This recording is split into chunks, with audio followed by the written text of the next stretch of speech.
Hi guys, welcome back. The festival series Bratislava 2023. It's time to stream the main event. We are down to day 2. We merged all the day ones. Over 1,000 runners in the main event. Now it's time to watch day 2 live on stream. Tomorrow as well, of course, always streaming until the winner, the final table. Stay tuned. Let's start today's stream. Main event to the festival series 2023.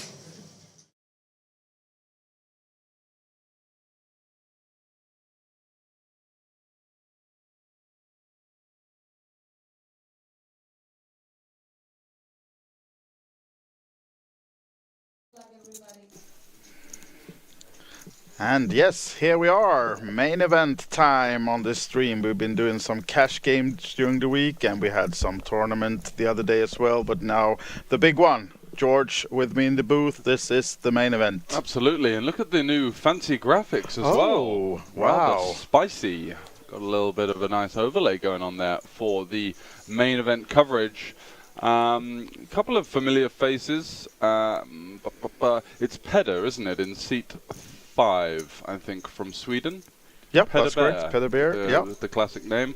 And we also have Stanislav Koleno in seat 4. He's a very well-known Slovakian MTT and cash game professional.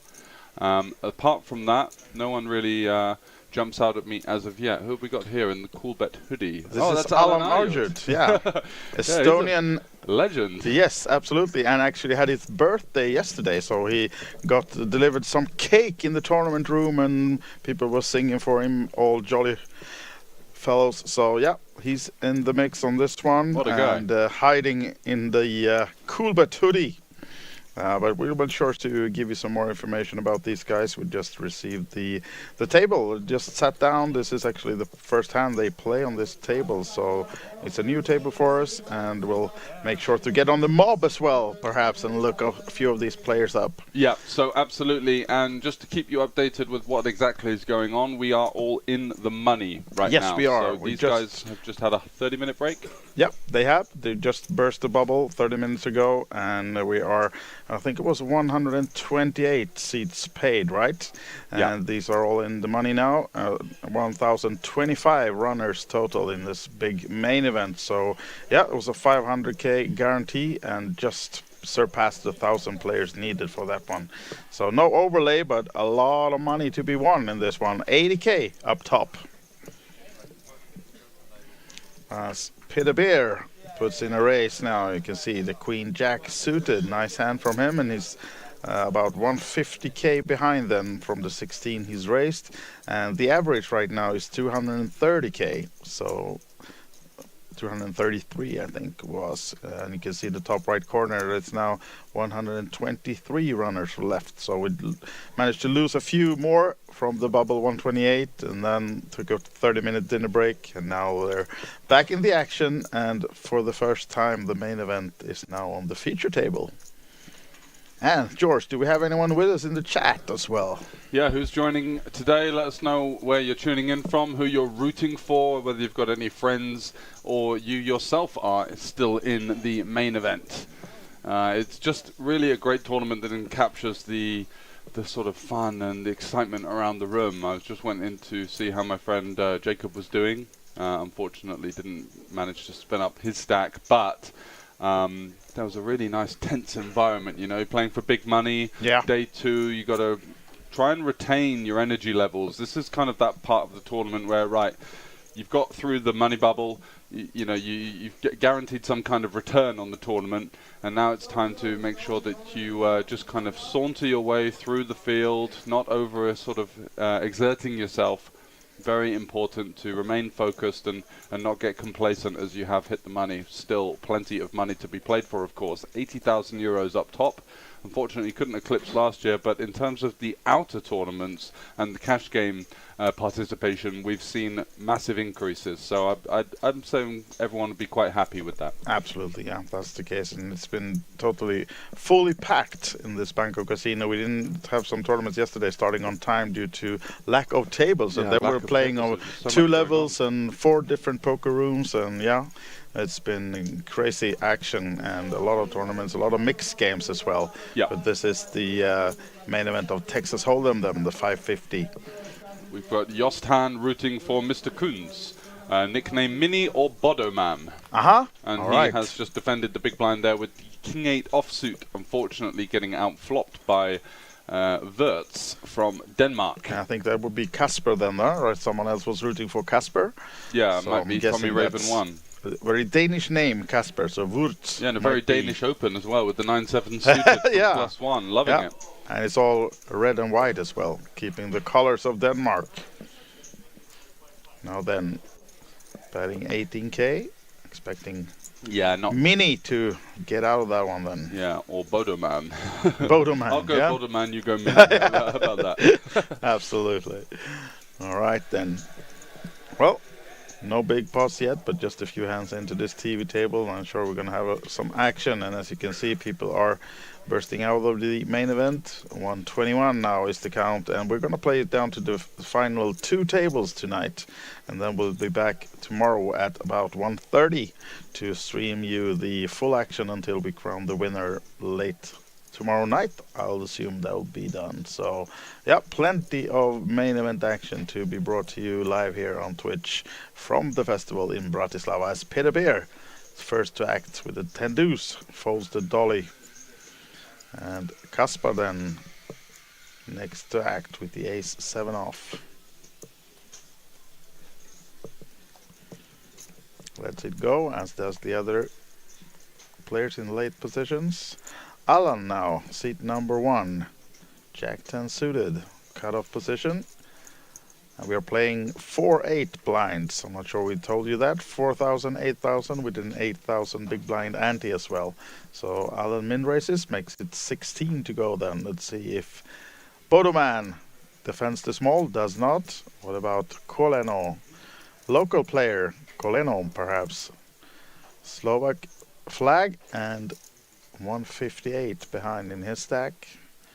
Costing him 8 more to call, as he does. So we're heads up to the flop then. Pretty much flipping, as you can see.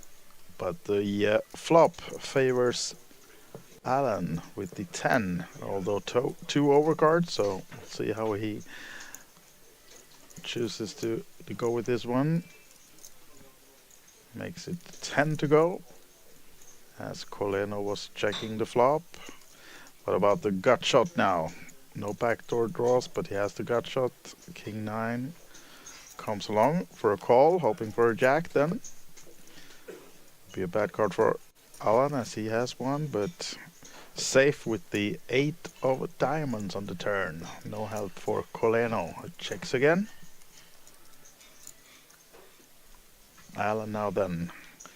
Is he going for another bet here, or is he could potentially afraid of the queen perhaps? Double gutter with the 10, and the turn bet facing the big blind, who's going to have hands like Queen 5 suited, Queen 7 suited, maybe even some Queen 9 that might elect to fold versus the bigger size, and that's exactly what he's done. He's sized up here to, well, actually 40k.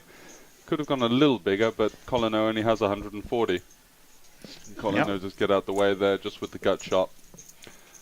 Not interested in seeing a river. And yeah, I think Alan's bet was more to, he's got decent equity, whatever, and he can maybe get some slightly better hands to fold. So just sizing up there. And I believe that if it was a brick on the river, he would have followed through, because by the river you could potentially get some of the weaker aces to fold with the triple barrel. So nicely executed there from Alan. I played some cash game action with him in Tallinn, and he's a pretty aggressive, fearless player, I would say. Someone that really puts you in spots, which is not necessarily a great thing on a cash game table, but definitely respect for him. Yeah, and he's a mixed game lover as well. I know yesterday he played the open face Chinese, among other tournaments. So I think he was at least in the top 12 of that one. I'm not sure if he cashed or not, but a mixed game lover, as many others here in Bratislava for the festival. A lot of mixed game action throughout the whole week, and I think we have a few more actually mixed game tournaments coming up. I know the Frankie special tomorrow, you know, the event saver for him, the high roller of the OFC. But this time I'm not sure he has to save. We're still 2 days no, he's to doing go. Okay but so yeah, far. Yeah. I think he's probably up a tidy sum just from one of those PLO streams. Yeah. And Colino here is going to go for the jam. Facing a +1 open, he knows that there's going to be a lot of strong hands in his opponent's range.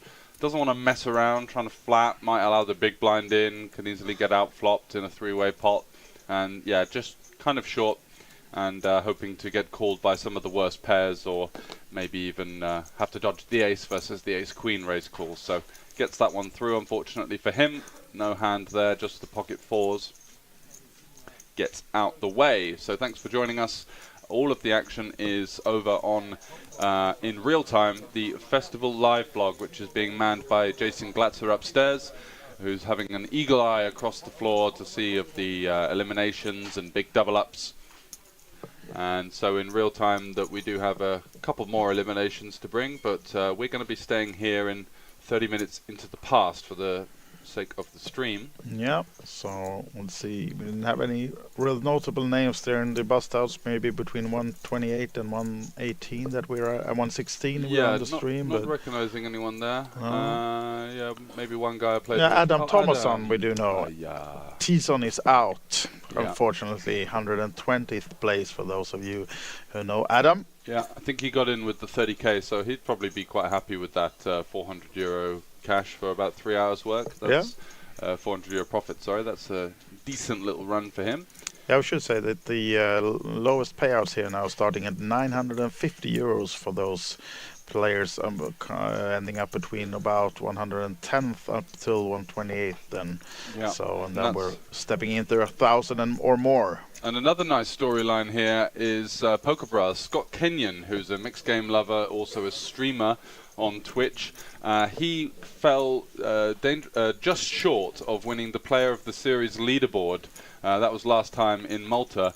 Got pipped there by someone running deep in the main event on the last day. He is now once again commanding the top spot, so he's going to have to sweat some of these other guys on the leaderboard from overtaking him.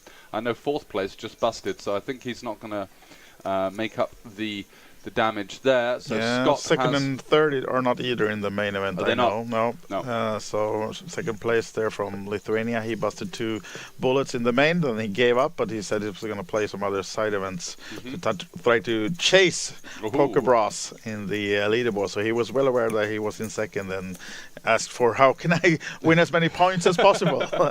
so he might be selling a bit of action for the 1K OFC. Oh, he might, yeah, sure. Probably. Well, I know he's a mixed game lover as well, so I think actually he's planned to play that regardless. no matter what. Yeah, exactly. So, yeah, probably he's in one of the side events going on right now. I think we have one PLO freeze out, one Texas freeze out, and then later on tonight there will be a mystery bounty, among other things as well. So, the duck. It looks like you, I think, with the goatee. True. We've got the goat duck. You changed your. This is a new one. Today. Yeah, I've got about 40 of them across England and Slovakia somewhere. Lovely. Yeah.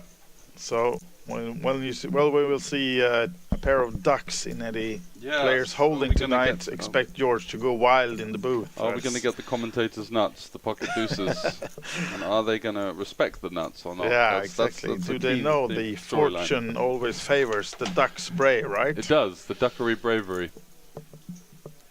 And so what have we got out? We have, already 15 tables running at 5:50 on a Saturday afternoon. Not too bad at all. So lots of outer cash game action.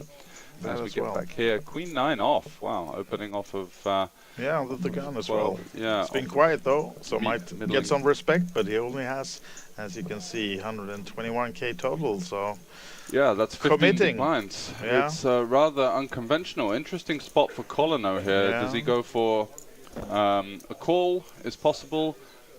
3-bet calling as well is a little bit thin versus under the gun.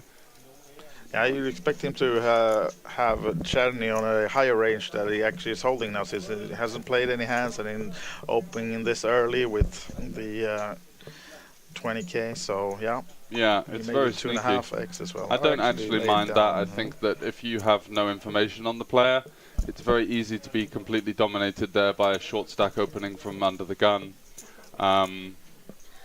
Flatting, it's interesting to see what the stacks behind would be, but It looks like the big blind, Khatib, has quite a lot of chips as well, but could flat, could... So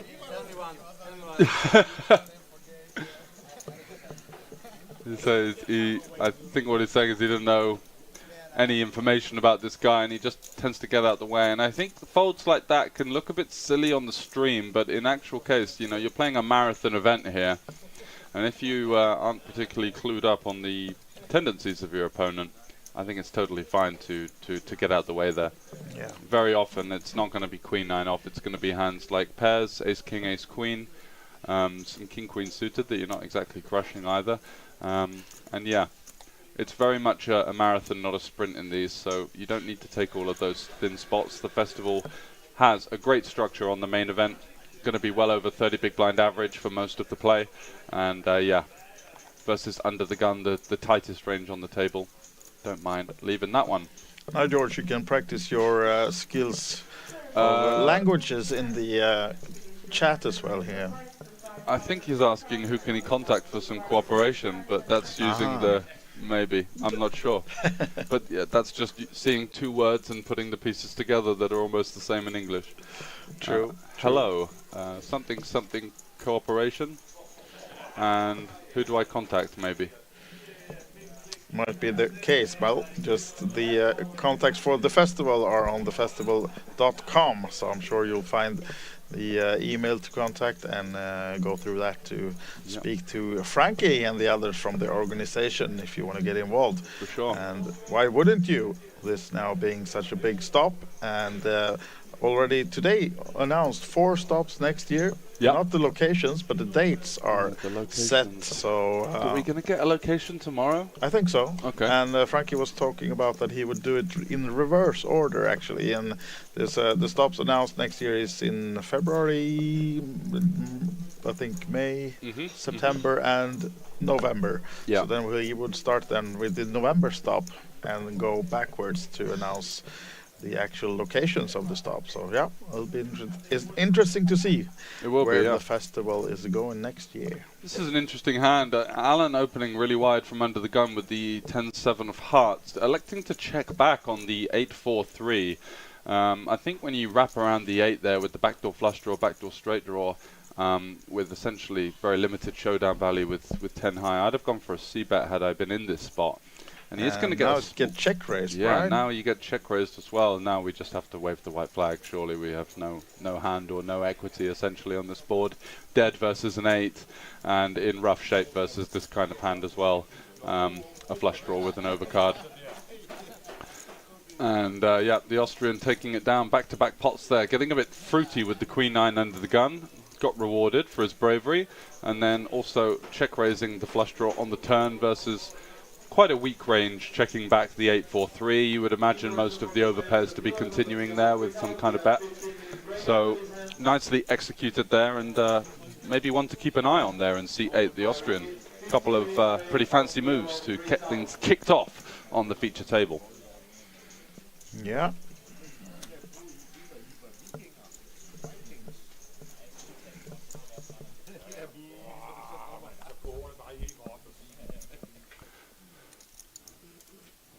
So as we continue, Colino this time did fold the ace-jack versus the under-the-gun raise off of his medium kind of stack, and now has the ace-king. Nice spot to pop it up.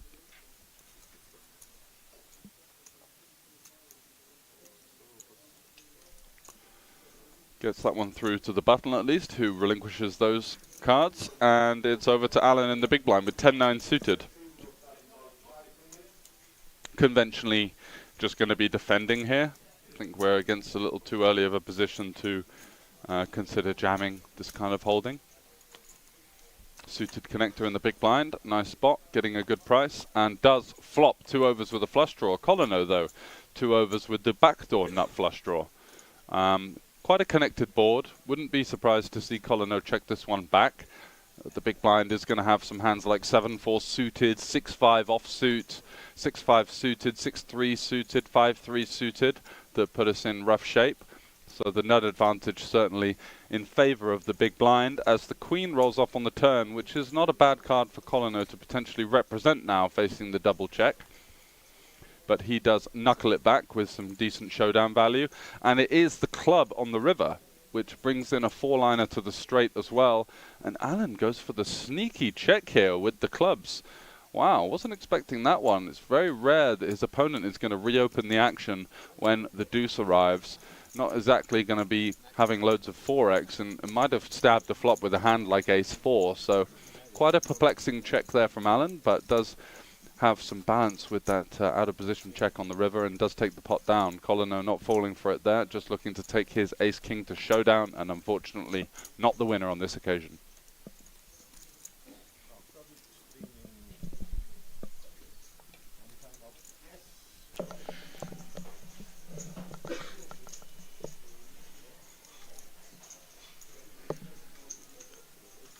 Now then, another Queen-9 open under the gun. Kunz this time.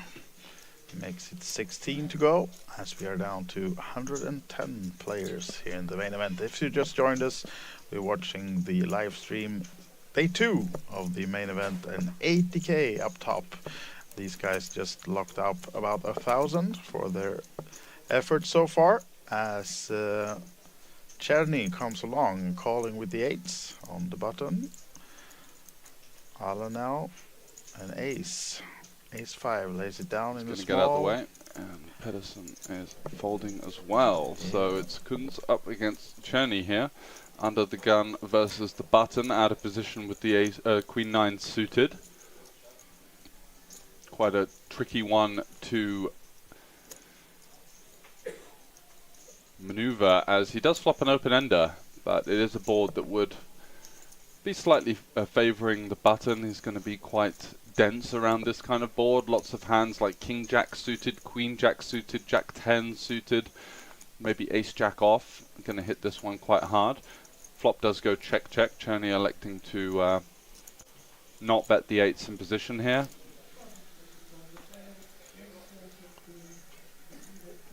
And Kunz is going to go for the delayed c-bet here, out of position with the Queen-9. Cherny not holding a heart in his hand, facing a half-pot bet. It's going to be wary that there are going to be some hands like Ace-Queen, Ace-King, King-Queen, potentially Queen-9 and King-9 suited that could play in this manner. So I think we're going to see him peel one off here in position with the gut shot. And some definitely decent showdown value, although we do know that under the gun should be checking this board the majority of the time, so it's not exactly though Kunz does not have flushes, over pairs, or sets, and even 2 pairs in his range.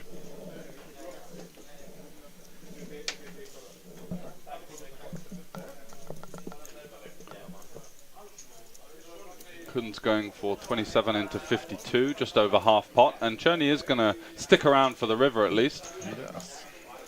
And an 8 would be a disastrous card. Black 8s, not something. Oh, that's a pairing though. That's a 10. That's an interesting one, because Kunz can certainly be slightly worried about some of the 10x that would arrive here. Potentially hands like Ace-10 suited, King-10, Queen-10 would certainly play in this fashion. So, and he's not exactly going to bet so many of those 10s out of position, but he is going to go for another barrel here. What sizing has he gone for? Looks like a kind of middling, slightly smaller than half pot sizing this time.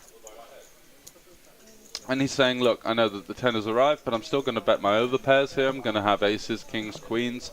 I could potentially have some ace-jack, king-jack, queen-jack. And maybe he's also saying that I had some 10x that bet the turn as well for some protection. So a tricky board to navigate here for these pocket 8s, and he does look a little bit suspicious as to the strength of his opponent's holding here. Lots of potential bluffs, as I mentioned, King-9, Queen-9, Ace-King, King-Queen, Ace-Queen.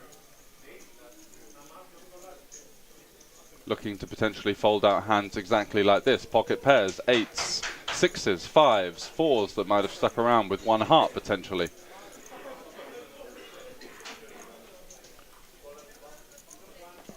And the well-dressed Austrian looking over at his opponent there, thinking 42k into over 100 here.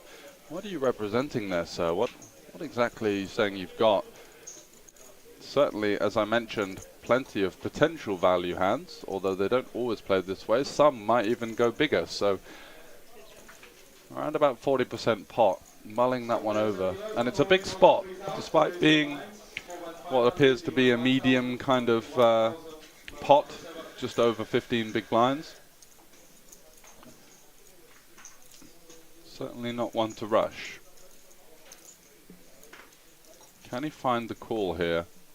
It's not going to put a massive dent in his stack. He's still going to have potentially 10 or so big blinds to spin if he were to call and be wrong. I'm just keeping an eye on the table presence of Kunz over there. Yeah. Shuffling those chips. Not giving much away by the looks of it, so doesn't look too nervous to get I don't called, think so. or no. A longer time Czerny's thinking about it. Maybe he's talking himself into calling this one. Yep, and there it is. Yeah. Nice call, Mr. Excellent Czerny. execution there with the pocket eights. Finds a way to hero the river here.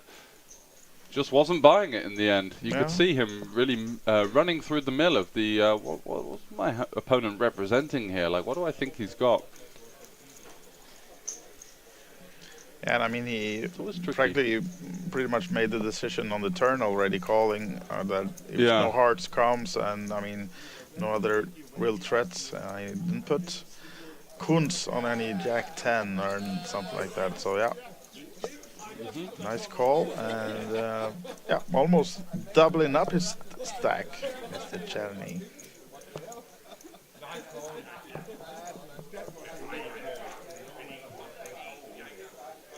That was a good call, says the table, so a little bit of respect there for the Austrian. This is won 3 fairly significant pots in a row that he's entered. Yeah. And he's up to over 200k, so nice stack for him. And plenty of chance to motor on nice. through. Nice to hear and see that these guys have settled into the TV table. And normally you can see that you come from maybe a normal table, step onto this small scene that we got, get under the flooding lights, and you get a bit nervous, a bit more like locked down perhaps. But these guys are chatting away right from the start. So absolutely. That's good to hear, and nice for us as well, following this on stream. And Nemanator in the chat saying they always call, and I think that definitely barking up the right tree there, because I think in general people under-respect the amount of checks that you're supposed to have as the out-of-position player on that board. So they think, well, he would have probably bet all his overpairs on the flop, and now what is he representing? So it's actually a much tougher spot than it appears there, because these days lots of out-of-position checking going on these boards when the button range is so prevalent on such a medium connected board.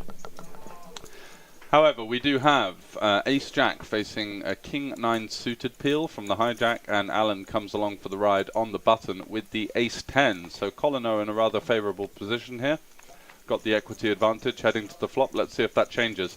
And it does. Ace-10-3 could spell disaster for the Slovakian here as he flops top pair, but Alan takes the lead with top 2. Lurking on the button there with the Ace-10 offsuit. Slightly an optimistic peel, multi-way versus an early position opener off of sub-20 big blinds, but does find a domination rotation here. Jostan agreed. I think that some of his ace-highs might just go to showdown there, so it's going to be quite difficult to bluff, and did go for the 40% sizing. Might be thinking, I could have just gone slightly bigger there and got a couple of those sticky pocket pairs out of the way, but wasn't to be on that occasion.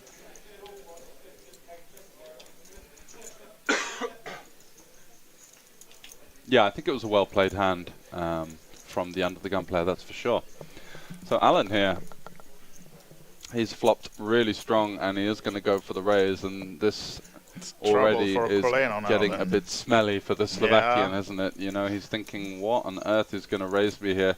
Is he going to have a hand like Queen-Jack, King-Jack, King-Queen? Potentially, but also he does have potentially hands like Ace-10, of course, pocket threes, a very thin range, not expecting to get raised much on this texture after raising under the gun and c-betting the flop multi-way. So plenty of options for Colino to consider here, and we can see he does just have 16% versus the Ace-10. So a disaster situation for him, flopping really well, and he's going to peel one off. Yeah, by that the way he's calling, I don't think he's going anywhere on this No. turn. When we'll see what card that comes, but a 7. 7 is a bit of a brick, really. That's not going to improve any hands in Alan's range. I don't think he's going to raise a hand like Ace-7 suited on the flop. I'm just going to call. So does check over, and now we have 158k in the middle, 20 big blinds, and with 95 behind. The effective stack is just over half pot. So let's see how Colino can navigate this one. Can he get away from danger here? And Alan does, as you can expect, throw the triangle in. He's all in. We're targeting hands exactly like this: Ace King, Ace Queen, Ace Jack. Can the Slovakian find a hero fold here? Colino, for those of you guys that don't know, had a great year last year. Had some success in Rosvedov. His biggest cash is 331k with total live earnings of 1.6 million. So certainly he's been around. A big time player. Yeah, he got third in the 350 opener at the WSOP Europe for 58k, alongside a third in the 880 Norwegian Championship that was here in Bratislava, and also a second last year in the EPT Eureka High Roller for 290k. So he's one of the creme de la creme of the hometown country. For sure, yeah. And what's his? Must be high in the national rankings then. Yeah. So where's he? He's third on the Slovakian all-time money list, behind Jan Bendik and Marek Blaško. All right. Well, will this be his last hand in this main event? We'll see what decision he makes, but I think he's going to call this one off. What do you say, George? It's so tough at this stack to pot ratio, isn't it? You know, you have to think. He's left with 10 bigs. Yeah. 12 big. But if there's a man that can get out the way, I think it could be Colino here. It's just really difficult to be bluffing in this spot. Maybe you do raise some of those gut shots on the flop, but if you're in Alan's shoes here and you've gone for a raise with Queen Jack on the flop, what are you expecting your opponent to have when he continues, right? It's going to be most of these kind of hands: Ace King, Ace Queen, Ace Jack. So difficult to perceive there to be much fold equity. And Colino makes the hero fold. Nice. Excellent getaway there. Just saying, I think you've got it. I'm guessing you've got pocket 3s or Ace 10 here. There's really no other hand I think you can have, and does save the 12 big blinds. So that just goes to show his level of experience and his knowledge in how to navigate these minefields that can come along in tough, big fields. And so often you see players, just as you said, you get in the money and you've been fighting for that for the whole day, and then you just like relax and just exactly flop your top pair. Calls it off. I'm out. I need a jack. It's not coming. What a bad beat, but showing his experience there, getting out the way with the second best hand. Very little equity there on the turn. Just needed the jack and the jack only to stay alive, and manages to fight another day. Yeah, now then, Peter Bear under the gun folds it, as does the Dane behind him. Another Danish guy, El Khatib, is out of the way as well. Chern is folding Alan with another ace, so we're gonna see him racing again.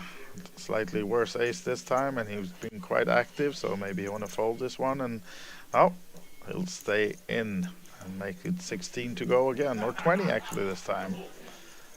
Sizing up a little bit, makes it 20. Yeah, he's opening into a short stack, so he just wants to size up for a little bit of extra fold equity. Doesn't want to give the short stack too good of a prize to... and now then, I think Colino's ace versus ace again. Yeah, I think Colino's going to be all in here, and we might see Alan raise call, but it's not a great spot with the ace-7 if you do face a big blind rejam. Let's see, could it be back-to-back spots for Colino? He's just going to peel with the ace-5, looking to take a flop here. Might be a little bit of a wary about that size up from Alan, thinks it could represent some strength, and this is a board that hits both players with the ace-queen-queen. It's going to be difficult for Alan to hang on to that kicker, the 7. It's going to be very often that they actually chop this one. And Colino does have a backdoor flush draw as well, so definitely not a disaster from him. Alan goes for 10k into 52. And I think Colino just wants to call here. There's going to be lots of potential bluffs, some pocket pairs, some hands like King 10, King Jack, Jack 10, even some hands like 10-9 with essentially no equity versus our hand, just taking a stab at the flop. He's like he's sizing up for almost a min race though, right? Yeah, what's that? He's 25, 24? No, it's all in. All okay, in. Yeah, Okay. all right. Just counting how much he had. And Alan has called, which means that the triangle should be front. at Colin, all right. Yeah, there it is. So now then, so a lot of chop outs, but we'll see if Alan will manage. Oh, look at this one. Needs a card above a 7 now. Yeah. And it's an 8, so they are going to chop it up. Yeah, he didn't want to see the 5 now. So he got no help from it, and it just made Alan's 7 alive, but it's a chop, so yeah.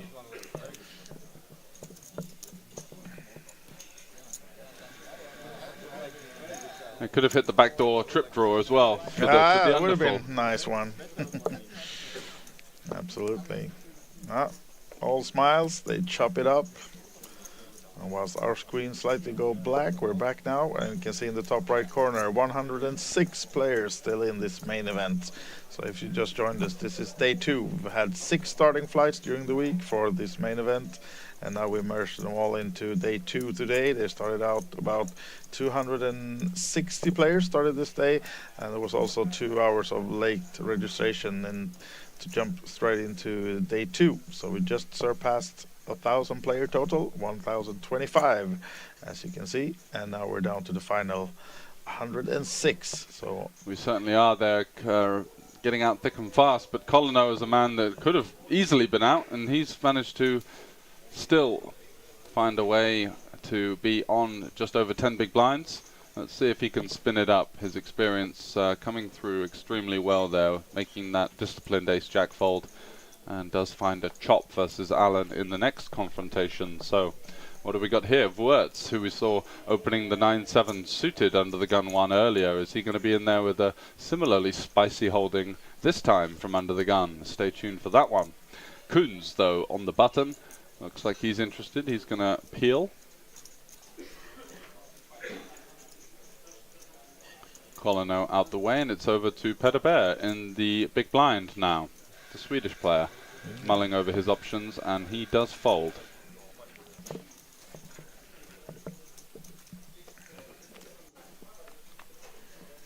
yeah, so we'll go to the flop. Just now, right now we don't have the graphics with us, but we saw our tech wizard Stan was just climbing under the table. I don't think he was helping the dealer do something shady. I just think he maybe restarted or something. So yeah, refreshing the graphics, but we'll surely be back soon. We do see the ace king deuce, and it's a great board for the under the gun. Obviously, he's going to have the ace king, the kings, the aces.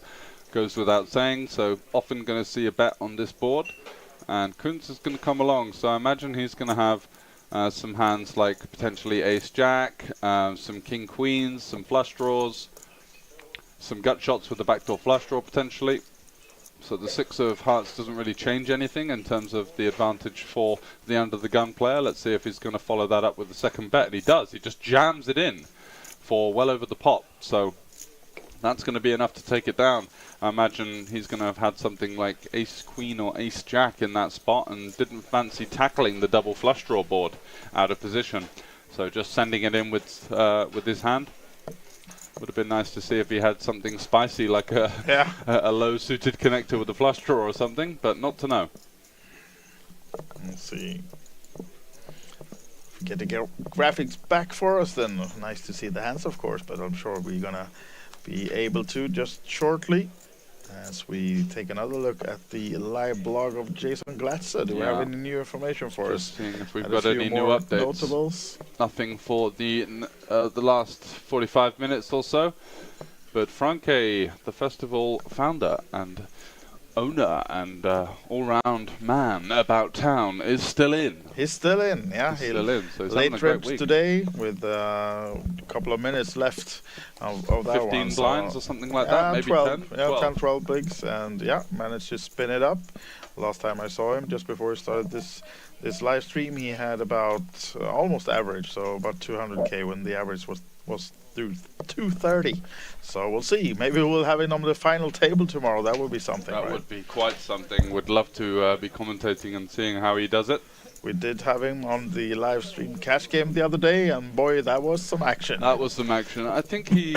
I don't think he's going to play the same style in a tournament, for example. I think he tends to rein it in a little bit, but he definitely actually, has some. When he sat down today, he promised to be all in the first 3 hands. But he did get king, queen, and king. Yeah, exactly. yeah. But I think he got no callers, so he managed to at least win a few blinds. But now we have the graphics back, and now we can see that it's Colena who is all in with the tens, and Wurt is in the big.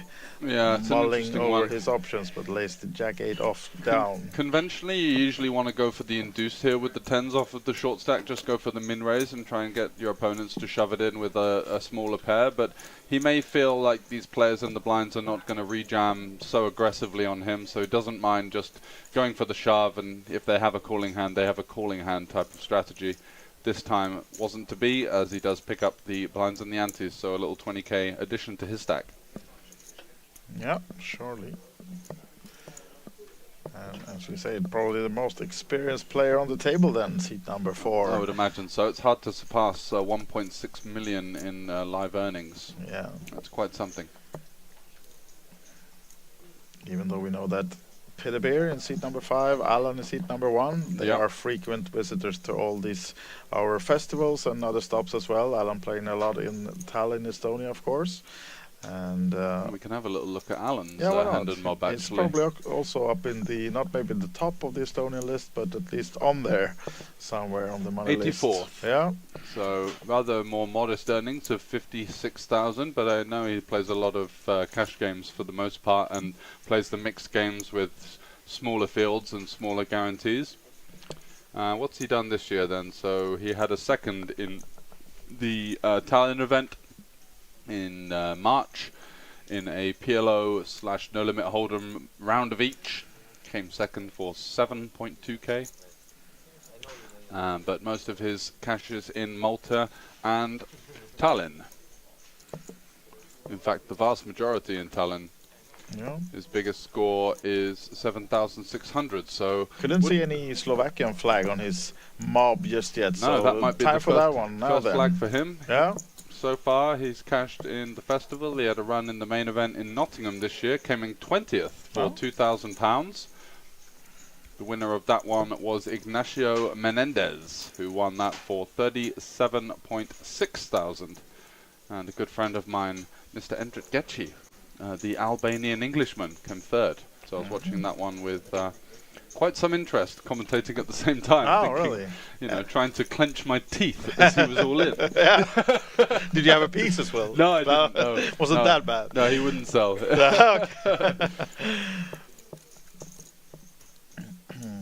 Yeah, I'm getting ready for a new hand then. Let's see. We crossed the 100 mark yet. We don't know. That graphic just disappeared. We'll surely have it back soon. But we are about 100 players left now in this main event. 2023 Bratislava stop of the festival. And we are on hand 15 on this particular TV table, as Alan has another ace, but this time lets it go under the gun. Yeah, I think that's reasonable. But Kunz is surely to get in the mix. Yeah, he's been on the wrong end. He made quite a nice play with the Queen 9 in a spot where it was difficult to be bluffing. Unfortunately, couldn't get it through. Took a little bit of a hit, but he's just under average and does have Ace-King suited, which is certainly a mega premium to be opening it up here in the +2. Now then, someone getting in the mix with 8-4 off. Yeah, we saw him opening the 9-7. Are we sure the graphics are correct here now? Who knows? He's from Denmark, so... Oh, no. And now he's showing that he actually didn't know that this opponent had opened. That's explaining that. He's trying to steal something, right? Steal some blinds. He said raise as well. So he has to put in 32 then, or 24 at least then, right? Giving the game away a little bit. And this is an interesting spot because this never happens, obviously, in online poker. But live, he has been forced to go for the min 3 bet. Yeah, 24. And I think Kunz must know that his opponent's not going to have much of a hand. And I would be very tempted to go for the 4-bet non-all-in here to potentially open up the door to allow him to overcompensate for that mistake and go for the 5-bet. So does have a great spot to get some value here and maybe take advantage of this. Although Sherney there lurking in the big blind with King Queen. Is he going to get creative here? This might be trouble for Czerny if he decides to do something. Exactly. Because it's open up for Kunz, and surely he's not going to just He's not call, so he's going to shove this one once you get around. Wow, and it's such a weird spot, doesn't it? Because he knows that the button is actually quite weak with this kind of reaction to, oh, no, I have to raise, like what? And but does have to also navigate versus this quite strong looking +2 open from just north of 20 big blinds. He does shove. Yeah, I think that's okay. You can't really go wrong with shoving. I think just in this particular situation where you know your opponent is thinks he's opening a button range, which is like 50% of the hands, you might want to open the door to some. So that was 24k not well spent by Woods there on the button. So that's been siphoned off into the abyss, unfortunately. Yeah, he admits it himself. If you're not awake, you can make stupid mistakes. And I think he's talking about himself, no one else. Exactly. Not accusing anyone else. Has a bit of accountability at least. Yeah. Absolutely.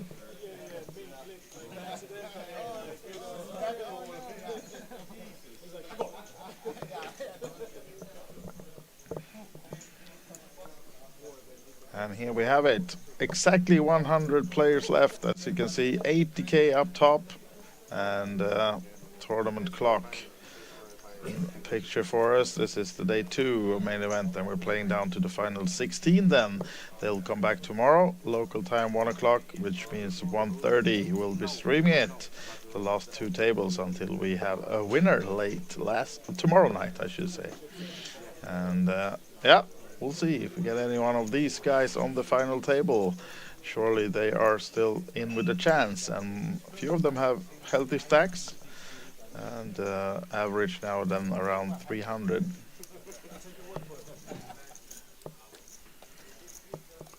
Johnny here in the small blind. Yeah, playing Alan in the big. Yeah, gonna probably just limp, I imagine. Could be raising potentially, and he does go for the raise. Makes it 2.5x, 25. Alan getting a pretty good price to continue with the 6 deuce. Yeah. But I don't think he's going to just call this hand. He might go for some rather out of line 3-bet or just relinquish this one, and he does just fold. So nice little pick up there for the Austrian, picking up the 2 big blinds out there. And Alan, 374 in his stack. Is the biggest one on this table right now, right? Mm-hmm. I think so. Czerny almost 300.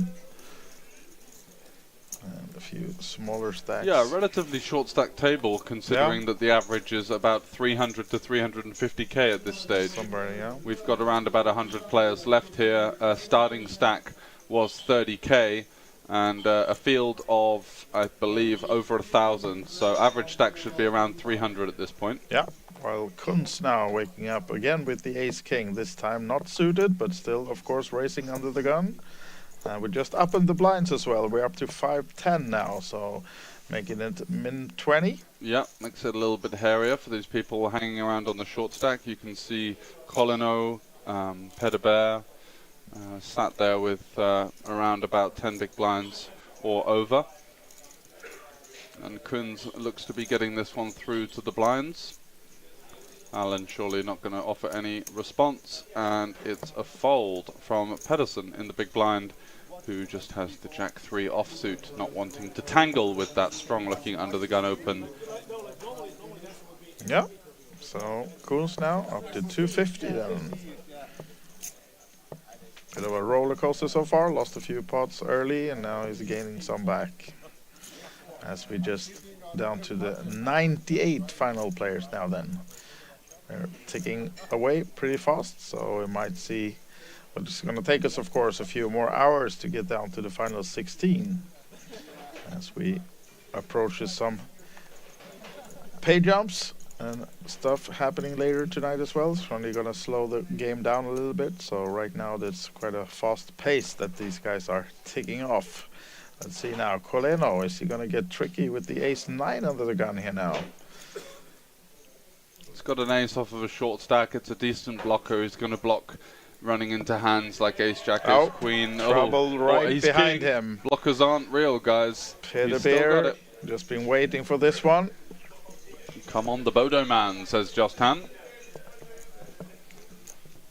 And Bear is going to just shove it in. Seems reasonable here with the offsuit version of the ace king.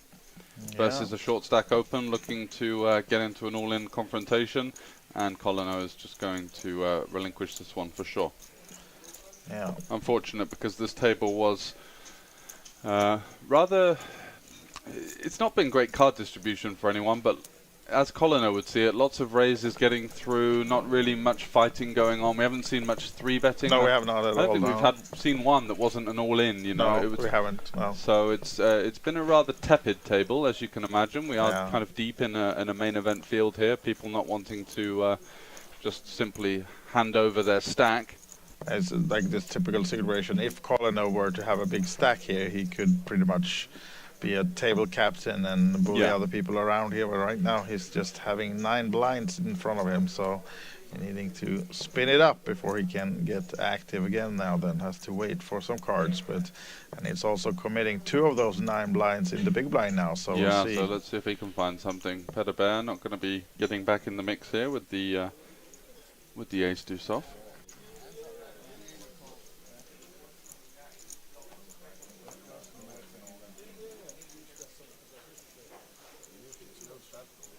Now then, El Khatib, rather quiet for a while, now makes it 20 to go with the ace-10 off.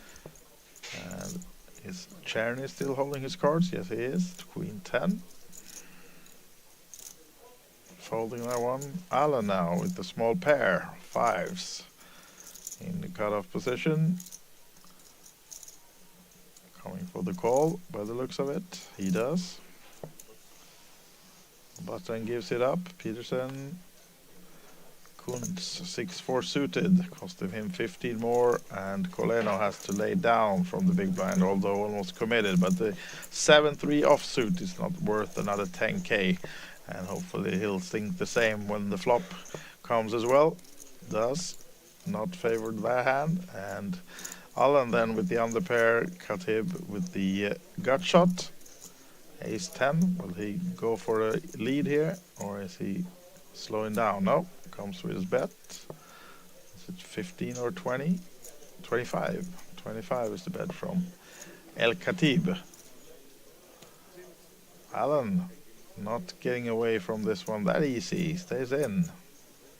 He's been around before, and knowing that the player doesn't have to have those jacks or queens. A lot of holdings, of course, in El Khatib's range that he might be continuing with, that Alan will still beat, but another overcard on the turn.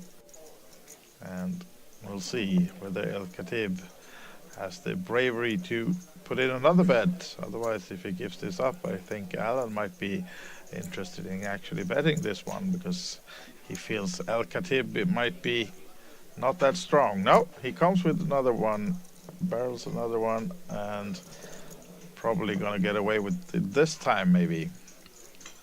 Makes it almost half pot. Yeah, blocks the straight now, blocks 10-9. Alan could have potentially peeled with some hands like 10-9 suited there. He might feel like Alan, who did raise the ace-10 earlier on ace-10-3, could be raising here with hands like pocket 4s or queen-jack. So considering his opponent to have a slightly weaker range, looking to target hands like king-jack, like ace-jack, jack-10, jack-9 to consider folding, as he does go for the size up here, 75 into 115. Is Alan going to be able to find some metal here, continuing with essentially no equity versus a value hand, and does indeed find the fold. Nicely timed aggression from Khatib from Denmark there.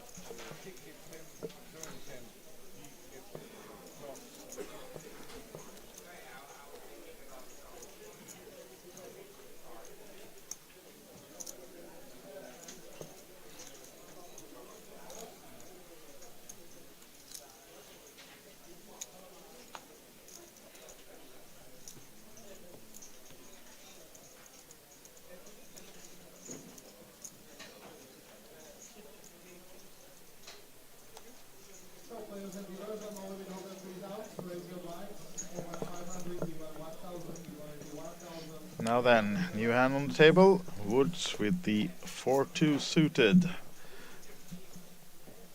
Folding, and Khatib does the same.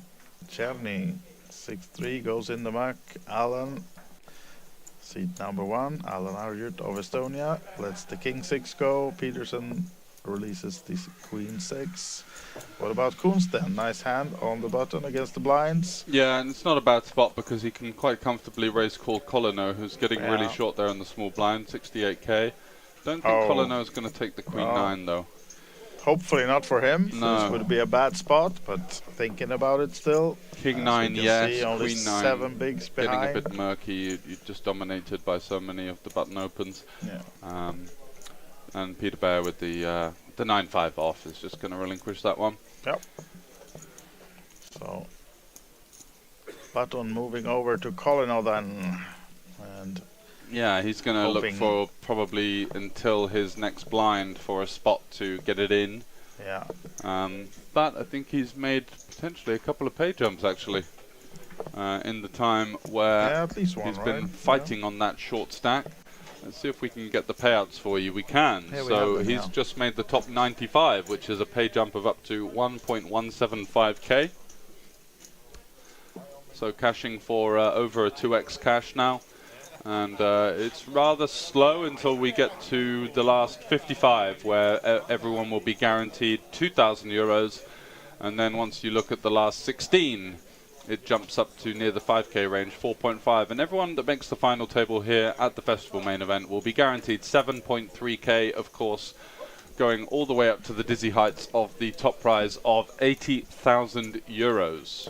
Pretty okay for a 500 tournament, Not bad at all. Not bad. Especially considering, once again, just to put an emphasis, the amount of volume that's been put into play here. Other guys have been playing side events, cash games, the roulette, the slots, the blackjack, the sportsbook tournament. So it's been helter-skelter action, and Colino doesn't find a jam with his 7 blinds, and it's over to Pedobear in the small with the ace-jack offsuit. 17 blinds effective. All of the options on the table here. But he's just going to jam it there and try and take down the 2 bigs and gets absolutely snapped off by Ace King. Bad news. What a for cooler, Peter blind Bear. versus blind. Ow, ow, ow. Wow. Trouble for the Swedish player now then. Yeah, just 29% to keep his hopes and dreams alive here in the festival main event as Wirtz is up to his feet. Little brother Denmark is the favorite to knock the big Swede out now. The dealer can't contain his excitement there. As some split outs for Peder, but it's not to be. The Ace King holds up for Wirtz, and Peter Bear has to leave us in about 93rd place or something like that. Then yeah, that's our first elimination we had on like the feature table. 1175 will be the cash, as Zeus, the tournament director and boss here at the Bangkok Casino, shows him straight away to the payout section and catches up his receipt. Will surely to be placing another player on that seat shortly. Certainly will. Currently 7-handed now on this table then. Unfortunate exit there, blind versus blind, 17 big blinds effective, a massive cooler really in those positions, ace-jack versus ace-king suited, and he is going to run into it on this occasion and going to be out the door.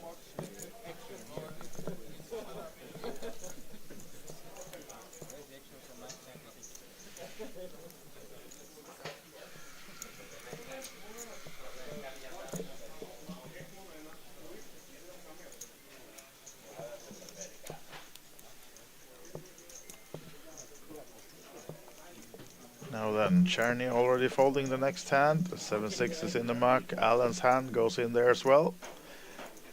What about seat number 2? Haven't played a hand, I think, since we started this.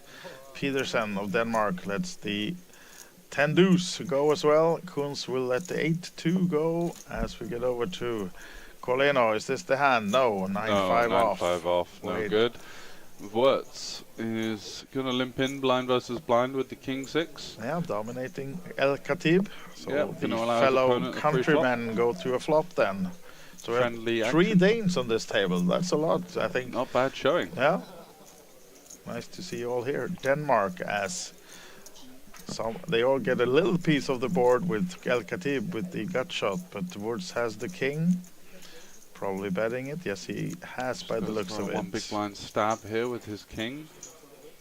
Looking for some value from Jack X, Queen X, 10X. And I think Khatib looks like he's just going to get out the way. Not paying 10k for a queen. Nope. Which reminds me about the Festival Queens, the ladies tournament played yesterday. It was well over 30 players in that one. Who was the winner in the end? Oh, I saw that actually. There we have her. Jade Walker from the United Kingdom. She won it for 1.2k. And two Norwegians, Siv Vekseth and Catherine Sniddal, came second and third. Looks like they did a deal as well in the last three, as all of those players went away with just over 1,000 each, or just over or just under, essentially. Gia of Sweden, 4th place, and Valerie of Czech Republic, 5th place in that one. So yeah, nice turnout, and we see some footage from the event as well. Looked like they had a lot of fun. I was in there for a short while, and there was some Prosecco race going on. Oh, really? Sure. There were glasses everywhere, so I think they were happy. That's a bit more on theme than the thing that you saw in Malta a couple of years ago with the topless dealers. I think that's certainly a bit fun to get a glass of Prosecco rather than be confronted with that. Yeah. Disclaimer, Prosecco can also be alcohol-free, right? It can be. No Secco. No Secco. Yeah. Coleno now has to give another hand up, wait for another hand or two before he shoves his small stack of his. Now it's 7 bigs, but El Khatib, small blind, not folding, makes it 20, 25 even. Flicks in another one, so it probably announced it verbally then as he did it one by one. But 25 is the bet, and Cherny, Queen 7 in the big blind. Pretty even stacked, these guys. El Khatib almost about average now then, and Cherny slightly under. Lets it go in the big blind, so a small pickup for El Khatib. Yeah, we're seeing a lot of these 2.5x's having some merit. Cherny there getting away from the Queen 7, getting a great price to continue just in position versus a small blind ISO, but not electing to do so, just to show the efficiency of such a small little stab at the big blind to say, have you got anything worth playing? If not, I'll take it. So 90 left already. Yeah. Flying out. Yeah, we lost 3 or 4 players in one hand there or something like that. So yeah. But still here at the feature table, we are 7-handed. We're expecting another player to come in then, since we're breaking a table in some of the outer tables. And Peterson now, he's been quiet all this stream, but it's time for him to get in the mix. Yeah. 72k are surely going in under the gun. And it's ace queen off. Yeah, he's been commentating himself that he hasn't played a hand, but now he's dancing in his chair. A little bit of a giveaway as to the strength of that holding, I think. Well, you might think so, right? Keep a cool face, sir. There was not a sigh like, oh, I have to go with this one. It was more like, finally, I found the aces. At least he has one of them, yeah? And he's got the motorcycle dress on. He's ready to jump on the bike if gets eliminated. Whisked away himself into the sunset with that 80,000 euros. Helmet missing. Let's see you if have someone... the aces, he says. Khatib with no decision here. Exactly, it would be hard to call him here with jacks or something looking that happy. It just looks so strong, doesn't it? And Alan's going to get out the way as well with the jack 9. He's going to play a little bit of fun and games, make him sweat a little bit. Oh, are they going to... Is this really allowed? I'm not sure. I'm not either entirely sure that Alan you're thinks supposed he's still to... in the Super Dealer's Choice game last night. Playing stud. Give me one close, dealer. Yeah, I'm not sure you're allowed to, according to tournament rules, to search for any reactions from your opponents before you make your decision. So that hand would most likely have been killed if he would have wanting to call that one. So, yeah. At least a couple of blinds then for Peterson to pick up and increase his stack to 10 bigs. But he has to put in 2 of them straight away in the next hand, big blind and ante. So we'll see if he can keep the cards high and nice, but surely he's going to be raced on from under the gun. Kuntz with the queens this time. He's had a lot of big hands, this guy. Not winning them all, but now with the queens. What about Coleno? Oh, this is trouble for Coleno now.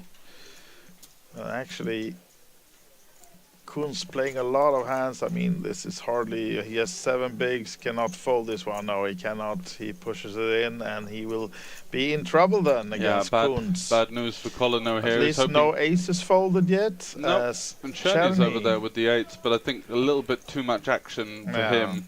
Coleno's going to be not that tight here. He's gone the short stack. He does need to spin his stack, but Czerny and Kuntz just about even stacked as well. 25 bigs, so yeah.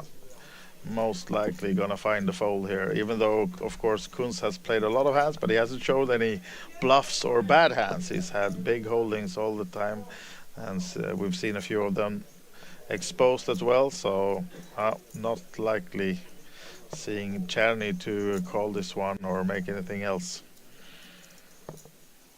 but we'll see.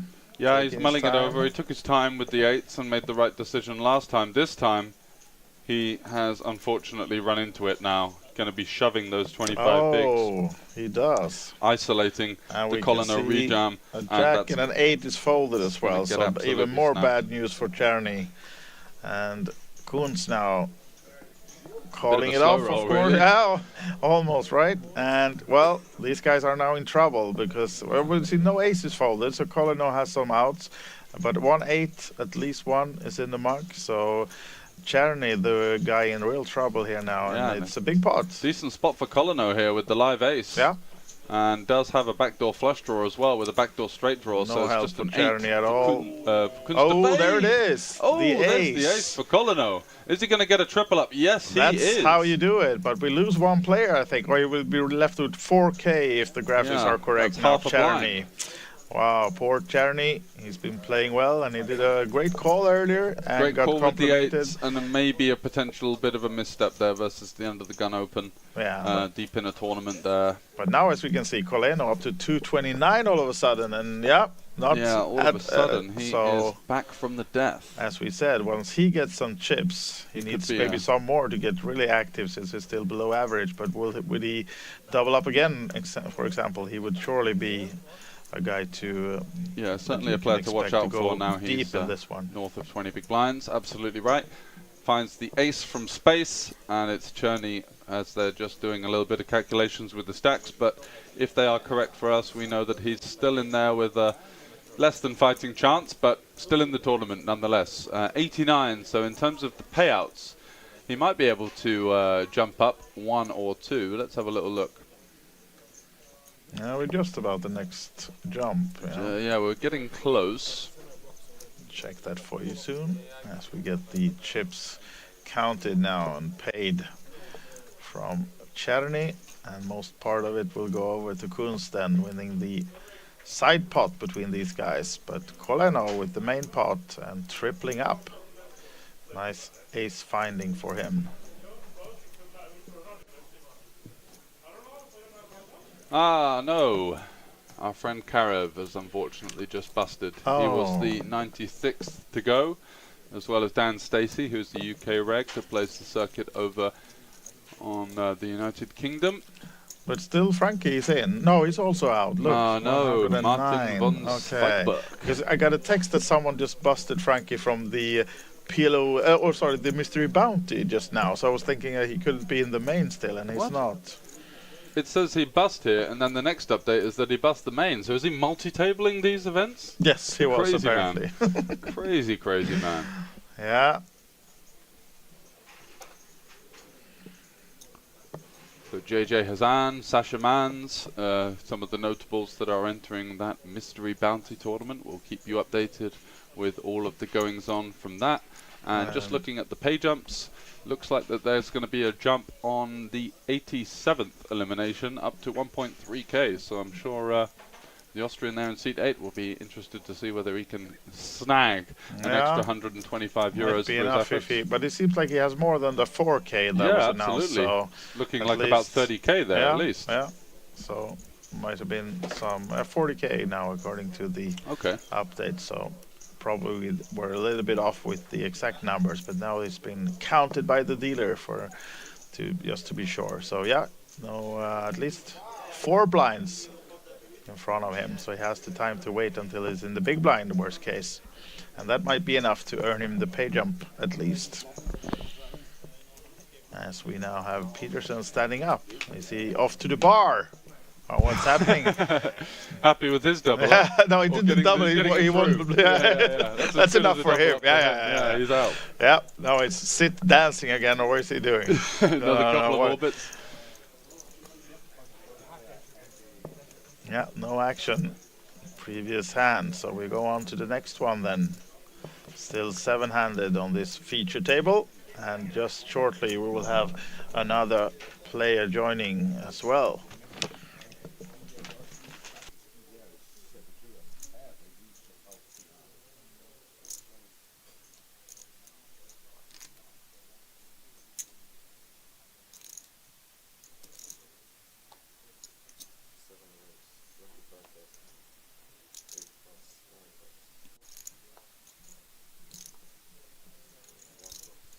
Now then, look at this. Wurtz making it 25 to go with the jacks. Peterson actually thinking about it with the king 9, and well, with the cards he've had, this is the second best hand of this hour we've played, but don't think he will waste it all on this one, right? Still has a lot of more hands to go before he's in the big blind, etc. So no big stress for him to get it in with the king 9, but we'll see what the option might be. Maybe he's eager to get onto that bike. No, he's not. Folding it. And Kuntz will get out of the way with 6-4 off. What about Coleno in the big blind? Does he have anything to stay in the race of Wurtz? He suited ace in the big blind. Makes it 25 as well. Calling. So we go heads up to the flop then. Coleno and Wurtz. Denmark versus the home country. A 6. Oh, look at that for a flop. Top set for Wurtz and mid pair and the nut flush draw for Coleno. What a confrontation we've got emerging here. You could almost not think of a more set up flop, right? No, that's brutal. Coleno with 37% though. Yeah. Does block potential full house. And we were talking about him. If he gets up to above average, he will be a tough guy to beat. And this is his chance maybe, because surely he's not gonna I think fold to the best of Wurtz. No, I think the play here is just to check call. Yeah. Because you've got the pair with your flush draw and potentially raising some. I think he's raising. Yeah, it looks like he wants to raise. I think definitely he's coming with the raise here. Small 25k bet from Wurtz. I mean, you have so much, even though if you're a player that you're playing against, now he has the jacks, but I mean, any other overpair, anything, you would be in a good shape still. And he comes with the race, and this is trouble for Coleno, but he has a lot of outs, of course. Does. Maybe trying to get a hand like pocket 9s, pocket 10s, pocket 8s to consider folding. Yeah. Setting up a turn jam versus those kind of holdings. And now we also have the all in and a call, as we have a new player on the table, but yeah, and that's the hand he didn't want to see because his ace and his 6 are not live, and he's got 9 outs to the flush. So yeah. 37%, a little bit more than he'd usually have, but I don't think we saw many hearts folded. So let's see if he can find one. There's the 10 of hearts. Now needing a pairing. Yes. Oh, that's absolutely brutal for Stanislav Coleno, third in the Slovakian all-time money list, and he's not unfortunately going to add much to that total. Yeah, they hug it out. Hug it out, but what a run out. 10 of hearts on the turn, and the offsuit 3 on the river to send the Slovakian to the rail. Almost walking into our cameras. The camera on the way out. A little bit perplexed. He saved himself. It would have costed more than 1,000 that he cashed for if he walked into that one. Frankie will be all over him. I want 2,000 for the camera, sir. You're not going anywhere. He dodges that one, but he couldn't dodge the pairing on the river, unfortunately, and Coleno leaves us. As we now have a new player in seat number 5, where we had Peter Beer earlier, and this is Laszlo Burani Vacsi with my best Hungarian pronunciations coming in seat number 5. And looked like he had quite a big stack, though, at least average stack, right? Because he had a few of those 25Ks coming in. I don't think we have these on this table before. So the, what should we call them, golden chips that he has in front of him is 25Ks, I think. So yeah, should be about average stack, coming in with the white glasses and everything. We'll see. When we get the next hand on the table, we'll see his exact chip count, and he will come in as the only blind, big blind only on this hand now then, as we had just had Colin O out of this game. Yeah, now he has to show those golden chips, the 25Ks for the other players, because they haven't seen that one before. It's just been introduced in this main event, as we have a chip up on the outer tables then. And looks like now it's time for Cherny to get it rolling with the 40K that he has left, and he's found pocket sevens. Shoves it in. Should be 40K exactly then. And Alan actually has already folded the Jack 3, but what about Peterson? He's thinking over something in C2. We don't have the hand, but he lets it go. Did we get to see it? I didn't have to get to snap it, but Koons lets the Queen 8 go. What about our newcomer? Looking in the big blind, Mr. 66. Mr. 66. That's I want to go under the screen name 66, please. It's not 007, it's 66s. Yeah. Maybe we don't have information on his name at the moment. Yeah, that's probably it. But I actually did have it, so I just didn't you hear my Hungarian? Oh, you were busy eating. It's Laszlo Burani Vacsi that just came in. That's a very Hungarian name. Yeah, exactly. So yeah, he's just joining us and folding. So small pickup then, almost a double up without showdown for Cherny. Should go from 40 to 60K at least then, because we had no small blind. And we have 2 open seats now, so we will have more players joining us just shortly on this table, playing 6-handed, but we will be 8-handed within just a matter of hands, I think, as we are closing table, breaking tables as we go along. Right now, just under 90 players left. Oh, I saw someone folded the ducks, George. Jesus. It was so quick I couldn't even see who it was. But I saw 2 ducks flashing in the muck as Peterson so embarrassed is all about in. the fold that they didn't want the scanner to pick it up, maybe. Yeah, and Peterson now, King 10 suited. He's all in with 10 bigs. Getting it through. No one wants to look him up. So up to 12, 13 bigs then, and as you can see, 87 players still in this main event, which means we are just about to break another table soon, and then we will have new players. Or actually, we just have 1 open seat on this one. Yeah, right now we do have 1 player just on a break, and he's back. So seat number 4 is empty right now, but will be filled shortly. New hand, new chances then. And our Hungarian friend on the button right now, Cherny, short stack still, and he seems eager to push it in with the King 8 suited on the gun, and why not? Yep, exactly. Doesn't want to risk going through the blinds. Can have a little bit of fold equity with his 6 big blinds. Yeah. If he doesn't run into anything, it's not like these guys are just going to flick it in willy-nilly.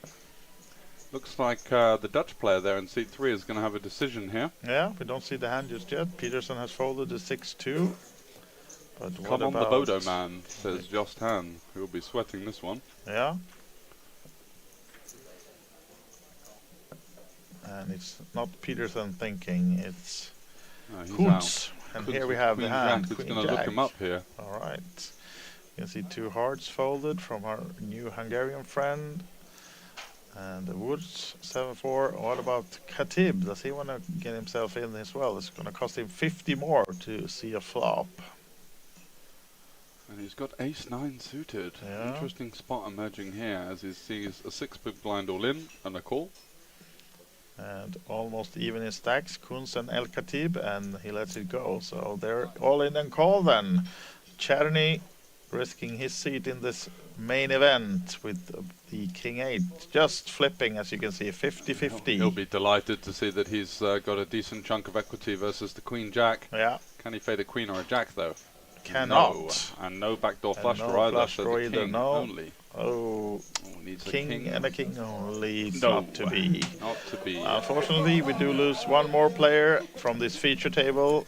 Czerny has been with us from the start of this stream, but now has to leave us in about 87th place, I think that was. So, well, another player exits, and we're getting even closer to that final table, but that's going to be tomorrow. Today we're going to follow this action. 83, actually, just 83 players remaining now as he fares his goodbyes to the table and the tournament director, and he's out for this tournament. Maybe he'll jump right into the mystery bounty or something else that is brewing upstairs in this casino. Exactly, plenty more opportunities, although we are late into the week here in Bratislava.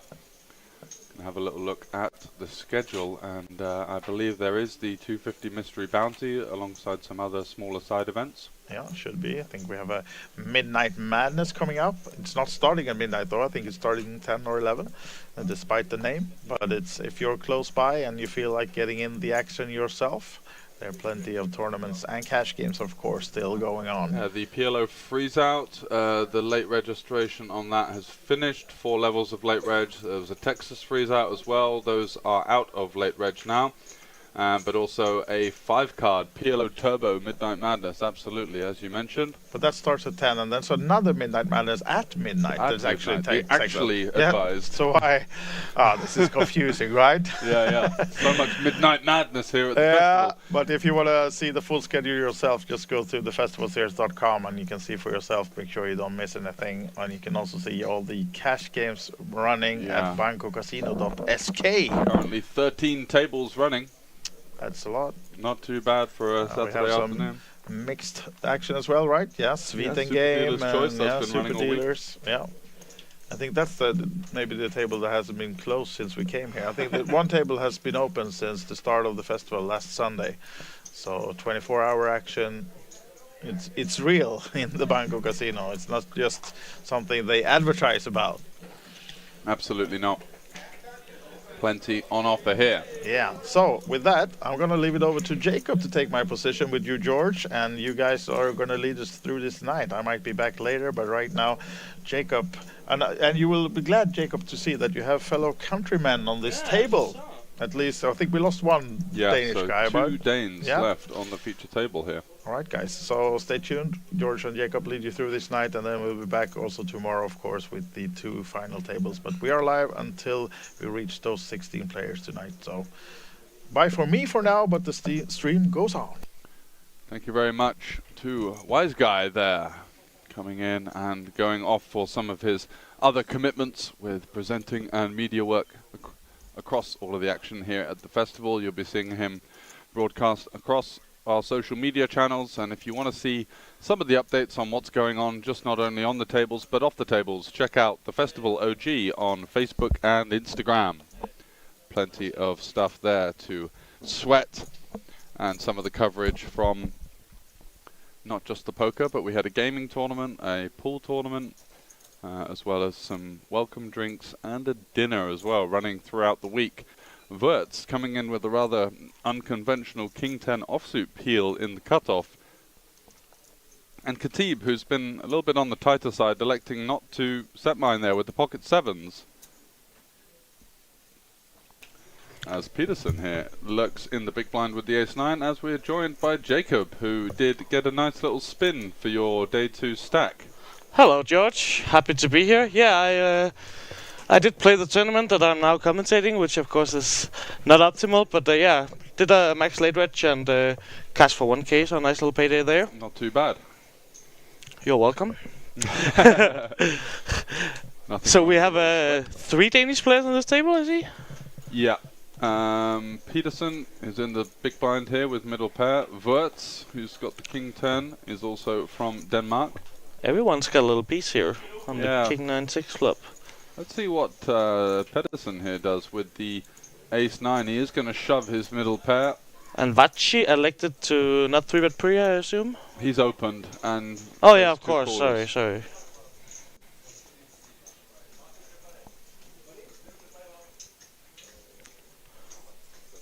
And yeah, he's not gonna get away with this, Peterson. No, he's going to run straight into the King 10. No fold equity for such a small shove versus the 22k bet. I assume the queens are pretty done with this hand, or?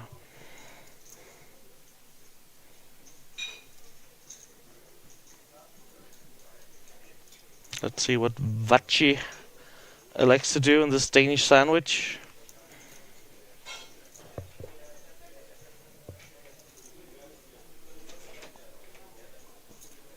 It's a pretty easy fold, I think, Yeah, at this stage. You I'd assume even so. block some of the Queen Jack, Queen 10 more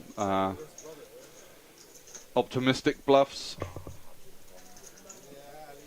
And it is going to be Ace 9 versus King 10. And Pedersen, unfortunately, we have seen an Ace and a 9 of clubs folded, so he's going to need a red Ace or a 9. Can't find it. And that's going to be GG to Peterson. Seen him around all week, been playing a lot of the tournaments, very nice guy. Yeah, is he a motorbike fan? He's got that, looks like he's ready to jump on the bike and ride off into the sunset with that 1.2k cash. Hi Donna, how you doing? Thanks for joining us here. Hello, Donna.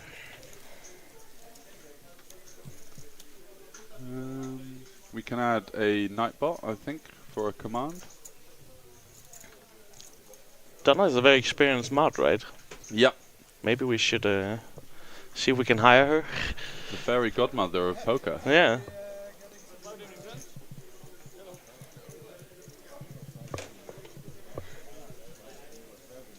Happy to hear that.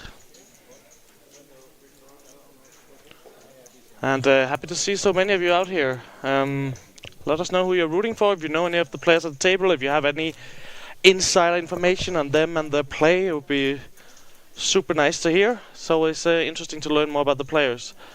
I don't think I really know any of them here. Yes, well done.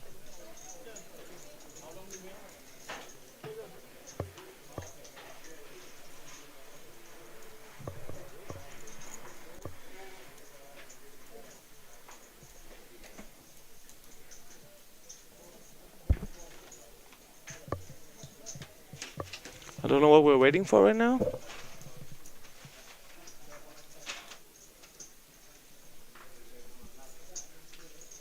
Guess they're balancing the tables or something. Yep.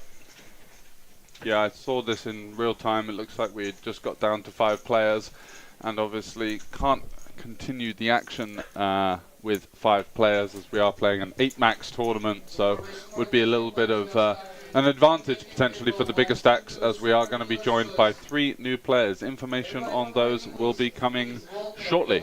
Awesome. Come and take your seat. Table number 6. Thank you. Thank you for liking my story, George. I appreciate it. No, Oh, you've got the thing over there on the tab as well. Yeah. A little bit of Forest versus Everton action on the side. Yeah, I think that's what there is, right? Yeah, is it Newcastle Man U later? It is indeed. It's gonna be a good game. Very, very excited for that one. Mm-hmm.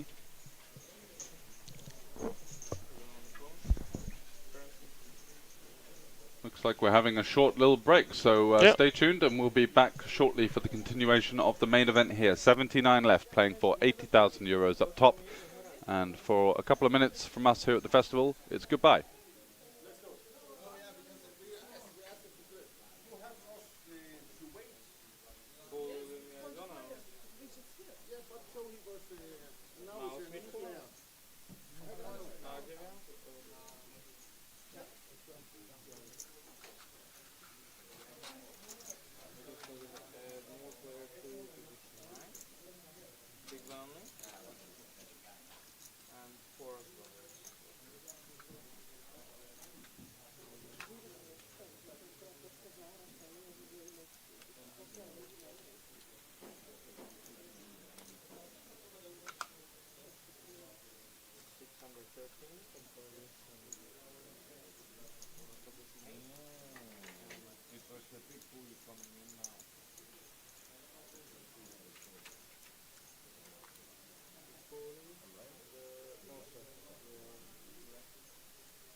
No, he's invested, so I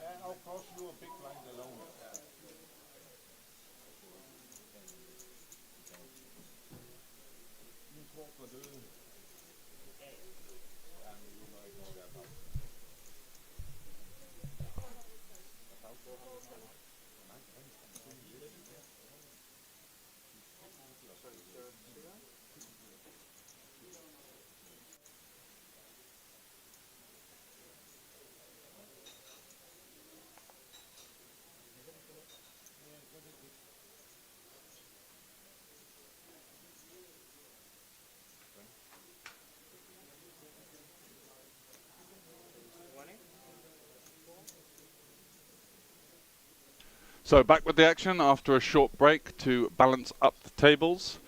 Joined by a massive stack there in seat 8. Information on him will be coming shortly. And it's Wirtz who's going to flat the open from seat 4. Coming in there with a rather cozy looking hoodie he's wearing. Can get a little bit cold on the tournament floor here. And Ayut on the button with King 5 off. Don't think he's going to be getting in the mix. Ah, Sightgasm. Got Donna and Sightgasm popping up. Haven't seen you guys for a while, so pleasure to have you in the chat, of course. And Kunz is going to defend his option with the 10-9 offsuit. Decent holding to be going multi-way. Yeah, good to see you as well. So multi-way action here as Kunz flops top 2 versus the bottom pair gut shot with the backdoor flush draw from Wirtz. And seat 4 with that, as I mentioned, cozy looking hoodie mulling over his option now. He's flopped a double gutter. Queen for the nuts and an 8 for the straight.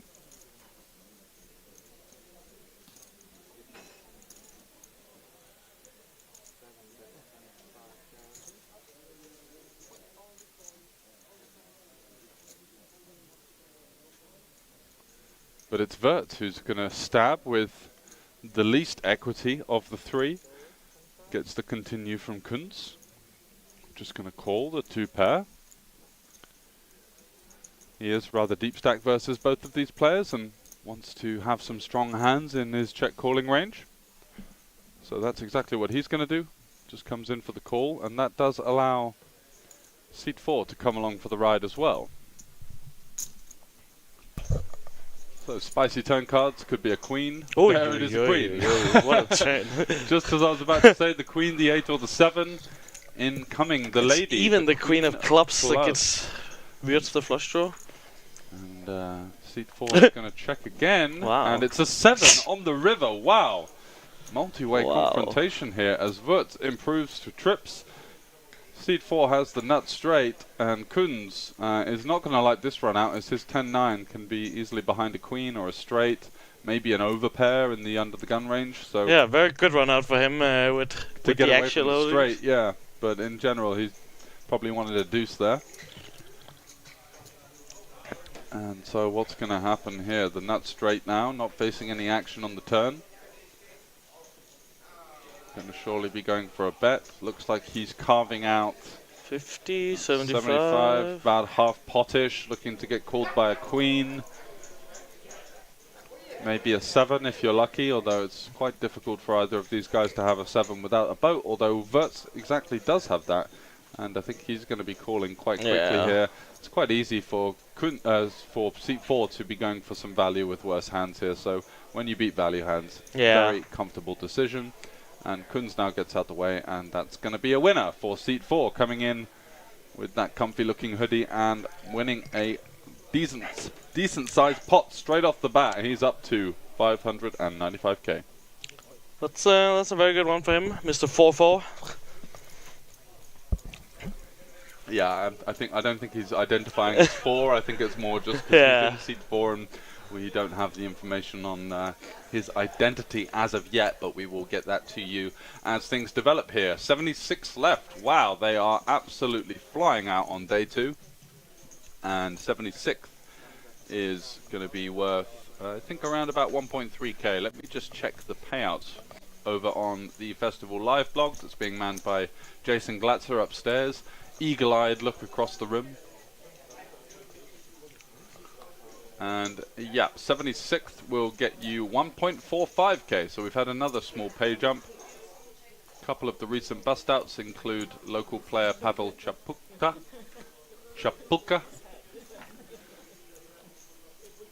Robert Konkanen from Sweden, Runar Borg from Norway, Marius Ignat from Romania, Marjan Mitrovsky from North Macedonia, Mats Vosquist from Sweden, and Nikolaos Tsitsos, as well as Gani Weiss. They are the unfortunate 8 players that have just hit the rail here in the festival, taking home 1450.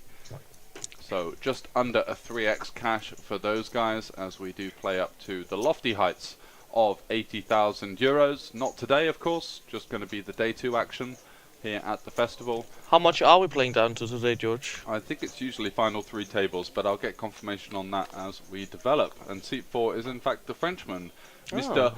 Palot. Palot. And he's off to a very, very hot start, this guy. Flops the top 2 pair here. Look at that. Not much going on for Kunz, though. No, not even a backdoor flush draw there, so it's... It is a limp putt. Sylvain Palot. And he has cashed for 24.2k in lifetime earnings. Alright, so quite a big spot for him too. Yeah, absolutely. It looks like he's just come onto the scene relatively recently. Looks Goes to be for residing in Malta.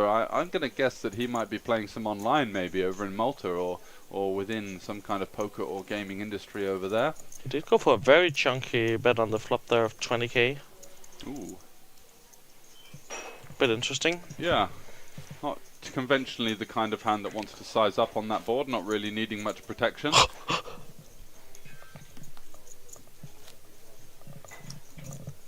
Sorry. And it's his biggest cash is for second in the Mystery Bounty Cup for 10.4k, but bear in mind that the Mystery Bounties are not often included on the That's true, Hindenburg, that's so true, that could yeah. have been for much more money.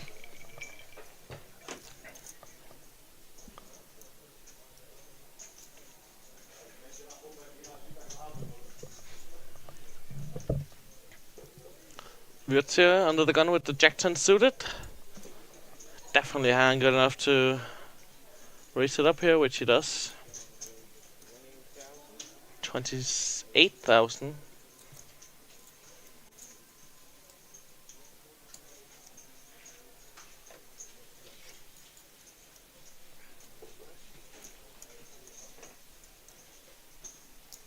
Kunz on the button, he's getting involved in these hands. Yeah, Not ace really jack off.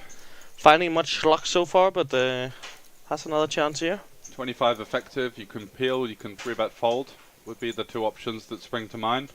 A little bit of both, depending on the opponent. He does like to go for the call, Yeah, it seems like. We've not really seen much pre-flop 3-betting at all across the entire day 2. That's quite It's just interesting. been lots of flatting, lots of very honest play. Don't think we've seen one bluff 3-bet. So something to bear in mind when you are navigating through these tricky mass field tournaments, that people are just not really that willing to 3-bet bluff pre-flop, you know, especially 76 left. It is potentially a good spot for you to start to utilize a more aggressive strategy. I think I played 4 or 5 hours in a tournament, and except for my own, I thought like three bets across the whole day. Like it's insane. Yeah, whereas when you play online in a $20 tournament, it's like raise and 3-bet almost every hand.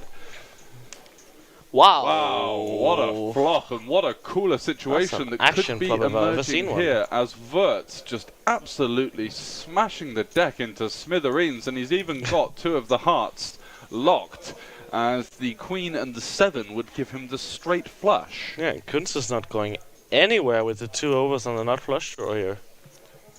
Certainly not. Snap goal. Wow! What is going on here? Oh, this is an insane cooler, and Even the king that's really bad for Wirtz because it's an overcard to his. Does go check on the it turn. does go check somehow. Kunz allowing his opponent a free And card. he checks again. Yeah, checks with the Jack-High flush. And now the door is open for Kunz.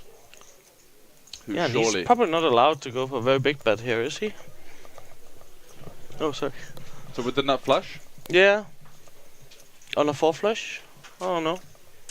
On a He 4 is flush, clowning up a... He's got some Jack 10, Queen 10 that would want to bluff, and let's see what he goes for here. 75? He probably doesn't think his opponent's going to have much at this stage. Goes for a kind of medium-sized bet. I think that's reasonable. We've seen Wirtz be the type of player to fast play all of his hands. Yeah. He flopped top set on the Jack 6-3, 2 hearts, and just snapped 3-bet jammed for like 30 big blinds versus Colano. And now he finds a way to get out of there with the Jack 10, flops a flush, and just gets away to no more bets. Holy cow! That is How was this incredible. putt not bigger, George? I know. That's some serious ninja work. I'd be from mad Wirtz. tilted if I was Kunz right now.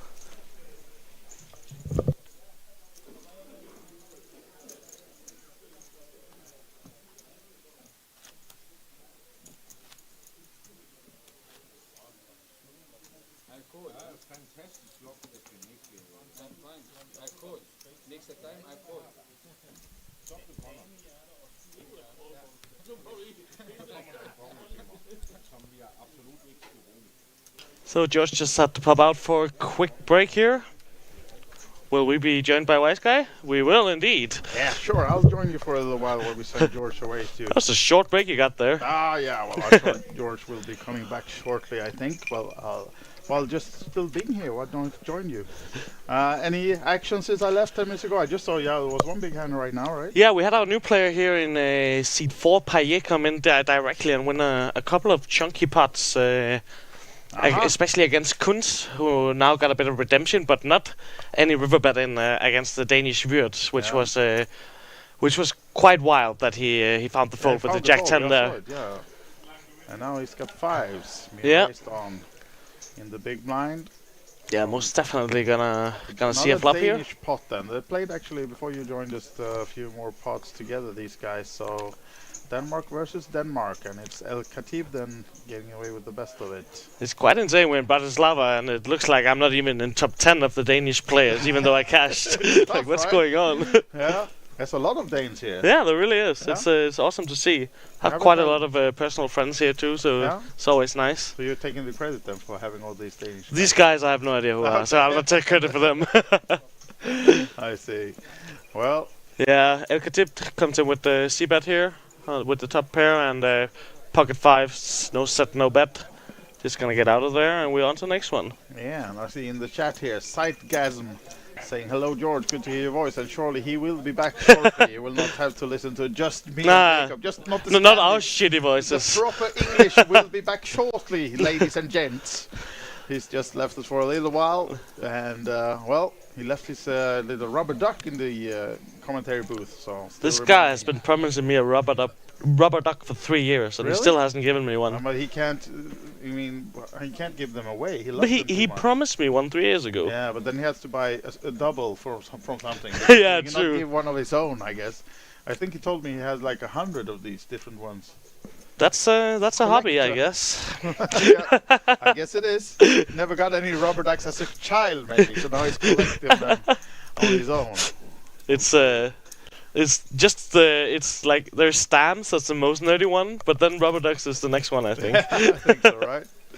Now then, our new player from Hungary, pretty new at least, played just one orbit or so on this table, is with the queens. Yeah, he actually got involved with queens like 5 hands ago, and did lose that one on a king high flop, but it definitely makes sense to go again. It's quite a strong hand, isn't it? Yeah, definitely, of course. And taking a stab at it with the 24k min raise. We are up to 6-12 blinds now. El Khatib going nowhere with the beautiful 8-7 suited. I expect him to surely peel one off here with the 7 suited. Nice hand. So, while we go to the flop, Jacob, any bad beat stories from your main event exit today, or was it? Not at all. Like I maxed late red, so I was short the whole day. Okay. So I was kind of just navigating that stack, and was very happy to cash for a short day's work. Yeah. Yeah, so, the hourly rate was not that bad. Yeah, exactly. Yeah. I have absolutely 0 complaints. And Vacchini now then, flopping a set. And he does check back the flop here. For El Khatib on the turn, so this time he might actually have to pay another, what should we say, 40k from Vacchi here now? Yeah, I think that would definitely be a reasonable pricing. It is quite of a wet flop, so so I think you do want to go up there around 50 to 75%. Staying at the 20 something, right? Yeah, 20k. Yeah. What, and a snap fold? What? He folded? Alright then. Oh. Just costing him 20 into 66, I think. So, yeah, I would have called that one off at least. Mr. Ghoul, hello. Who is it that is? I know who it is, right? Jostan saying crazy fold, the Jack 10 of hearts. Yeah, it was a crazy fold, and yeah, really disciplined fold from the Danish guy there. And I don't know if he has a live read or something. It's baffling to me. I would never have gotten away from that one. And Mr. Ghoul is in the chat as well. Hello, SM Stuga i Hemfosa featuring the legendary Bjorn Lindberg. We know that guy and indeed. We know Mr. Ghoul as well. We're missing you guys here in Bratislava, of course. You should have been here, but Well, playing the Swedish Championships in Hemfosa is not the worst thing either, I'll That guess. does sound like a good time, but Yeah. it's not quite Bratislava, is it? Then we're talking about the online Swedish Championships. Oh, it's the online. Yeah, it's the online. Where's that played? It's played at the Svenska Spel. Ah, yeah. It's like do you have the Danish Spel? We have Danska Spel, Danske yeah. Spel, yeah. They on the State-owned. they're on the party operator. poker software actually, so they have Oh. a shared liquidity with that. I see. Now then, Wurz going to the flop against Aziz. Ace, Yeah. 7 of hearts, Jack, 9 of clubs. Pretty standard stuff Big here stacks, pre-flop. these guys as well. Yeah. 5-5-8. Neither player hits anything, so Wurz likely to. Oh, wow. He did not. Checks it back with the ace high on the paired board. Now then, maybe he'll Yeah. want to be active. Oh, it's Snap. Aziz. Oh, assist Betting. leads out on the turn. Very Surely interesting. Wurz is calling though. Not giving up the ace high. And He's a bit of a hero folder, but yeah, he is. Aziz does have the flush draw to go here now, so can understand his bet. Trying to get Flush draws on double paired boards are just a bit iffy, right? Oi. Wurz though getting the better of it. Let's Is see Aziz if- gonna try another stab at this one? I think there is a lot of ace high in Wurz's calling range here on the turn. Yeah, Gives it up. I think that's fair enough. Ah, snap check back. Checks it back. Aziz is not very happy with that. Why don't you bet, sir? What are you doing? Yeah. I think he was expecting a chop when he snap checked back. Yeah, exactly. You would expect the split there, huh? So how's the fun there? Somehow it also is very quiet. It has been nothing but quiet this Yeah, week. believe me. These guys are hidden away in a corner, so we want to keep the volume down a little bit just around the TV table, just to have the production in a good way. But surely outside of this small room that these guys are playing in, it's everything but quiet. I think the festival has once again outdone itself. So many events, so many mixed games, so much fun stuff. We've had the slots tournament, we have the roulette and blackjack tournament, and just overall so many people here, and it's just been absolutely great. It's been crazy. As we said, me and George earlier yesterday evening, we had actually a tournament supposed to start at 9 in the evening, although we had no tables. Yeah. There was every room was filled, and I think that means we had well over 100 tables playing at the same time, so we had to postpone the tournament for half an hour until the Yeah, I was in that tournament main event. for Yeah. 3 hands. Was the day 2 of the Hand and Map Championship. That's I actually correct. don't know who won that one. Yeah, I saw the name earlier, but I didn't exactly enough. I think it was Frederick something, right? No, known face to the festival at least. He's been around. Aziz That's what electing for the limp here with the pocket going kings. sneaky in the small blind against Alan, but it didn't work this time. As we go to the flop to see if we can have Spade. something. Oh, not much for Alan on this one either. Backdoor flush so draw, backdoor straight draw, but yeah, it's Casual probably 20k from Aziz. he has quite the attitude at the table, this I guy. must say, right? Very emotional and Yeah, not the calm and collected style we see most players elect to. It's quite refreshing. Alan not falling for that one though. So See, Wird's enjoying a Corona there. He's playing some funky poker. It's always interesting to see people taking different lines and doing stuff different. It can be very inspiring and makes you think, right? yeah, sure. And we go on to the next one here. Payo? How would you pronounce that? Payo. Payo. Payo. Payo. Oh, my French is not perfect, I will tell you, but surely he's coming with the race here now then. Big stack, 600k in front of him. Yeah, 600 under the gun is a very, very good hand to get in there with. Just open up to 25k. Yeah, we do have lost one Danish guy, and see that now. Peterson is out in seat number 2. It's waking up with a very good hand. Chooses not to Ooh. 3-bet the pocket tens here. It's He's calling with again the one- another quite unconventional line, I would say. Yeah, see 110 folded. Fortune for him, 1 ace though. And Ardude got a real spot here. This is a hand that could definitely be doing some jamming, I'm sure, for 20 big blinds.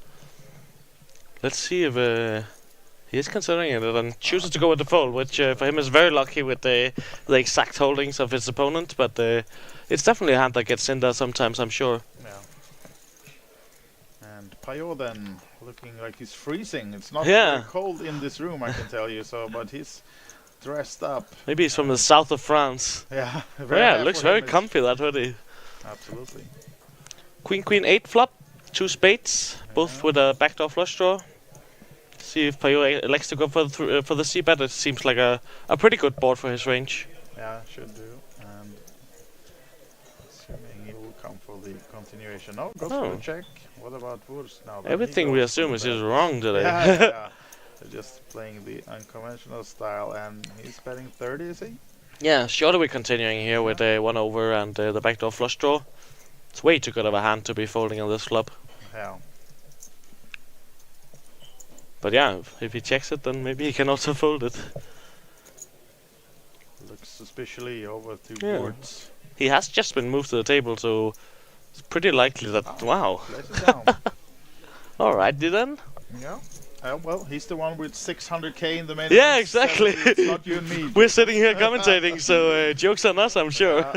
Definitely so.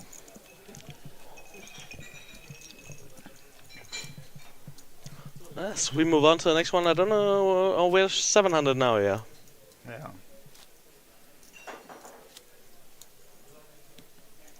Do you know if the outer tables are in this room or upstairs? So they're both. All right. We have. It's a big tournament. Yeah. There's still this. I think it's 5 tables total in this room. So we will be tomorrow or later today. Will be only in this room, but there are some tables upstairs in the main event still also. So they're moving them downstairs as we go along and break some tables. Yeah. And soon they will all be gathered. As we Oi! This guy. An absolute legend joining the table here. Ladies and gents, Svein Olav. Comes in instantly with the great mood. It's awesome to see. Absolutely. Welcome to the table. Svein Ola Eidsæter, I think is his last name. We'll see before we get that on the screen. But massive legend of the Nordic poker scene and always here for the festival. Yeah, actually living in Bratislava for a couple of months. Oh yeah, I saw that. And he's here working from here as he is a cool bet ambassador and well, he won a couple of tournaments too recently. Yeah, playing a lot of live poker. I think that's why he decided to work from Bratislava for a while. Not bad. Relocated from Norway here for a couple of months ago and been playing a lot of live poker, and now he's here. Of course, you can see the nice cool bet awesome hoodie shirt as well. Oh, not a hoodie, but awesome shirt. I actually was looking at jingle that bets. Jingle bets, jingle bets, jingle all the way. We're just going with the quite wide open here with the ace-3 offsuit from +1. Yeah. I think I would elect to have a bit more narrow opening range here, but he likes to get in there. Yeah, fair enough. This time Payot stays in.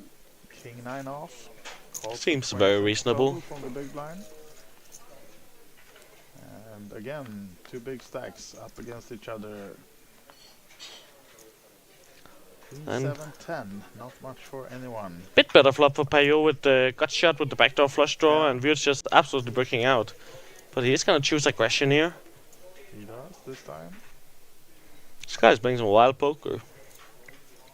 Now then, and surely we're continuing here, Payot. Ace jack before was interesting to fold. Here it would be criminal. Let's see if he goes with the criminal way or not. I'll also assume he will at least peel one more card here. So he could do some check raising too, I'm sure. 80 or 970. That's good to call. Go Svein Olav in the chat. Yay. It's good to see. And on to the turn. Another queen.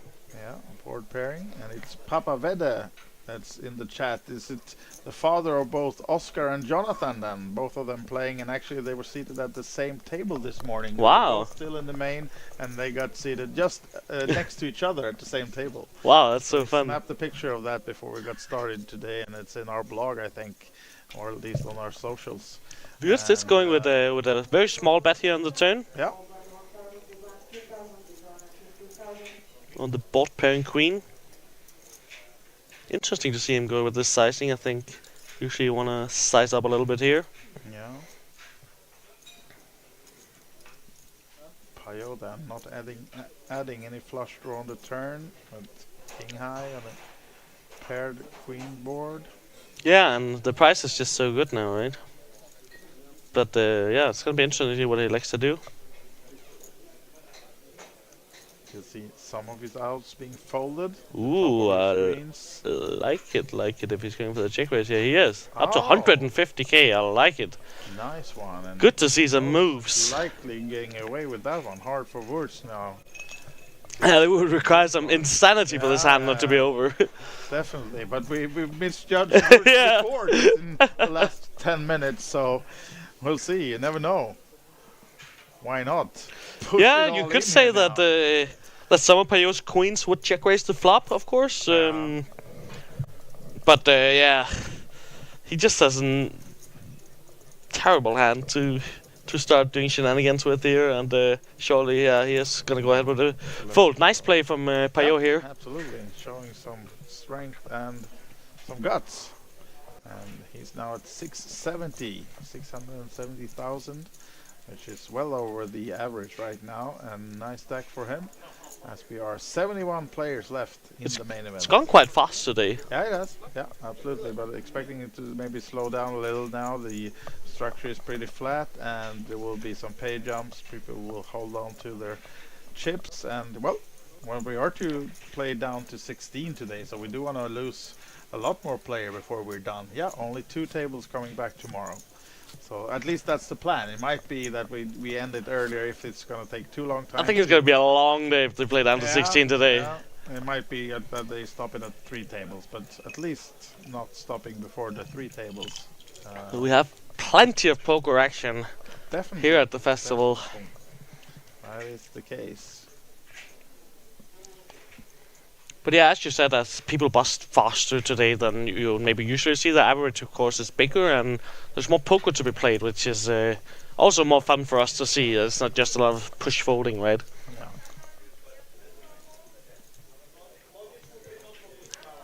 Not really anyone getting a hand here so far. What's this doing a little, I don't know. Here we have a hand. Alan, Of 22 big blinds. It seems like a one. very, very clear open. yeah. Too many chips to shove. Too good of a hand to Then fold. We're gonna see Svein Olav. What's the chip count of his? His first hand at the feature table. Svein Yeah, around Olav, 300. 8s. Oh, wow. Oh, 8s as well. Seems like a hand he can definitely just jam in there for 25 blinds. Yeah. And I think these players might actually have played some together before, because Yeah. Alan plays a lot in Estonia, and Svein Olav also been there a lot playing, so Yeah. wouldn't be surprised if they've been sat next to each other before. That's very good information to know, because like, yeah, he does Oh, jam it in. I does like it? it from Yeah. from Svein. Nice one. Oh, Kunz now. Ace Jack, not the hand you want to get in with here now, since it's race and all in, but still, nice hand for him. He has nothing, no notes on Svein Olav. Nah, And wondering, what's this guy coming in with the funny shirt and just pushing the first hand? I guess by Ace Jack. But he lets it go. Oh, another one. and this is a bit more. Oh, he snap calls. All right. He doesn't fall for Svein Olav's tricks. And I think yeah, he's just gonna have to let this one go. Yeah, he has to. 2 all-ins, and you're holding the 8s. Might not be the best of news. So yeah, expecting him to definitely fold. An interesting choice of glasses with all those mirrors. Yeah. If you look at the cards, That seems suboptimal. Yeah, and you're, indeed. it's almost like that meme of Kim Kardashian. Oh yeah, that's right. Well, Alan, thinking about it, does he want to take the chance to triple up? It's a or- tough call to make 3 ways. Yeah. I think your hand is just Oh, not too expecting strong. to fold this Not strong one, but- enough. Thinking about it still, as you can see the 2 Coolbet players in picture. He lets them go, and he'll be surprised to see that Svein Olav also has the out, and he tells him, bad news there for Svein Olav. You don't want to hear that from your No, opponent. no, If you there's should a never queen say that. now and you're dead, or an ace. Actually, I know who he is now. I played a very long cash game session with him the other night. The last 2 nights I've been hosting some Sweden cash games, and he Oh. was there on the first night. It was so much fun. Oh, Oh, that's bad Svein. news for Svein Olav. Will it Yeah. be one hand only on this table? Oh. Yeah, I think he's not covered completely. Yeah, Has he's not. No, he will have a few blinds left, but still. Yeah, that's unfortunate. That's unfortunate. We just got him on the stream and almost busting out the He's first hand he plays. just a guy that's so much fun to have there. So a bit unfortunate, but yeah, that's unfortunate. loses the flip, and let's see if he can spin it back up. Yeah, ship in a chair. We'll see. All smiles though. Yeah, this A is happy just lad. classic He's him. always smiling and spreading good vibes all around himself and when he's playing at the tables. So surely as a Coolbet ambassador, he's also taking a lot of these Coolbet players out for dinners and other stuff around Bratislava, and just met them on a local restaurant the other night when he took nice. the qualifiers out for some dinner, and well, he'll still. I'm sure he's a great host. Yeah, definitely. Great guy, and as we said, he will be left with crumbles, but still. Yeah, a couple double ups and you're right back in there, right? Absolutely.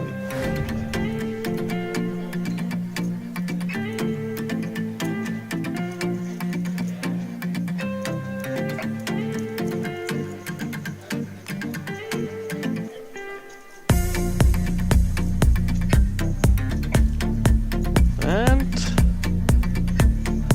we're gonna move on to the next hand. It's just so cool to see Svein just making conversation and talking, like not taking it too hard. I definitely like to see that. It is just a game after all.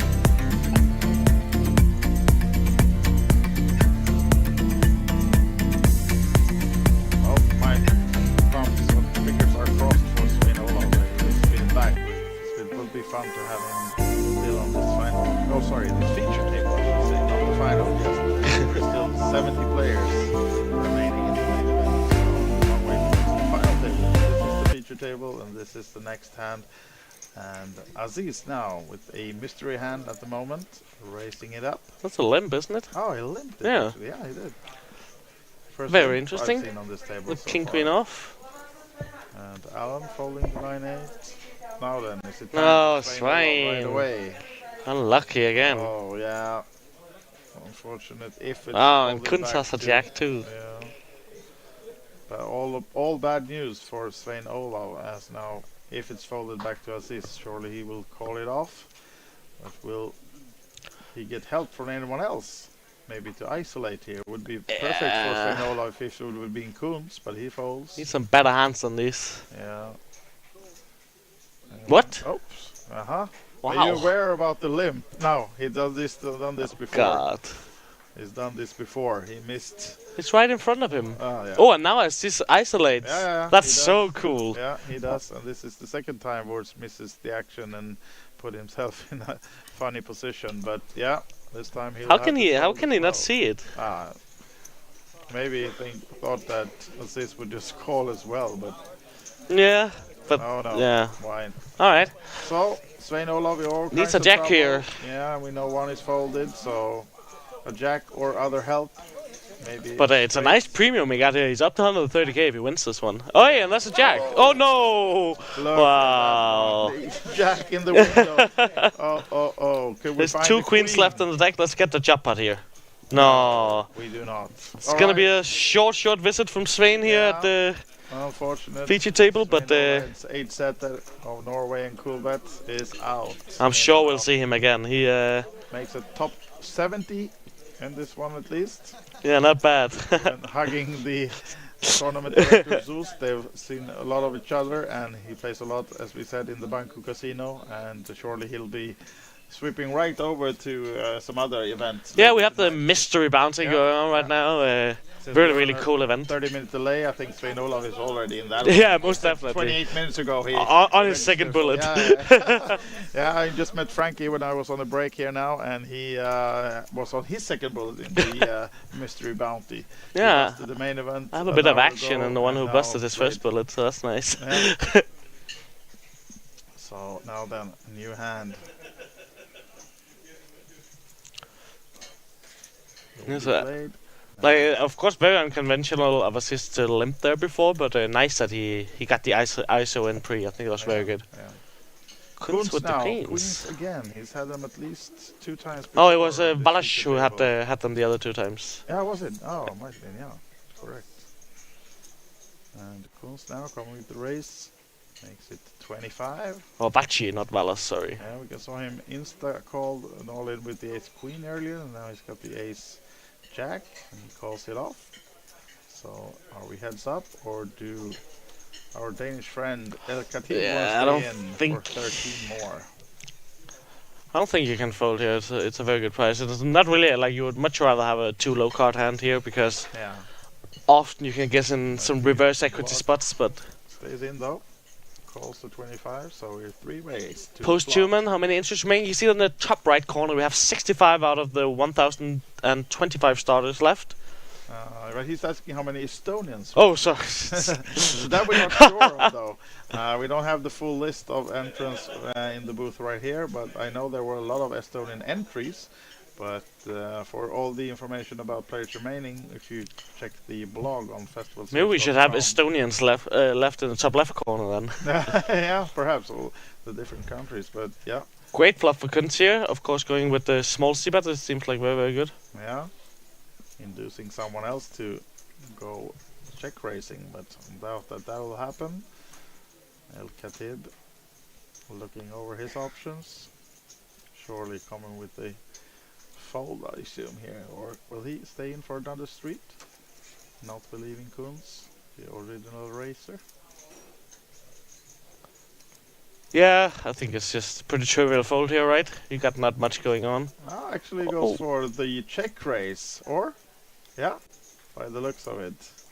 Makes it 80. That's wild. Of course, trying to show that a 5 would be in his range here now, calling from the big blind. And yeah. Of course it's not impossible, but it's hard for Kunz to put him on that specific card. Of course, a lot of moves being done on this paired board, and yeah, this is a question for Kunz now, because 80k, I think you're fine with just calling it off. There's no need to really jam here. It's not that many bad turn cards. No. And of course you're not going anywhere. Like, if he has a 5, congratulations. Yeah, exactly. That's how you gotta... He does jam it in there. It's fair enough, definitely.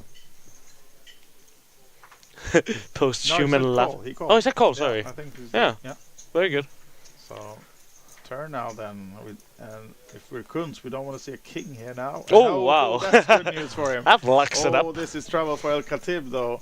Yeah, because if you check raise the flop, Yeah, surely what you have made a decision, right? Yeah. Like, you're not Will gonna stop will betting. He give up now? Will he assume that Kunz has a big pair and that he will not get him off that? Because surely Kunz will not be... Yeah, he checks it, right? And I do surely think... Kunz, oh, we got to check behind here now. Yeah, I think that's very, very good. Opponent do something stupid on the river, right? He has the board locked up, right? There's just no need to bet. The SPR is 1, so you can get all the money in on the river. It looks like he's betting, though.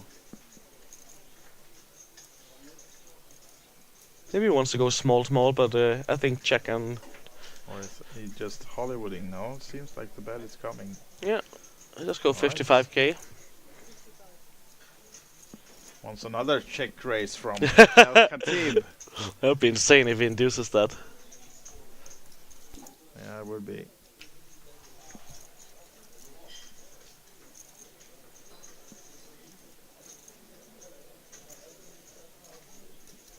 El Khatib investing over 100 into this spot. Of course, feeling a little bit committed, but now I would assume that he gives this one up and understands that Kunz is not doing this with just anything. Yeah. Yeah, it was just a bit out of line on the flop right, and yeah, he tried to represent the 5, but this time, I mean, if Kunz would have been on a ace jack, ace queen, or something like that, surely he could have gotten off that hand, but not, yeah, 100%. not this time. Like, it's not like it never works, and it's much easier to criticize it when you can see the other guy has queens, right? Maybe he's regretting the big size thing, though. Made it 80 on the check raise, when it would have been the same result with maybe 55 or something like that. But now, yeah, it didn't work. At least he didn't get baited into trying it a second time on the turn. Yeah.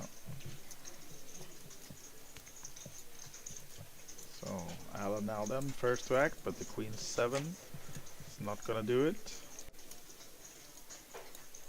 6-3 of diamonds for Kunz. And our man in the nice hoodie, or is it a jacket, or looks so comfortable. So cozy. I wanna have one of those. Although I wouldn't wear it inside. No. Indoors, but no, it must be mad warm up there under the lights. So. Yeah, I would think so. But yeah, he's probably one of those guys that never gets warm. And now then, El Khatib in the small blind. You can definitely go a lot of ways here, Yeah. actually. As long as it doesn't fold, it's not that bad. Exactly. I just expect him to jam. Yeah, that's fair he enough. does. Well, see, it's not folding insta. We don't see the hand. King deuce. Yeah, the fold is coming Yeah. for sure. Just doing a little funeral for his hand. A little bit. Yeah. That's the cards in the muck. So at least then El Khatib gets a few blinds back. Yeah, pretty interesting spot off 20 big blind. I think you can do some limp racing, you can do some racing, and you can do some jamming. Stop eating. Excuse me. Stop eating their candy.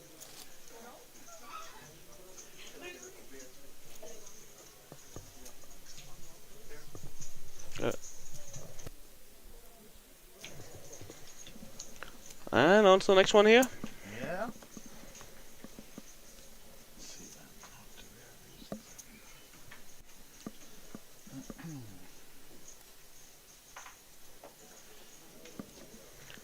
And we get another player to the table here. Yeah, recognize this guy. I don't know the name, but he's been playing a few events here earlier this week at least. Yeah, Maybe I've seen from him too around. the earlier festivals as well, but known face coming in at seat number 2. Get his name on the screens for you for the next hand, and he'll be stepping I have right a feeling in he on the might be big Danish blind. too. Actually, he is, right? Yeah, right? Are you taking over this casino? We'll see if it's or not, but yeah, a lot of Danes in the house. Then. I'd like to say I have no say in who's on this TV table. And a walk. Ah, one of the rare walks. Not bad. And Alan Arjut from Estonia, seat number 1, picks down his own blinds. I and got a walk on the blinds. direct bubble today with 8 blinds. It was beautiful. Oh, Feels so good.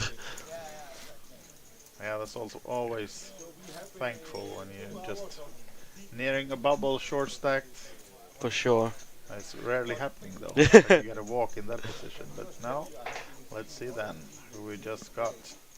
Joining the table, seat number 2, new player to us, one of the 63 remaining in this. Goes so main fast. event. Yeah, it's fast now. Yeah, absolutely.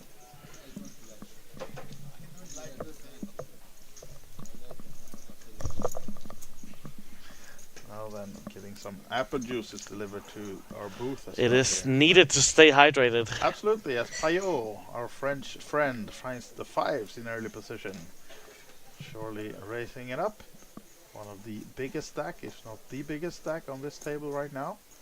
664k. Yeah, As it's the average should be around 400 something now, right? yeah. I think that's pretty correct. Oh, wow. Oh, wow. Vaci of Hungary. Also has a big stack. Surely coming with a re-raise here now. We did see him flat queens before, and he This is actually. a 75. Oh, that's rebate. yeah, okay. He's got those golden shapes. Yeah. That you almost don't can differ from the yellow ones on the screen, but yeah, does make it 75 to go. Good 3-bet, good sizing, I think. Yeah. And Alan is out of their way, so it's gonna be. Oh, he was actually an English player, this guy. Yeah, with a name, or maybe that's from some Eastern country, but Yeah, Polish or just, something, maybe? Yeah, registered as English, so that's what we call him. And Payot's just gonna have an easy fold Yeah. here, right? Sure. Not much you can do Opening about it. early and getting another early re-raise. 5s are not worth going any further, and as we said, it's against one of the other big stacks on the table as well, so Yeah. you don't want to get yourself in trouble against. Like when you look at the hand 3 of hands he would open there, 5s are one of the worst hands. So We did see him do a spectacular 3 or 4 bet just before though. Check, so we'll see. Oh, he reaches for chips actually. wow. Maybe you think he's deep enough to just peel here and see if he can hit a set. Oh. Then we have a big pot, 180 in the middle. But yeah, as I said, I think it's And quite the easy fold he had but there. he hits the king and only overcards for Payot, so bad news for him as he checks it and gonna have to give it up when Vaci comes with the continuation. He's going big, it looked like. Yeah, On 100 Ah, okay. He wants more blue, more blue. That's quite a large sizing of him. Yeah, and quick fold from Payo then. And we will say thank you so much to Wise Guy for quickly filling in again. George is back. But I'm sure you will hear way more of Wise Guy in his interviews and everything else he does for us.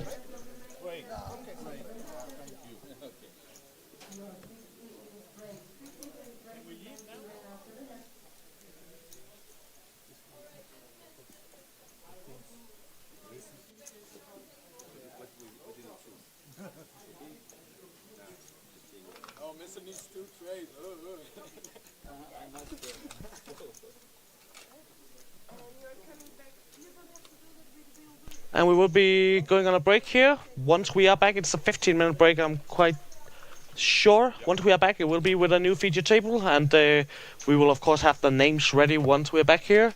So don't go anywhere, stay tuned. 15 minutes live from the festival at Banco Casino Bratislava.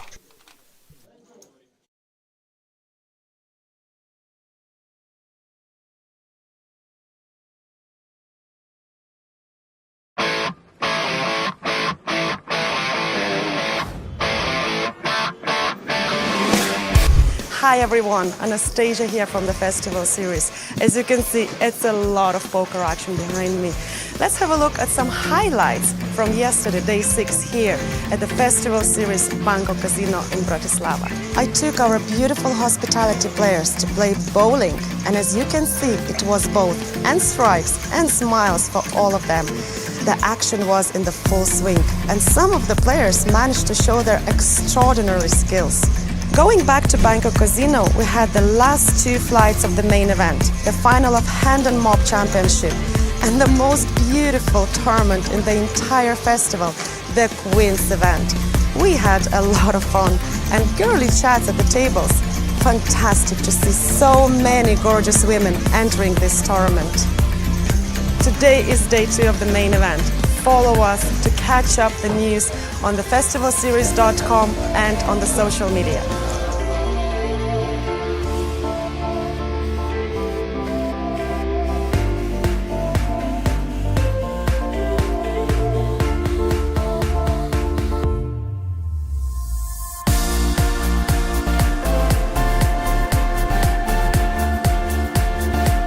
Hi guys, welcome back. Bratislava, the festival 2023, now joined by Elizabeth from Norway, a Coolbet qualifier. Welcome. Thank you very much. And you told me you won 2 packages to the stop already. I actually did. I played the first Queen's package, which was announced on Facebook. I think it was Coolbet. It was the first one they will ever get, and I was like, of course I have to play this one. And then it was top 3 who get paid, and only a woman. If a man wins, he had to give it to a woman. So we were actually 2 women at the podium, and the third was a man, but he gave it to a woman. So it was fun actually. And then you won a full package as well. Yeah, the same week, weekly final. I actually managed to get a ticket to the weekly final through a ticket. So I qualified through a qualifier, and then I think this as well. So it's all good. All good. Well, nice fun, and now you're playing the Queen's tournament today. I think I have double average, which is 30,000. So we are just finished with the 500, 1,000 blinds, and now it's break. I think I have like more 60, 65,000 maybe. So I'm feeling good about this day and about the atmosphere and everyone here. So, yeah. Lovely. And normally when we bring poker players in front of the camera, they may be not so used to that, but with your background, I know you're familiar a lot. You tell us a bit about what you do, otherwise than poker. Otherwise than poker, I do social media for a living, and I actually do like reels and also photos. I'm a photographer as well, so I've done a lot for Coolbet and poker in general. So yeah, it's like kind of what I do. Yeah. But someone whispered something about a poker series as well. We have a drama show. That's actually true, because I really want to go out of my comfort zone, and then I got asked about being in a series which on the region series, which is called Connect. And then they asked me, do you want to be a part of it? And I was like, that sounds cool. So I said yes, of course, because it's like you just have to go out there and do things that you like, because you only live once, and yeah, that's the chance that I got, and I just went through it, so it was super fun. That's actually a drama series of the like poker but also dark gambling, so it's like You can watch this on HBO? on HBO, yes, so it's you better watch it if you haven't. Absolutely, well, sure. Connect is the name, hit it up on HBO, and looking forward, I know you're still in the main event here as well, right? Yeah, I qualified for day 2 with actually a good stack. I actually qualified with 175k, so I think it's gonna be a good day number 2 as well. So nice to have you here at the festival. Best of luck then, both in the Queens and in the main event, and hope you see you on some podiums here as well. Let's hope. Thank you. Bye bye. Bye. Ciao ciao.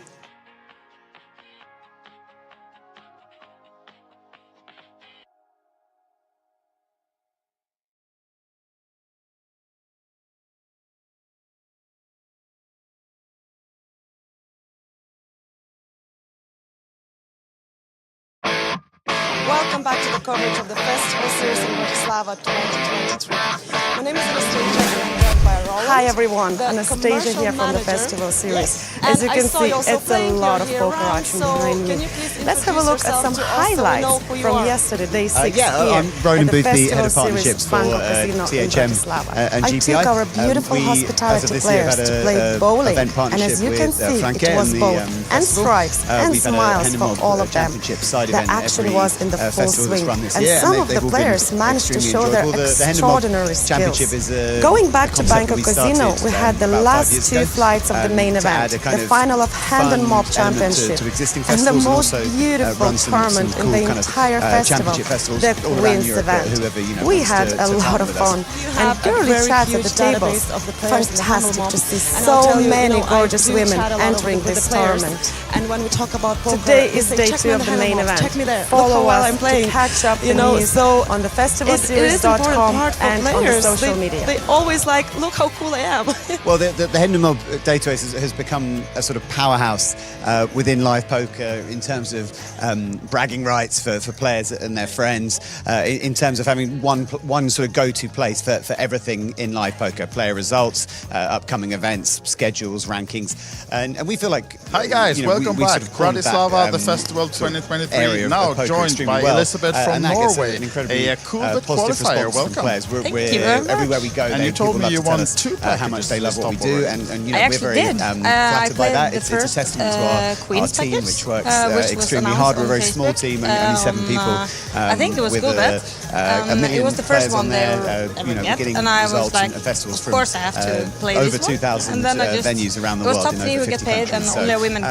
If a man busy wins, and only 7 people, he had you to give guys it to a doing woman, amazing a woman. job. So, Well, we so, are very we busy, were but actually but 2 it's- women at to the get to come podium, out and hang out at festivals like this the with the third was a festival man, team but he and gave their it to a brilliant woman. team on the ground it is was the kind of fun, reward actually. that we get And from then- you won a full all the hard work Yeah, we do. Maybe the same week, kind of less glamorous weekly side final. of things. I So actually managed this to is get the kind of ticket to the weekly sort of final cherry on the top when it through comes a ticket. to working So I in the live qualified poker through a environment. qualified. It's just brilliant to come to And these then I events just- and meet I all the think brilliant this as people well, who so work for the it's- festival. Yeah. We are happy All to good. see you and your team here, which means a lot to us. And at the moment, just right here I behind think us, I have double there is a average, Handle which Mob is 30,000. tournament. So Oh, absolutely. we just- Right behind we're where just we finished stood with now, the 500 Hennemob Championship Bratislava is and, playing now it's down break. to a winner. I think I have like Slightly more 60, unconventional 65,000 start maybe. time So for day 2. I'm feeling good We actually about had this day and about 0 the tables atmosphere and available everyone here is- until about 20 minutes ago. Normally when we bring Every poker players in front of festival, the every camera, table they may be in the not festival too used to is that, currently full but up. with your background, And there's a Amanda, lot of, you're I mean, those familiar a lot. who are You, here will know tell us there's a bit probably about 5 or what 6 you do. rooms, Otherwise than poker. all full of tables. Otherwise So, than I mean, poker, what an incredible atmosphere. I do social on a media Friday for a night here living, in and Bratislava I actually to do see like every reels single and table full of the also festival. photos. Hundreds of players playing all I'm a sorts of photographer events, as mixed well, games, Holden, Omaha. There's a PLO slash PLO8 going on right behind us. There's Open Face like Chinese. There's a what I ladies do. event going on. I saw you in the ladies event actually. Yes, I tried. Aren't you playing in the ladies? I bubbled on the final table. I'm sorry I to really hear that, want to Anastasia. go out of I'm my sure. comfort zone. I'm sure you were very. And then I got asked.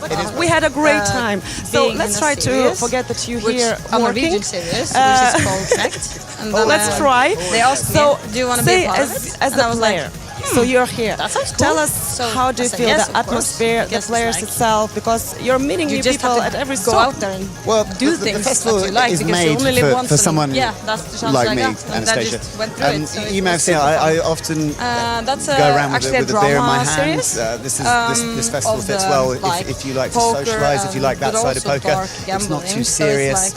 There's far more than No Limit Hold'em here. A lot of HBO, events yes. are very So heavy it's, on the you better Hold'em. watch There's it if you haven't. all sorts of mixed games. There are Nick, non-poker that's the name. Hit it up on variants HBO. played. I mean, I And, tend to looking stick to forward- poker I know you're myself, still but if you in the wanted to main play event here as well, right? craps Yeah, or I slots qualified for day or two. roulette or blackjack, there With, would be a tournament for you. actually a good stack. I've enjoyed. I just qualified played with a PLO tournament 175K. earlier today, so just So a I think it's gonna phenomenal be a good day number experience two as for well. a recreational Well, play. nice to have you here at the festival. Best of obviously luck, and both in the some Queens pros and here the main too, but event, and certainly the hope to people see who like to you come on and some have a good podiums time. here as I'm That's all. everywhere I Thank look, you. I'm Bye-bye. seeing friends and Ciao, people ciao. I know very well, and people I enjoy hanging out with. So I feel very lucky. It's a blessing to be able to come here and meet and play with friends, and it doesn't feel like work sometimes. It feels like a blessing, and just to be involved with the great team that work on the festival is a privilege. Our team work hard. That's what keeps us going. So we barely sleep. Do you sleep? I sleep a little bit, but I notice you and your team. Everyone is still here when I leave in the evening, and you're here before me in the morning. So, you guys do an incredible job. I'm Roland Booth. Human beings have to sleep for sometimes. And GPI. You're sort of bionic humans. Event partnership with Franke, and you guys do a great job. We've had content that goes out is brilliant. Side event, the pictures, the video festival that's run. There's nothing better as a poker player than extremely enjoyable. Seeing a great picture or a great video of yourself, a concept that we started about 5 years ago. Your friends and your family who don't necessarily know poker that well, or don't really understand poker. They understand some cool picture of you championship festivals all around Europe, or whoever wants to. That's very important. It makes people feel good, and it helps people understand outside the kind of this little bubble that we live in and we work in. They say, check me on the what poker is all about. Check me there. Look how well I'm playing. Brings new people to poker as well, so it's very important. It is an important part for players. They always like, look how cool I am. Well, the Hindenburg database has become a sort of powerhouse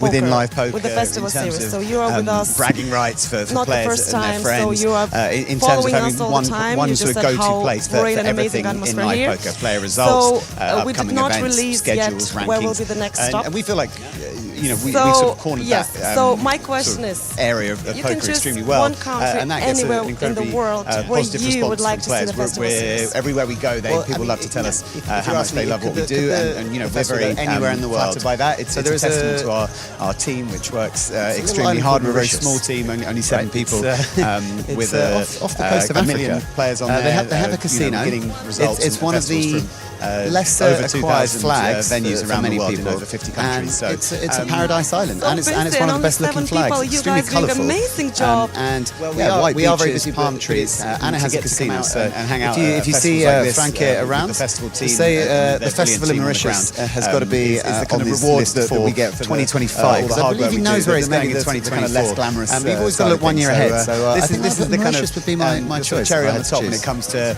working in the live poker environment. It's just brilliant. I'm a warm person. And meet all the brilliant people who work for the festival. And we're happy to see you and coming here to work. Means a lot to basically us. One of our at the moment, just right here behind us, there is a Handle Mob tournament. Go to work, absolutely. Right behind where we stood now, the Handle Mob Championship, Bratislava. I would absolutely come as a player. The reason to a winner.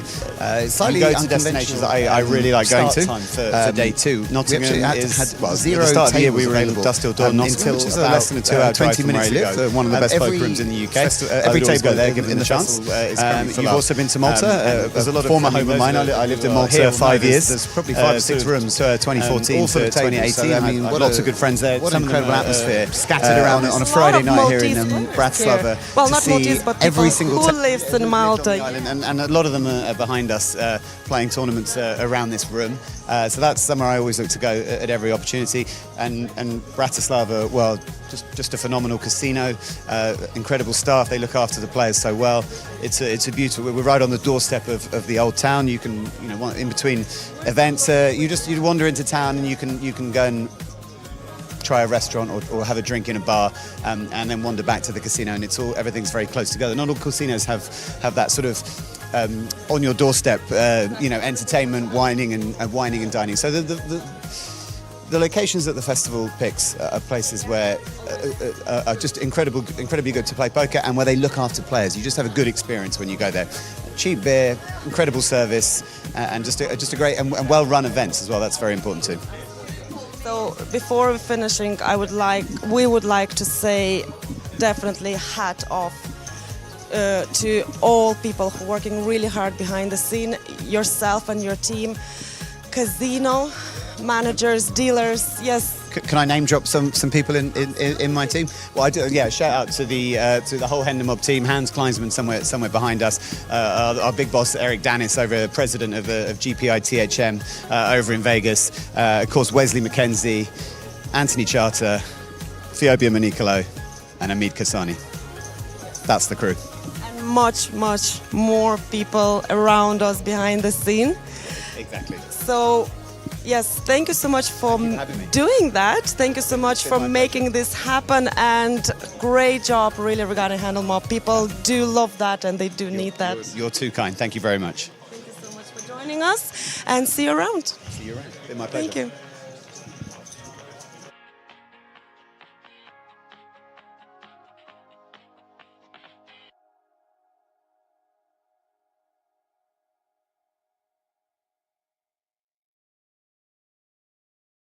Welcome back to the coverage of the Festival Series in Bratislava 2023. My name is Anastasia and I'm joined by Roland, the commercial manager. Hello and welcome back for continued coverage of the festival main event. 60 left out of 1,025 runners, and we have a fresh new table for you. I've got the details on all of the players. The one that jumps off the table is my good friend, Mr. Samo Stranak there in seat 3. Great player. Yeah, very dangerous player actually. He's not afraid. So we have seen a tendency of passive play, under 3 betting. We've seen some quite fit or fold type stuff. He's not someone that's going to cut that ilk. He'll be he's getting after it. Yeah, he's going to be going for it. Usually comfortable in much bigger cash games and tournaments of 4 figures plus buy-ins. Yep. So he is also a bracelet winner from the WSOP E. I believe he won the PLO 2K bracelet, and that was back in 2022. Where are we? Just having a look through the Hendemob now. Yes, 2021, the 2K Polymer Omaha bracelet, the WSOP E for 102,000 euros. Was actually heads up with another rather well-known Slovakian player, Alan Sabo, who got second for 63k. So 2 friends battling it out heads up. I remember tuning into the coverage. They play heads up as 60k. They played heads up for 40k, yeah. Oh, 2 40k, friends, and they were both, by the time they got heads up, they decided, right, let's have a few drinks and have some fun. Both good, crazy guys playing for serious money. No deal? You know? No deal. Playing for serious money. I think they might have done something unofficially, but I can't That's wild. remember.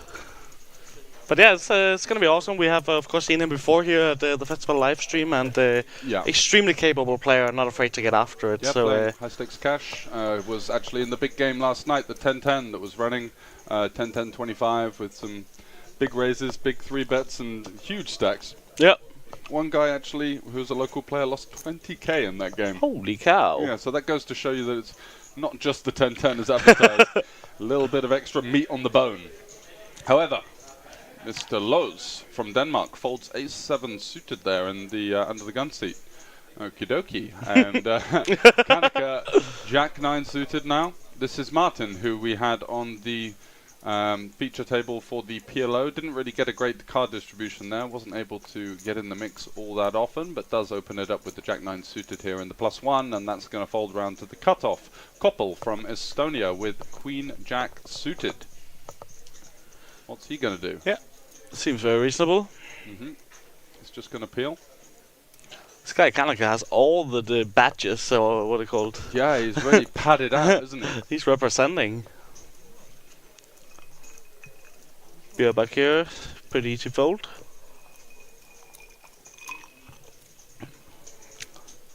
And we're off to a flop.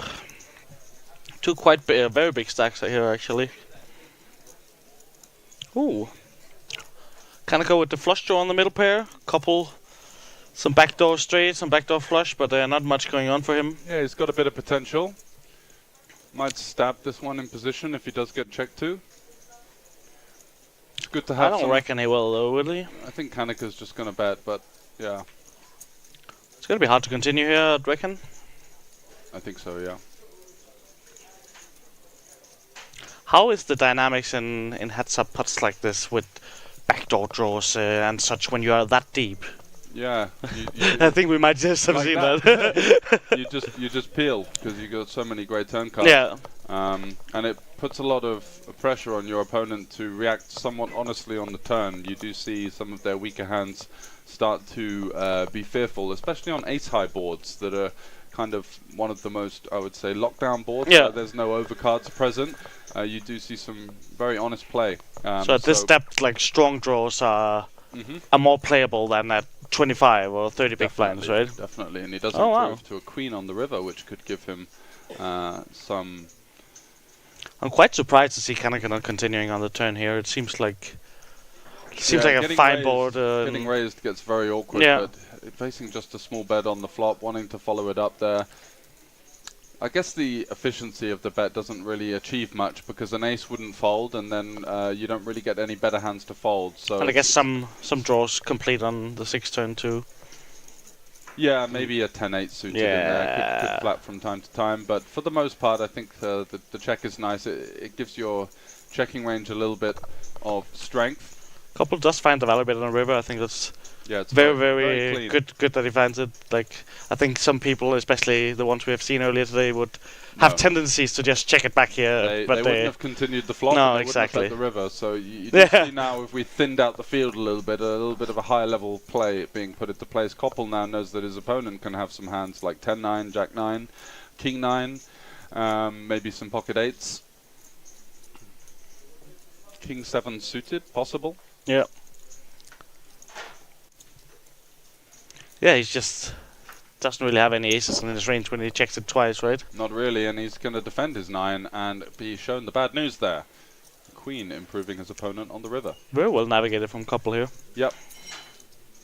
That's a sign of a strong player when they find these non-intuitive continues in these spots, facing a small sizing there.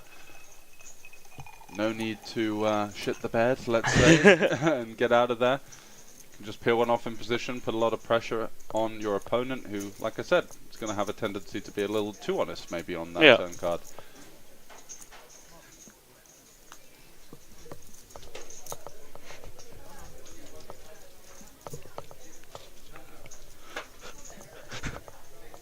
So 60 left still, and they have all locked up. What have we got? The next pay jump is at 55, which gets you just a shade over 2k, but these guys are in for 1830, which is over a 3x cash. No mean feat, but they'll be looking to propel themselves on the way to the final table. 9 left, 7.3k would be the minimum prize, which steps up to that eye-watering 80,000 up top. That is quite the first prize in a 550 euro tournament. Yeah, exactly. You don't get to play for that kind of money if you're playing these kind of low to mid stakes live tournaments that often. Here in Bratislava, you do have some that eclipse 50k, but very rare that you see almost 6 figures up top. The Groot from Holland here, with a pretty clean open with the queen 10 suited. Yeah, and a pretty clean defend for the big blind here with the pocket 3s. wanting to go hunting for that bottom set potentially. Extremely reasonable.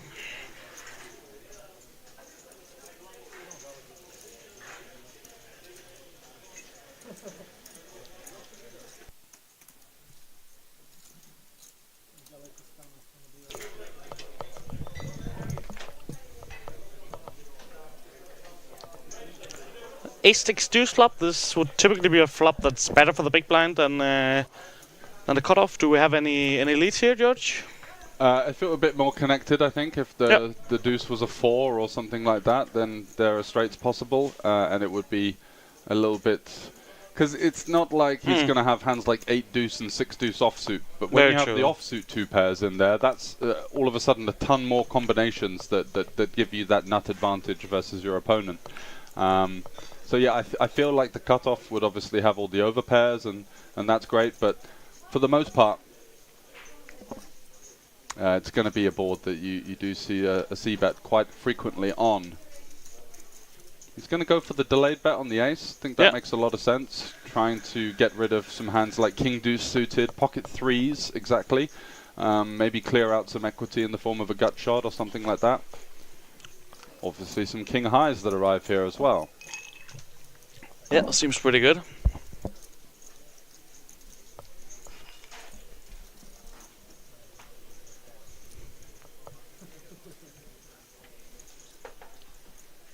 And when you expect your opponent to c-bet the flop so often, when they do check back, it's usually a hand that has showdown but doesn't feel the need to bet. And that kind of aligns with the ace. So I'm very surprised to see continue here. And it looks like he's actually check-raised the turn. Yeah, he's raising to 85k here. Going for some protection / bluffing with 2 outs. It's wild. It's pretty counterintuitive, but he's still got equity versus an ace, and he could maybe get some better hands to fold. So let's see what he goes for here. Yeah, it's going to be hard for De Groot to do much about this. He has an absolutely nothing ball, and he just has to let it go. Wow, lovely play. Lohse finds a way here with the quite unconventional turn check raise.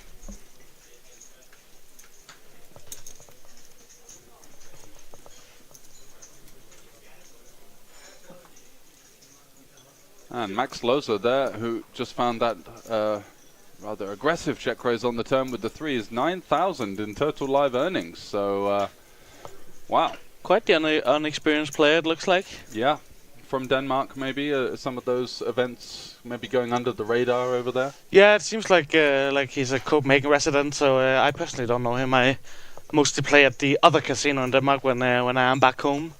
Yeah. But there is events that are not tracked by him for sure in the Copenhagen poker scene. Had a run in the WSOP E-Closer. The bracelet event there came 38th, so a little shy of the final table, and has another deep run here in the festival as we scan over to Mr. Stranak. Good friend of mine opening under the gun with Ace-King.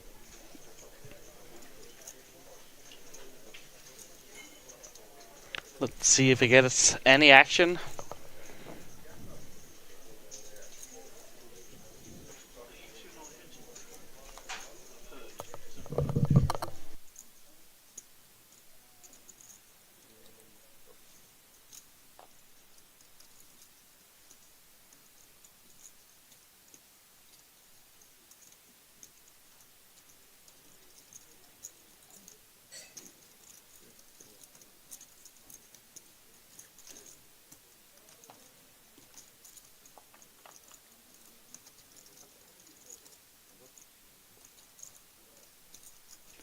So ace high board for Stranak as he outflops his opponent. Whoa.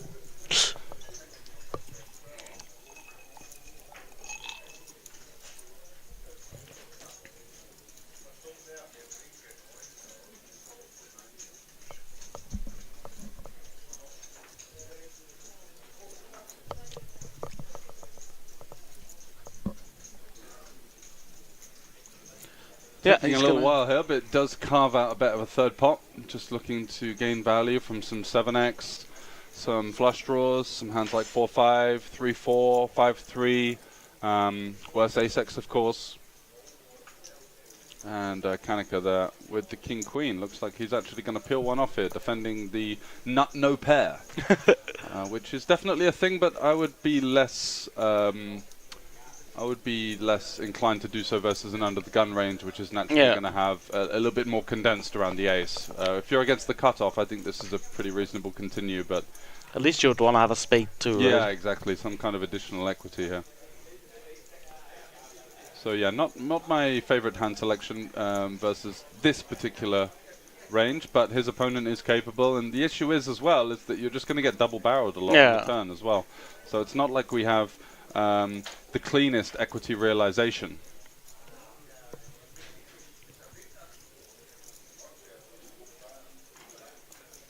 Let's see what Stranak elects to do.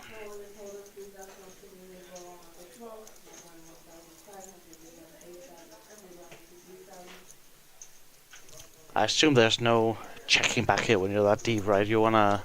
I doubt it. Maybe if he had ace-king with the king of spades, he might, but they're just so deep. I think we would just want to start driving money in versus the worst ace-x. Let's go for the full pot bet here. Yeah, I like this. He's polarizing himself now. He's going to have some complete airballs here.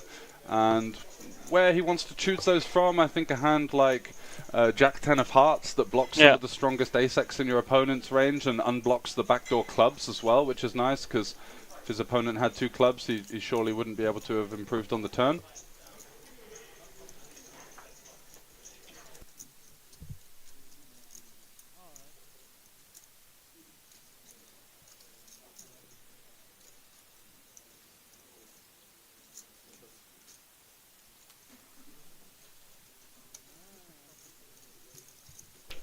And Stranak takes that one down, yeah, as you can imagine. Kanika there did go for a rather bottom of range float on the flop, and unfortunately cannot find a call on the turn, drawing completely dead to Stranak.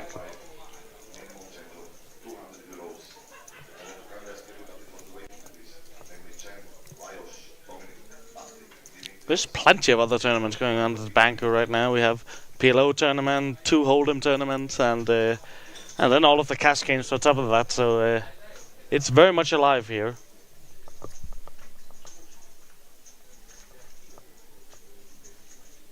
Yep, 13 cash game tables running.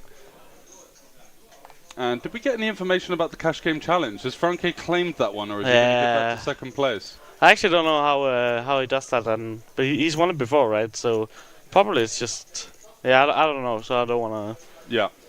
Well, we'll get some information on that. I was having a little chat with him earlier.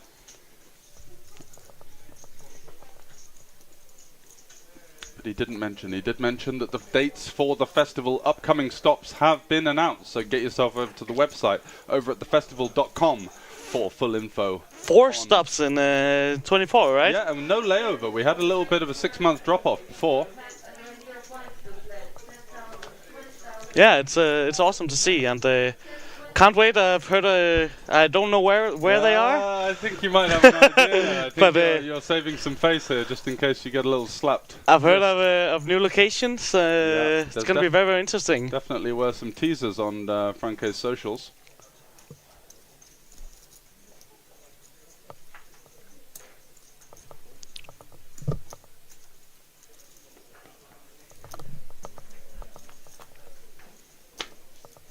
And we see Losa here on the button opening the ace-3 off, Stranak defending the jack-6-0. Bit of a wide defend out. Yeah, I think this is like a bottomish defend versus the button, getting a decent price. I'd say opponent dependent. I don't think he would defend this kind of combination versus someone that he deemed to be like some guy with 25k reg online or something like that. But definitely getting such a good price here. Versus a wide range anyway. Lutz does come in with a c-bet on the king high board and takes it down here, as Stranak had absolutely no piece of that.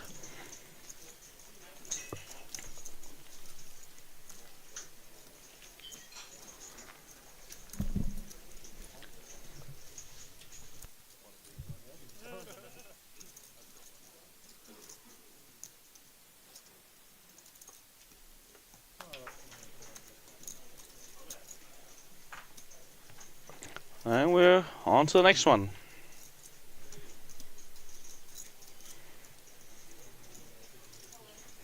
Still have quite a lot of players at this table we haven't really seen getting into the mix. Of course, it's a new table.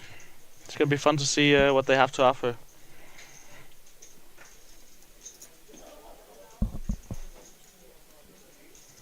Bjørbæk here with a good chance to get in there, and does select to go for the opening, of course. With the backwards cap means business. With the ace-10 suited, nice hand to find in the +2. And Kanika on the button. He's got his king-queen off once again. Conventionally, I think you want to flat this one. 3-bet folding / calling are both a little bit questionable because you can get jammed on if you 3-bet fold by hands like jacks and 10s and ace-jack suited potentially, which would mean that you do dust a fair bit of equity. He's just going to fold on the button with the king-queen. Yeah, it's a little tight, but Lelek in the blinds with the queen-jack suited, surely going to be coming in and doesn't want to face a couple of spades on the flop, as that could mean he's going to be seeing the door here with 60 left. But nevertheless, easy hand to defend the big blind with. Most definitely. And he does select to do so.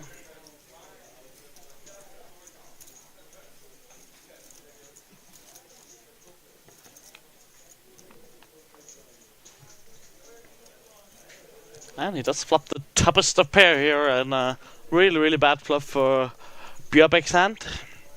3 hearts out there. Yeah, great one for Lelek, but it's always dicey on these 3 flush boards, and you tend to see players play extremely passively. You do see a lot of this, though, these tiny c-bets, but not a lot else, you know. No, it's kind of like, okay, well, you know, I could have it. You maybe don't have it. I'll just chuck a bet out there, but it's very difficult to find double barrels on these kind of textures, especially versus the big blind. Lelek is going to have all of these hearts combinations. Of course, not going anywhere here either. No, no. Would be a ridiculous fault facing to a small bet. Ace on the turn gets Bjørbæk out of jail. Finds the top pair here, 120k in there. 148 effective, so just 1.2 pots behind. I would imagine. Yeah, 1 pot effective, right? Yeah.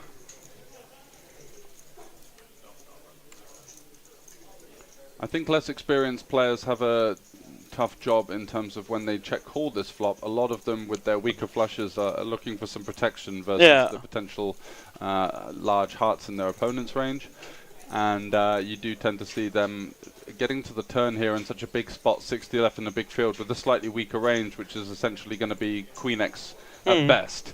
So had he not turned the ace, it would have been maybe a nice double barrel, but he's just going to pile it in on the turn, looking for some protection versus, you know, 1 heart hands, maybe with some additional equity.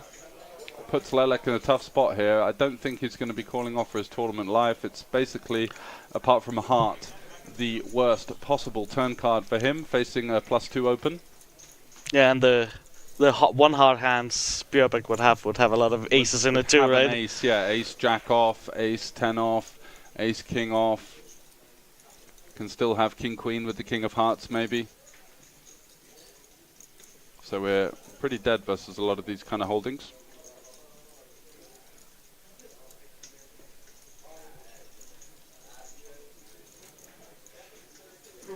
It's just taking a little moment to consider it. Of course, it's a big spot for these guys, so they're definitely allowed to take the time. But yeah, he does look at what we have here. That's quite the Bob the Builder here. Whenever I see that, I usually think this guy spent so much time doing that. He's probably the biggest nit ever. Yeah, exactly. He doesn't have time to play hands. Yeah, exactly. Just sat there building the wall. You have to do something if you're not playing the game, right? This is the Danish guy in seat 1 who's a bit of a builder. Table number 15.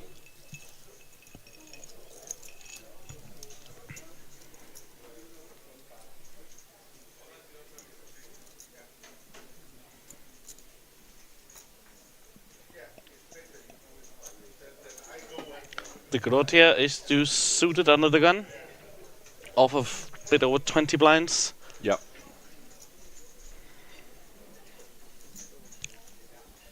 Let's that one go.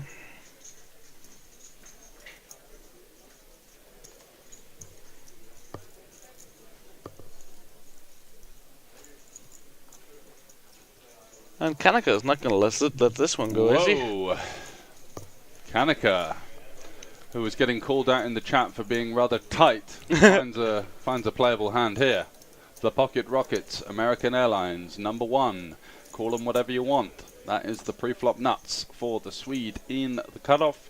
Opens it and is just praying to get some. Oi, oi, oi, oi, oi, oi, oi. It's the caller of the highest proportions. It's aces Cutoff versus kings. big blind 2, George. Exactly. Cutoff versus big blind makes it even sicker. And they're infinite deep. Yeah, they are 50 big blinds deep here, and the money should surely be going in. Let's see. Koppel will be 3-betting here every time, for sure. Yeah, this is disgusting, man. We're probably going to have a new tournament chip lead after this hand is over. Yeah, and I believe that Kanaka will go for a 4-bet non-all-in. There's a lot of this kind of meta at the moment, especially online, where the big blind people in the big blinds are starting to find more bluffs, and that means that by product of that, there's going to be a lot more 4-betting with not necessarily premium holdings from the cutoff here. What kind of sizing are we looking at here? 210, 215? Yeah, very clicky. Yeah. Because you want to, firstly, because your opponent's range is so polarized, where either they're going to have very strong hands or just one blocker, one high, one low type hands. Yeah. They are going to snap fold versus with their bluffs, and versus their value, you don't want to risk too much. No, exactly. Right? So the efficiency of the sizing is actually quite small here, 200 or so K. They are quite deep though, 50 big blinds, I think. You know, anything up to 225 seems reasonable. 275, I think, would be a bit of a blunder, actually. It's quite fun with the, it's just especially 4-bet sizings over the last, since I started playing poker. Like, it was, when I started, it was click, click, click, click, click, and then it started getting much larger, and it seems like in recent days they've gotten really small again. Yeah. It's been pulled back, definitely. Yeah, 232, that seems very fair reasonable. Enough. Aye, Koppel. I feel bad for this lad. Yeah, and now do we want to, you know, big blind versus cutoff, he can definitely do this with queens to get in. Potentially jacks might peel, might do the 4-bet. So just mulling it over now. What does he think his opponent has? Do I want to peel here, ever? Sometimes the answer is yes, but a lot of the 4-bet bluffing range will have an ace. So it's like you kind of want to almost deny that in some ways. Oh god. This is wild. Yeah, this is a brutal cooler. 104 of you joining us. Good to see that we've got the numbers up. Give us a share for our Twitch link if you are enjoying the stream. And let us know who you're supporting. Yeah, Koppel or Kanaka. All in, and of course. And he's going to see the bad news here. Still feels pretty happy with this spot, obviously, versus the cutoff, but not when he sees. Once he sees the stack of chips just snap going in there, he knows he's in trouble, right? That is cold as it gets, and he's going to be left with 6 bigs unless he can find a king. Oh, wow! And only one out for Kanaka. Deuce of hearts. Hearts? Hearts alive? Wow. Can he find a heart or an ace? No. Oh my god. And just like that, Kanaga's out of the tournament. Koppel is our new chip leader. Wow, that is absolutely sick for the very well badged there. A member of the Value Town? That's it. That's the one. Wow. T, you can see there. Takes that like an absolute. Yeah, he really does. He really does. Yeah, that's awesome to see. That's a good way to bow out. While you're on your break, we had Svein coming in with playing 2 hands and busting and just all smiles and like he always is. It was awesome to see too. That is really unfortunate there from Kanaka with just over 50 left in the main for what would probably be a chip lead pot. Aces versus kings, can't really do much more than that. And it's a cold king on the flop to send the Swede home. Yeah. Sick run. I did see Kanaka in a group chat, on WhatsApp like half an hour ago. It's like, sick putt incoming on stream. So I thought he was just going to get a massive double. And then, yeah, really, really unlucky for him, of course. But that's poker. And Sunrunner's gonna sunrun, says I am so fucking cool. Yeah, look at Couple's mountain of chips here. Yeah, the Estonian. Let's have a little center in on what he's been doing on the live scene. Just has all of the appearance of a young online reg, doesn't he, really? Yeah, most definitely. Even has that one pile of hair just. Yeah, exactly. Just kind of flick to the side. He knows what's up.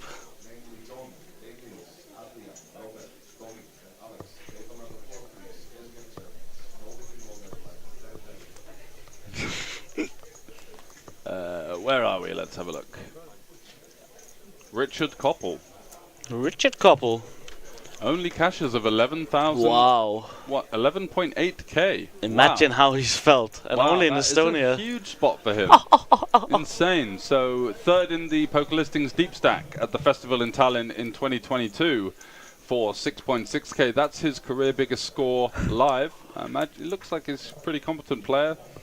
Imagine he's probably been playing a little bit of online. Yep. But as for the live scene, yeah, rather modest Hendon mob, and looking to add to that with what could be the biggest stack in the room. Look at that mountain over the dealers. Yeah, it looks insane. Right here. We have Lose opening here off of the hijack, 8-7 suited, of course a very reasonable hand to open. Stranak gonna elect to call with the pocket sixes in the cutoff. And Lelek having a funeral for his hand, surely he will not be doing anything here. Lelek, please fold, sir. Is the bad hand. Lelek, are you here? Yeah. Does find the fold. Mr. Sunrunner himself, Couple, gets out of there with King Jack O. The Groot is not going anywhere either, and he should not be hoping for any hearts on this flop to come.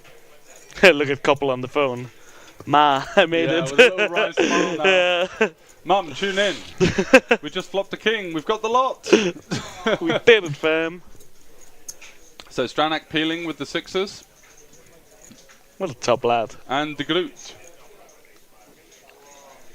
has the Jack 10. Wow. Oh, I was going to say that looked like a 6, but it is the 5 of clubs. And that's going to be trips for the Danish player, Loza.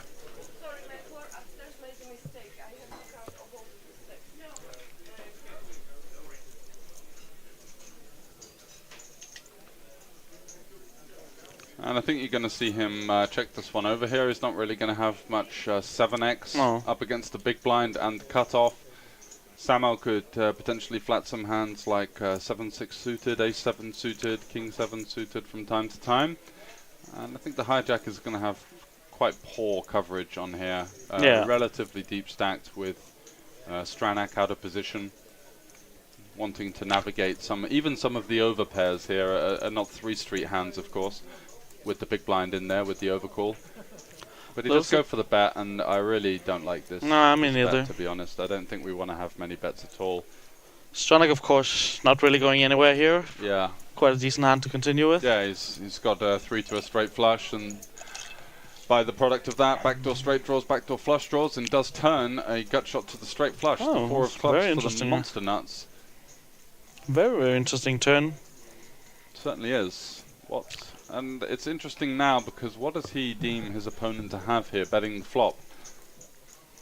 Maybe some hands like 9s and 8s that need a little bit of protection. They could be ones that get slid in there. Yeah, some club high hands. Exactly. It's going to look like a lot of flush draws and weak over pairs, I think, for the most part.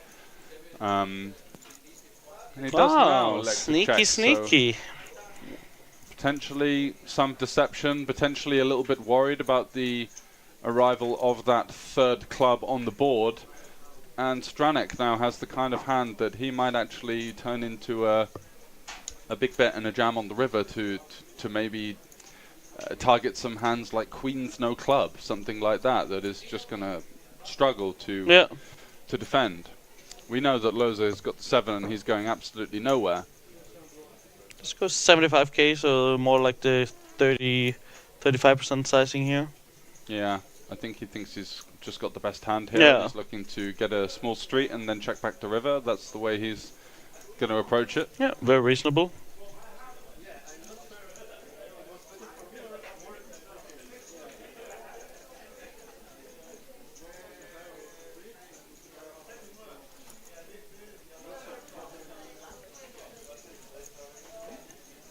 think when you check the turn, you don't really have races here. Just fine to call. I think he was interested in raising. Yeah. And just thought, nah, better not. Just in case.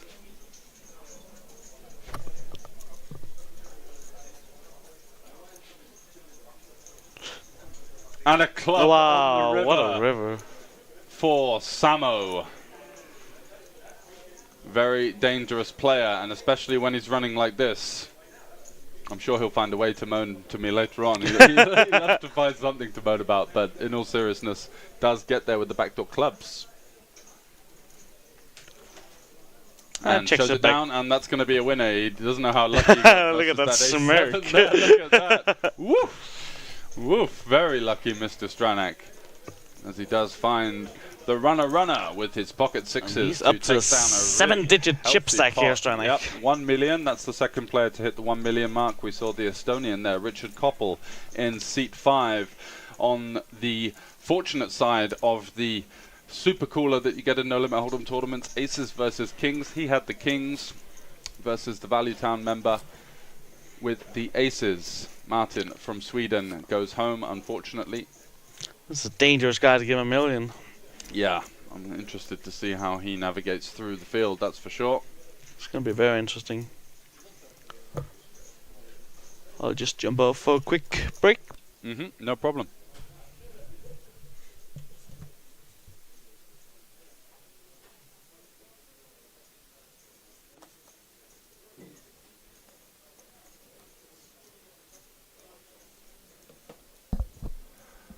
So over to Samo, he lets that one go, and it's Lelek who is now the table short stack. He's got a bit of work to do with his 140k if he wants to surmount any kind of serious challenge to the final table here, and things just get better and better for Richard Koppel on the button with the ace-king offsuit and a meaty stack behind of over 100 big blinds. Goes for the open, of course, and it's De Groot who is looking pensive, but 9-7 offsuit in the small blind. Nowhere near any kind of candidate for a VPIP there. And Koppel, the rich get richer. He adds his stack and he's up to 1.8 million. So 56 left. The next pay jump is in one player from 1830 to 2055 euros. And the pay jumps are rather incremental. There must be a typo there between 32nd to 39th, apparently getting more than 20 to 23rd, but I think that means that's 2.6k, so 48 to 55 are going to get just over 2k, 40 to 47 are going to get 2.3, 32 to 39, 2.6, 24 to 31, 3k, 20 to 23, 3.4, 17 to 19, 3.9, and then we're up to 4.5k for 14 to 16, and the final table, this will all guarantee themselves 7.3k with, of course, the barnstorming 80,000 euros waiting for the winner of the festival main event here in Bratislava. So, Jacks for Loza under the gun opens it up to 35k, and it's De Groot mulling over his option on the button, does let that one go. Felt like even too weak of a hand to consider 3-bet bluffing. Maybe want to be more around a king-jack off, something like that. Senkel92 says, any legends still in? Well, we may be getting an appearance from a previous festival winner. So I won't spoil that one, but I think you know exactly who I'm talking about. So, Jack 9 versus Jacks. Rather unfortunate spot to be in, but definitely helps his chances when he flops a gut shot on a board that's going to give him a little bit of a favor in terms of the two-pair coverage, the straights. Could decide to lead here versus under the gun. And that's exactly what he's going to do. Carves out a bet of what looks to be 22, is it? So very small. Looking to find some snap folds from some club hands with no backdoor flush draw, some random overcards that are currently ahead of him. Might be able to get a hand like Queen Jack off to fold, King Jack off that currently dominate him.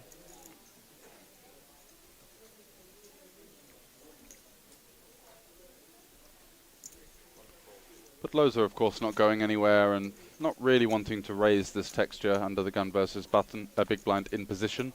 So it does just call. And the 8 very much in favor of the big blind. Let's see if he's going to follow that up with another bet.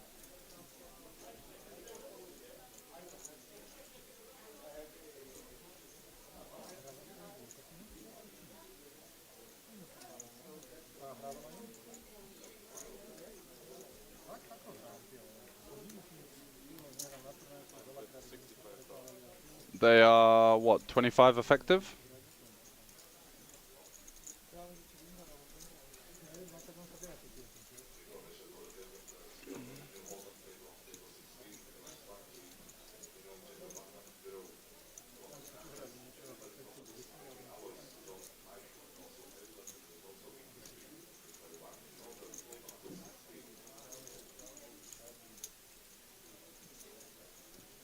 Yeah, that makes a lot of sense, to be fair.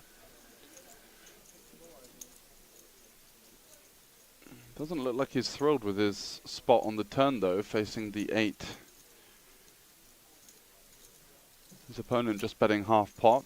Don't see much reason to consider folding just yet.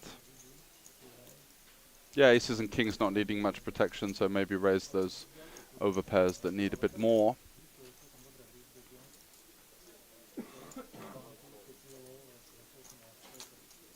Does continue on the turn, though, after a little bit of deliberation. And a queen on the river, which of course is no help to the Macedonian in the big blind. Will he find the heart? It was a little bit of a strange sizing scheme.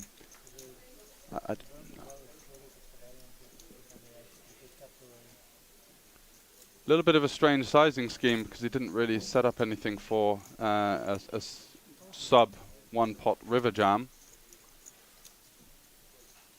Most of his value hands that are looking to go for 3 streets would conventionally go a little bit larger on the turn to try and set up a rather more natural spot for the river.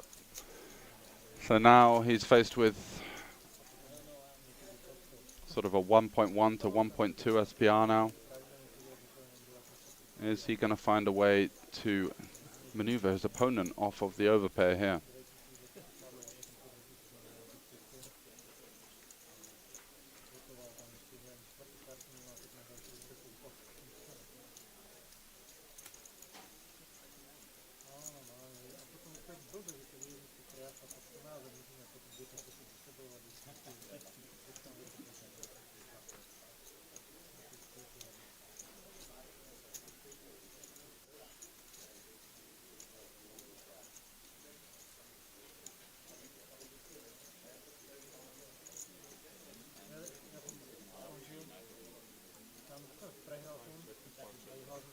Yeah, absolutely. I think if he had value, he'd just be sizing up, right, and making it more of a natural river spot. So it's like more of a hopeful play when people are kind of chucking out the smaller sizings there, just praying that his opponent stationed 1 with like an ace-king, ace-queen type hand and wasn't going to continue on the turn. But I think if he's got an 8 there, he's thinking, right, well, there are some overpairs that haven't raised me on the flop. I'm going to go for it all.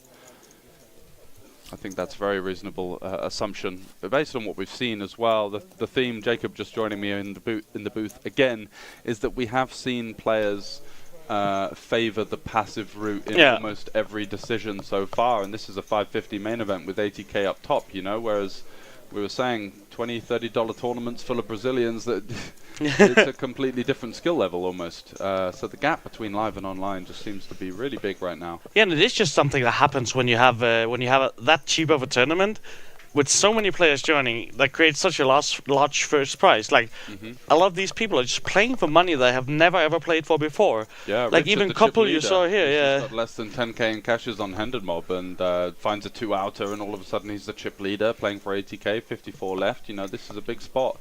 It's huge. Absolutely. And yeah, there definitely has been a lot of raise and takes. There's been a lot of under defending the big blind, a lot of 3 bets that didn't happen. Just a lot of peeling and kind of honest play, I would say, for the most part, as we do see the Macedonian in the previous hand there go for the, good board for me type thing, I'll lead, and then sort of fires a hopeful south of half pot bet on the turn, gets called and can't follow it through on the river. This king 4, does that have any piles there of king 4 suited for 20 big blinds? I think that might be a little ambitious. Alright.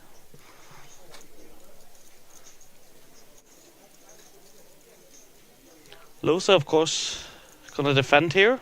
Any mixed games left on the schedule? Yeah, there's the open-faced Chinese high roller, which is usually dominated by our very own Mr. Franke.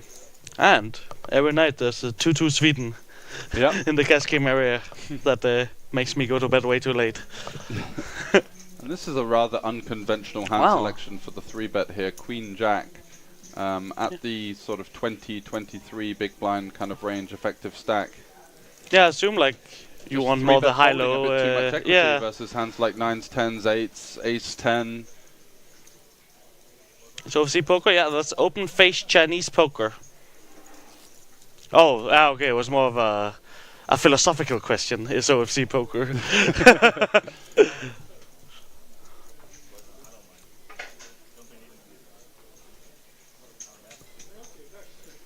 It's a good game. Yeah, mixed games is something that I quite like to play. I feel like the mixed games on offer in the cash game rooms here are some of the better games in terms of edge available, because it's the same group of players. They play for fun, and with the lack of training content or kind of publicly available knowledge, it feels like if you really focus hard and focus on spots and try and learn from the showdowns that you're seeing, you can really adjust using some of the principles that you pick up through bigger bet games, such as me, for example, playing Omaha mostly. The sort of transition over to Sviten is not that difficult, I would say. No, we've seen like every single day here the Super Dealer's Choice have been running, where it's like almost made up games that no one on the table has any experience in, and I think if you're really good at the intuition of poker and like really learn fast, you can have massive edges in those games. That's Senkel's point here, because I noticed in Sviten people just completely underdefend their range in every single spot.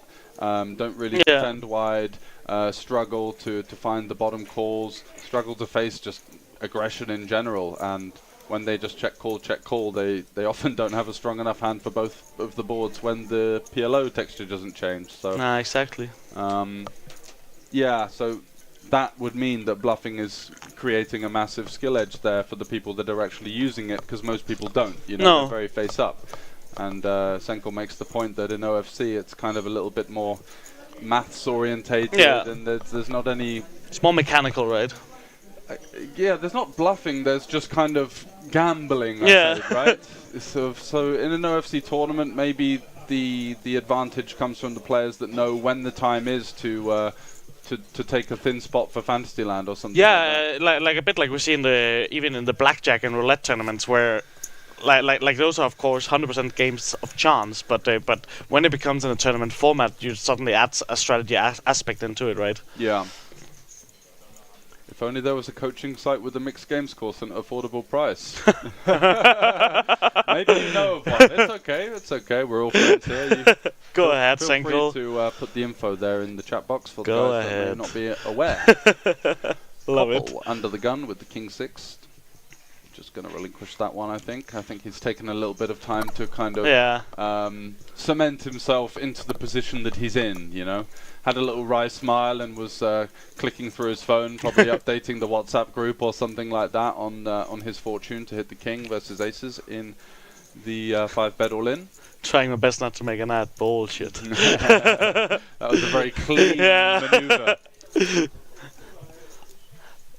Bogovetsky here with the ace-king off of 15 big blinds. He's just going to jam it in there. Yeah, 15 bigs, ace-king, not my favorite play. Want to be inducing here.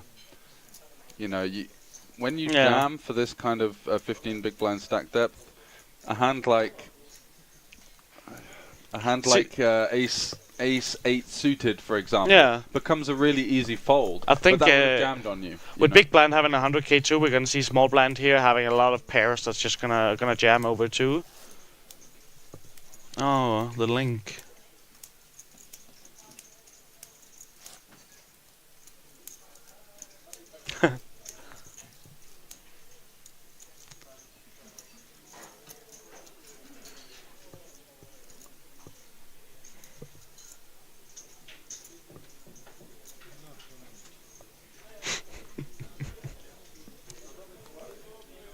So yeah, I think it was definitely a clear mistake not inducing the ace king there.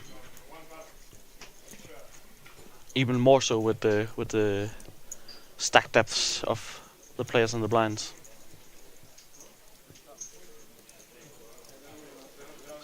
Blind versus blind here. Lelek with the 100k stack. Yeah, the 6-2 suited. Kind of just blinding out of the tournament at this stage, and that's a very keen thing. I have no idea what you're gesturing.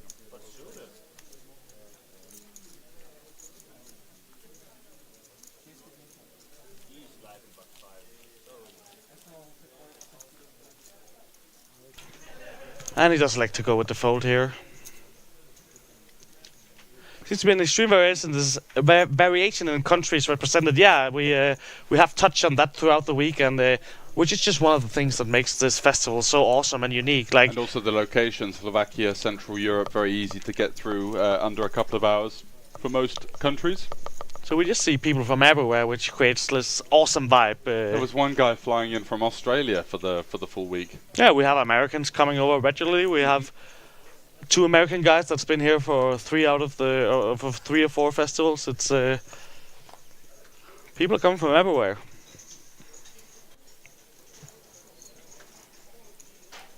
Absolutely right. And Lelek finally finds his spot. He's been extremely patient. And ace queen off. What's going on here? Come on, man. We got 4.5 bigs on the button. Don't give the game away. He's putting his bag in. Lelek almost embarrassed to get such a strong hand. Doesn't find any resistance from the blinds, who just both had much less than premium holdings, and yeah, maybe needs to do a little bit of work on his poker face there. That was, if you sat there with the king 5 suited versus that, you might even get out the way. I mean, it just looks so strong. Yeah, definitely a massive shout out to Frank and the whole team. It's a huge team behind this festival that makes it all happen. It's awesome to be here every single time. And I gotta personally say, especially here at Banco, it's just an awesome location. 3rd year back-to-back at the Banco Casino in Slovakia for good reason. Just continues to deliver. Plenty of rooms going on upstairs with the outer table tournaments, or the non-main event tournaments. For example, today there are 2. There's a PLO and a Hold'em 250 event. There's going to be 2 Turbo-y events at the slightly lower buy-in of 125 euros. So yeah, absolutely a jam-packed schedule full of tournaments for all bankrolls. Yeah, it's rarely you see a tournament series having like a day like today. It's day 2 of the main, and there's 2 PLO tournaments, 2 Hold'em tournaments. Exactly. Really, the volume continues to bump up throughout the 8 or 9 days that we are here. Oh, we could see some confrontation here. That's not going to be good for the Groot. He is going to jam it in there. There's nothing else we're doing here. No 3-bet non-all-in, no flatting. Koppel. In we go, and runs into it. Koppel on this guy's good at all-ins. He is good at all-ins, and this time he's got it in ahead as well. So maybe he's due a reversal. But let's see if Richard Koppel from Estonia, fighting for his biggest ever cash. There's some opportunities here. No, that's not. It needs a queen or a 4 or a jack to stay alive, and it's a 5, so that's going to be another big pot for the Estonian player, as the Dutchman, De Groot, hits the rail in the top 50 here at the main event. He's going to be going home with just over 2,000 euros. And Koppel is just on the right side of the coolers right now, and up to massive stack. I'm sure that's the biggest one in the tournament.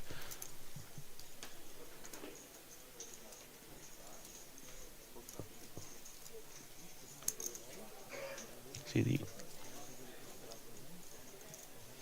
So we are playing six-handed now here. Sure, we're gonna see another player being added to the table shortly, down to 49 players out of the 1,025 starting here. And of course, all aiming for that 80,000 euros up top.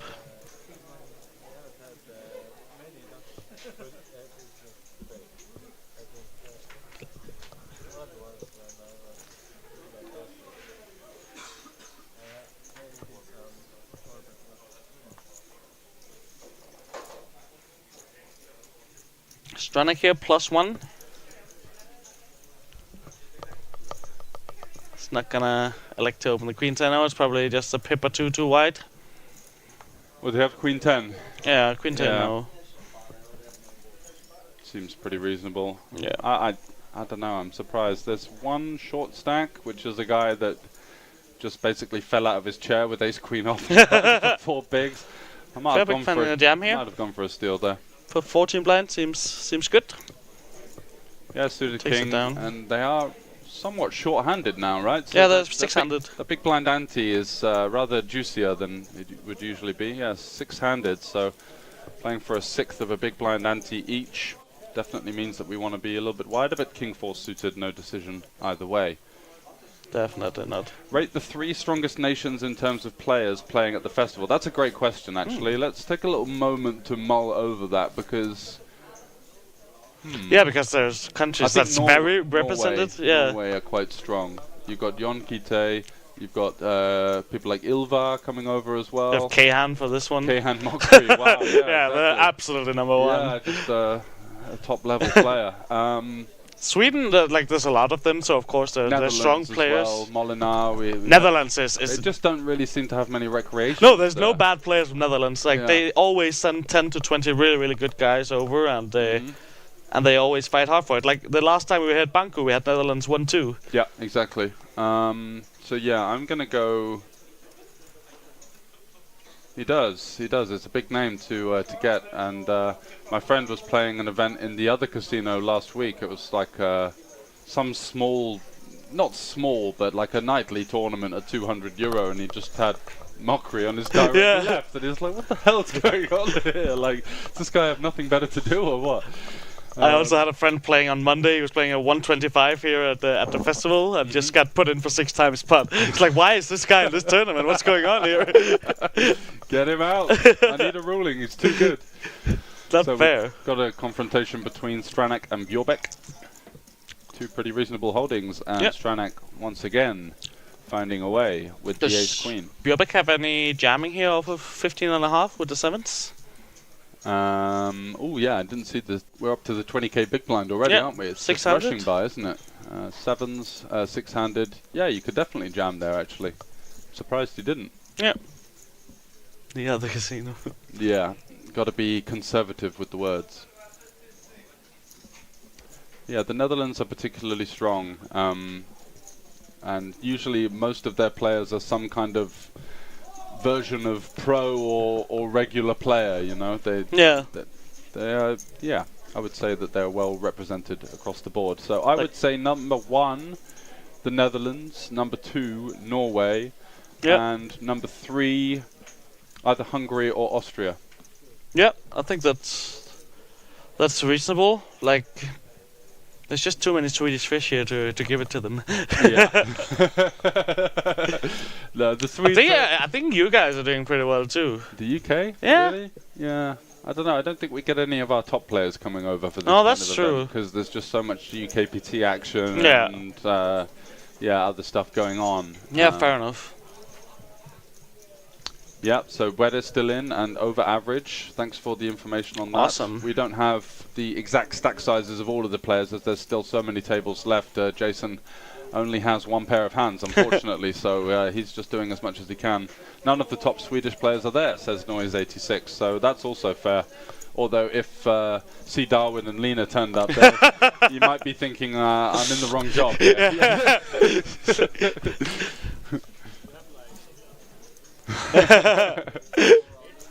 I got you. Yeah, for my own country, Denmark, there's been quite a lot of the players, but the level of Wasn't the, even in the top 10 no, for me. exactly. Oi, who do we have here? Speaking of the Dutch players, Michel we have the Molinar. defending champion Last of this seen tournament. trotting across the room after telling me that he was going to take a what deemed to be an early night to get fresh for the day 2. Next thing, I look up from the PLO table and he's just trotting across the room with a Corona in each hand, starting a Super Dealer's Choice 2-2 at 3:30 in the morning.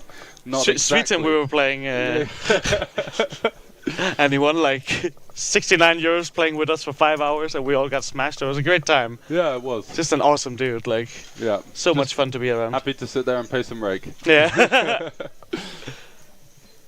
It's the friends we make along the way, right? What does the Dane think about Mikkel Hansen? The handball player? Or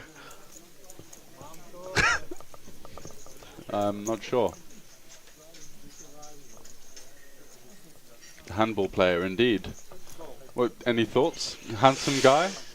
yeah, he's quite a handsome guy. He's been the world's best handball player for some years. Nice. Yeah. Not anymore. I think he plays in the Danish league now. I once took a picture with him at a festival when I was Ooh. very, very drunk. Oh yeah. But I don't have much opinion, I gotta say. Domination Stranak. rotation as Stranak finds the 5. And his opponent is going to need a 3 for a chop or a queen to get out of jail. And it's Slovak on Slovak action as Lelek hits the rail. Wow. Unfortunately, his stack dwindled down and didn't have any fold equity versus ace-5 in the big blind there. No, he didn't get many opportunities, to be fair, yet. No, not really. The other ace queen that he, of course, jammed with his bag on the table. We don't need to need all the Swedes. They are so good to do it to themselves. Fair.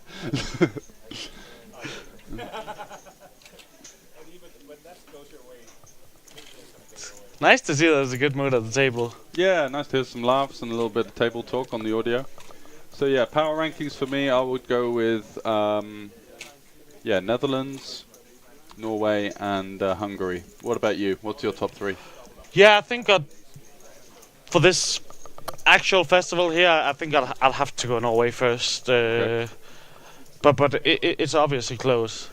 And What that's did Michel do now? musical chairs for Michel. He did message me that there was some kind of confusion with the seat. Maybe he was put into the wrong table or something. This guy just loves to be on TV, man. Yeah, he said, "Oh, maybe I can just sneak in here." Yeah, exactly.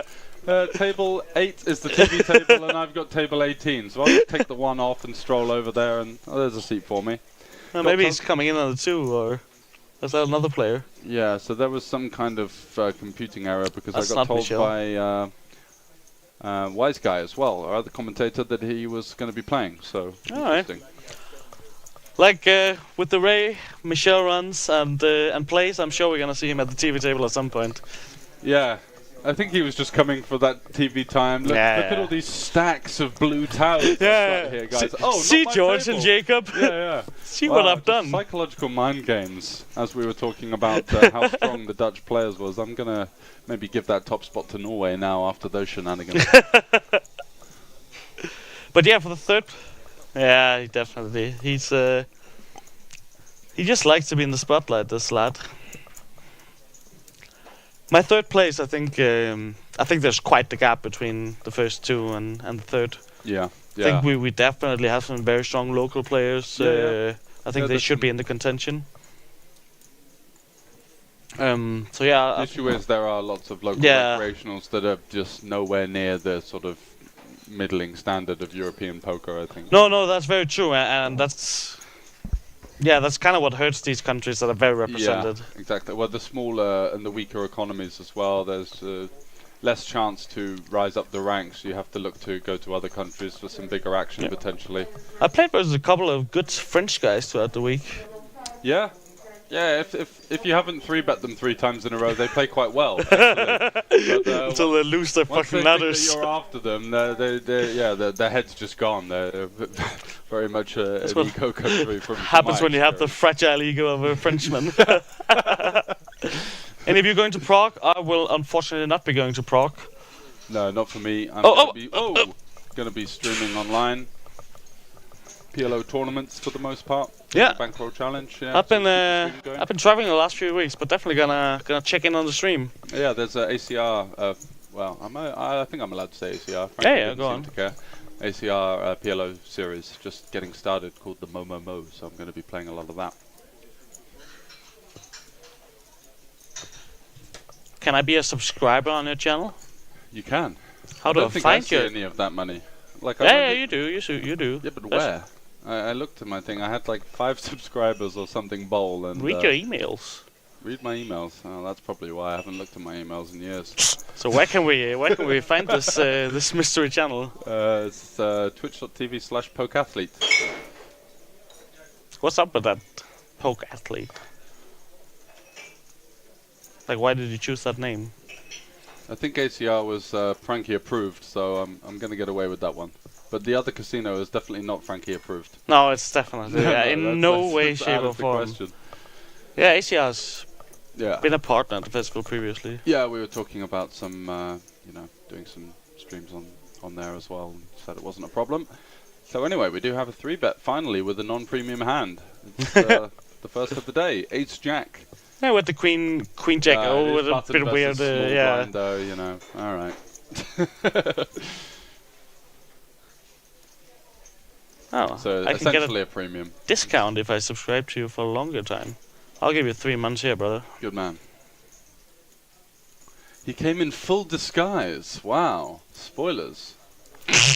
What does that mean? He wore a hat? He always wears a hat. He wore shoes. Yeah. He had the Mr. Potato Head moustache on. Oh, I have to do this on the computer. And Stranak just folding to a 3-bet with the ace-9 suited in position there. Wow, that seems a little bit on Nid the more alert. conservative side. Wasn't expecting that. Doesn't want to tangle with the chip leader and the small blind, who's going to have a lot of hands that we're doing pretty well against there. So surprised to see that one. Yeah, definitely on the more conservative side. So recent eliminations, Alan Arjut from Oh. Estonia, who had the Lady Gaga style glasses on the stream table earlier on. He busts in 48th for 2,055 euros. And the fake Latera at 53. Who's that? Peter Litera from the Czech Republic.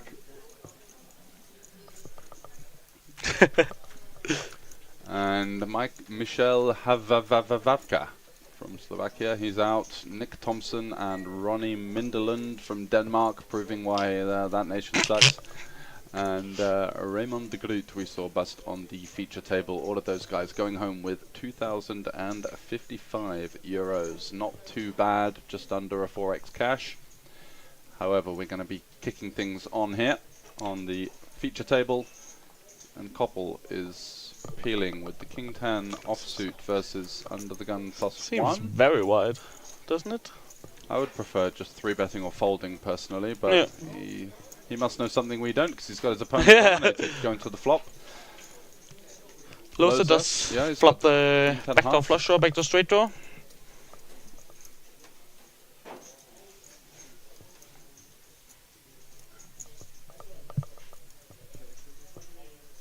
Just going to start with the check.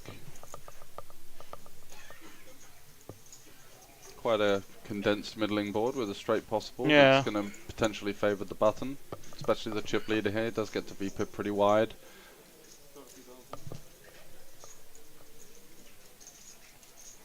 And he is clubless, but does have that 10 blocker and some playability, and is going to bet his gut shot for 30k. Small sizing, potentially just to maneuver hands like ace-5, ace-4 of diamonds out of there. Yeah. Maybe some king-queen, no club. But this hand is not gonna fold for 30k. Certainly isn't. Ooh, and he's it's a gonna check go raise for a again from him. Spicy check raise.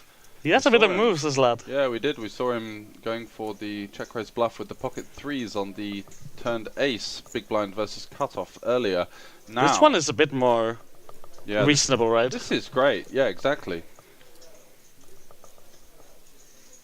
You got removal to the top of your opponent's range. Obviously, in 10-9, you've got some really playable turns on the heart where you can, if you do find a call, potentially just jam.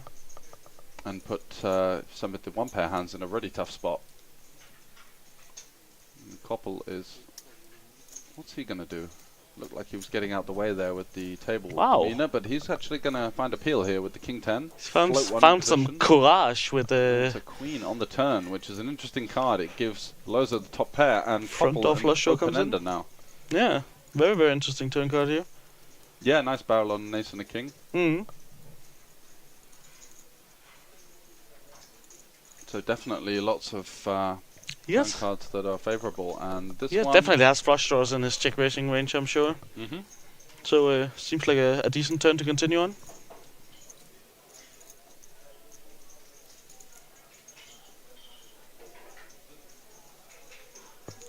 got about 1.35 stack to pot ratio. I'm just going to go for the second barrel here after the flop check raise, following it up with what looks to be 150k Half pot.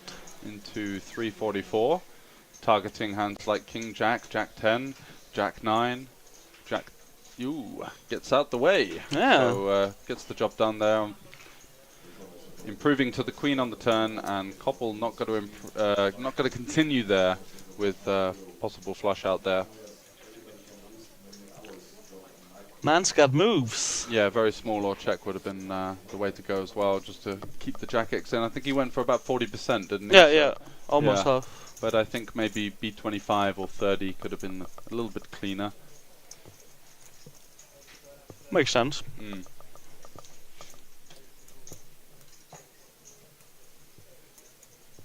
So George, as our household sports betting expert, what are we live betting in the Manchester United game? Yeah, I haven't really seen that screen much, been mostly watching, but yeah, Premier League goals and handicap markets are just Impossible to beat. Almost impossible to beat. Corners and cards, on the other hand, you could potentially maneuver some sort of 5 to 10% ROI, but yeah, haven't been watching. So let me make a bet builder on goals and 1x2. You want to make a bet builder? Just put in whatever. Oh! It's all got the same chance. Yeah, I'm a recreational. I can do whatever I want. Yeah, exactly. It starts to get tough to get value, right? You're kind of making life a little too easy for the weaker one pair holdings. Often going to see people in these kind of spots just relinquish those and continue better in position, and then that makes the river an extremely awkward predicament out of position with that kind of like mergy 40%.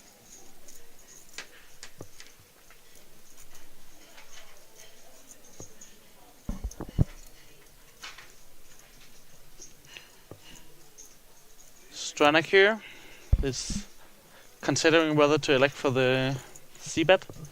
What do you think of Koppel's flat here with the ace-deuce suited? Yeah, again, you can flat a lot of suited aces. I think that's definitely a thing, but I think when you have the positional advantage and also stack advantage as well, I would like to set up an aggressive dynamic versus our opponent here and start to 3-bet these. The lower the side card with the ace, the more efficiency it has as a 3-bet, right? Because you're going to get some... Yeah, like I can see some argument for not wanting to clash with what's probably the best player at the table, but then you'd rather just fold than Stranak in the hijack, he can open some ace-7, ace-8 off. There's just so many offsuit ace-6 combinations that dominate us right now, pre-flop, that are just going to be relinquishing the hand. So Stranak going for the check on the flop, fairly natural as well on the jack turn. And mulling over whether he wants to attack some pocket 5s, pocket 6s, maybe curious ace highs in his opponent's range. Yeah, I could see like a value bet. 20-30k sizing here. Yeah, B20. And he does go for... How good am I? Nice. 25k.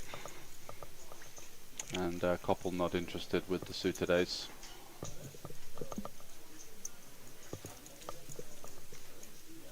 So 42 left here. And Stranak from Slovakia mounting a challenge over 1 million. Koppel from Estonia next to him with the big stack, just under 2 million. And who else have we got? We've got the player that was in Michel Molinar's seat, in seat 6. Looks like he's got a fairly juicy stack of 25k chips there. Looks to be around about the 500k mark in his stack. Yeah, we haven't really seen him get involved, so not quite sure who it is. Don't recognize the face.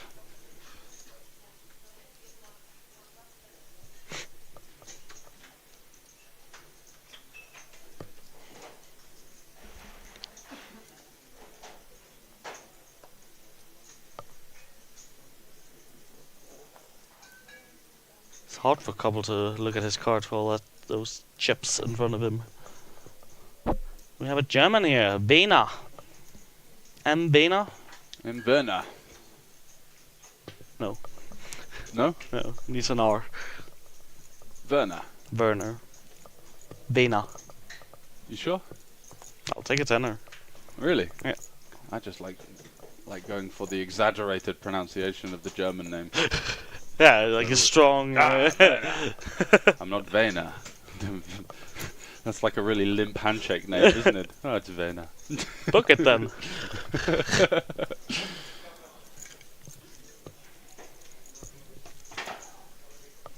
Means business though. Yeah, he's playing a 550k stack, bit over 25 blinds. So definitely has some playability in his too. Very good structure here. Seat 1's got actually mountains there, just having a look. What's he playing there? That's 4 big stacks of blues, which are going to be worth 100k each. Yeah, he's just consistently been winning pots, hasn't he? Yeah, he has. And he's one of the players that's found some, you know, not obvious aggression, which is just going to really catapult you up the up the probability of making a final table in these kind of fields, as you do see people tend to play extremely honestly. The festival series in general, the main event is one of the bigger buy-ins for the week, and there's lots of 100 and 250 euro tournaments, so there can be that little gap in experience where some of the guys that have maybe satellited in through some of our partners, for example, are just not used to being under the spotlight in what they deem to be a really big buy-in event. That was a lot of words to call him out of line in a nice way. We have Losa here, opening a bit of a 3x with the ace-8 off. Seems very reasonable. And we have a Spanish player here, Sayago. Yeah, also with a very big stack. Let's have a little look at his Ender Mob, see what he's been up to, how his 2023 is going. Or whether he needs to win the event to get even, who knows. David Sayago. He does flop the best of it here. Domination rotation on the King 7-4. Just 2 cashes on Handed Mob, one Wow. in 2010 and one in 2022. So his first cash is a 5k. Yeah, first cash is a min cash in the 5k, second cash a min cash in the 220. He's going to be doing a little bit better than that here. That's for sure. That's weird. His first over min cash in live poker, potentially. You never know. There are some countries or events or... For example, I found a 4k cash with the Hendon Mob guys. You did? Yeah, the one we've been talking about. Ah, yeah. Okay. Yeah. I confronted them before my day 2, and they promised me they're gonna fix it. Good. Everything counts when you cash as little as me, Poor man. old Roland sat at the bar trying to have a little bit of time off. Hey, where's my 4k cash on Hendon Mob? You scam artist. Like, Jesus, man, relax. It was something like that. I got no chill, man. So Loza betting the flop, had some interaction with the 8 of diamonds there, blocked some continues in the form of flush draws, straight draws. Is he going to find another barrel here on the deuce?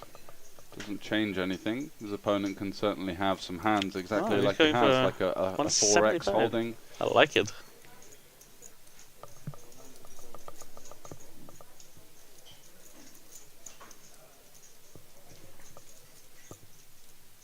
And maximum pressure on Sayago. Yeah, just under pot, which would set up 175, so it's going to be 580, 590 in there. And he would leave himself, there's somewhat of a geometric sizing, right? So a lot of pressure on Sayago.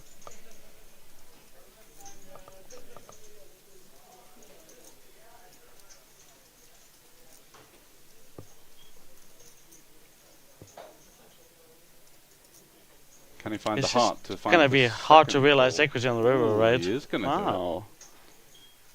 saying blind v blind, buddy. Wide range versus wide range. I'm gonna look you up for another street, and does make the call, getting the cape on already. Praying for Losa to slow down now. Praying for a 4, maybe a board pair, to make his life easier. Ace would be Not often the spectacular. case. Deuce, Oh, that'll do. that's a good one. Also one of the cards I imagine Losa could slow down on. I don't think so, right? No? I think if we're Nah, repping, alright. we're Fair repping strong King X, and even some overpairs to the 7 as well.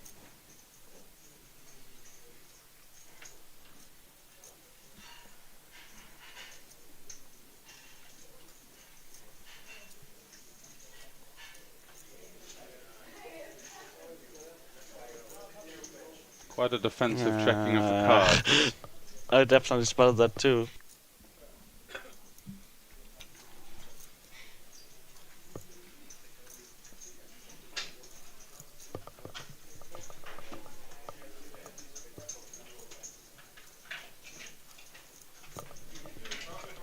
Is he going to find it here?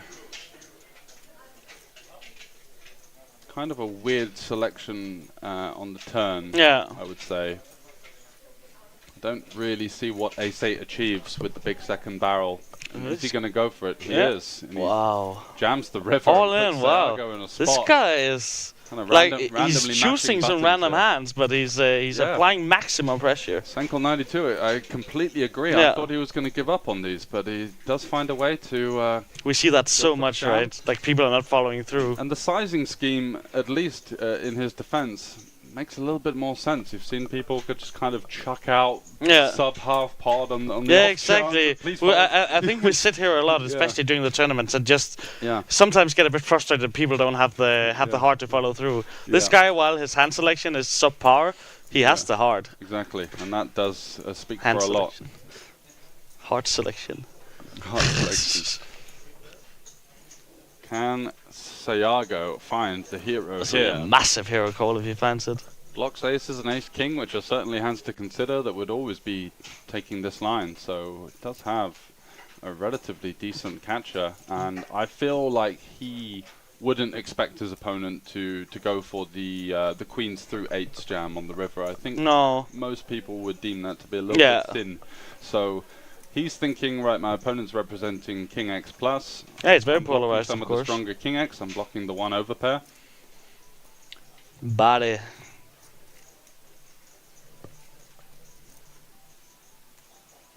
Ace 4 blocks the ace 8.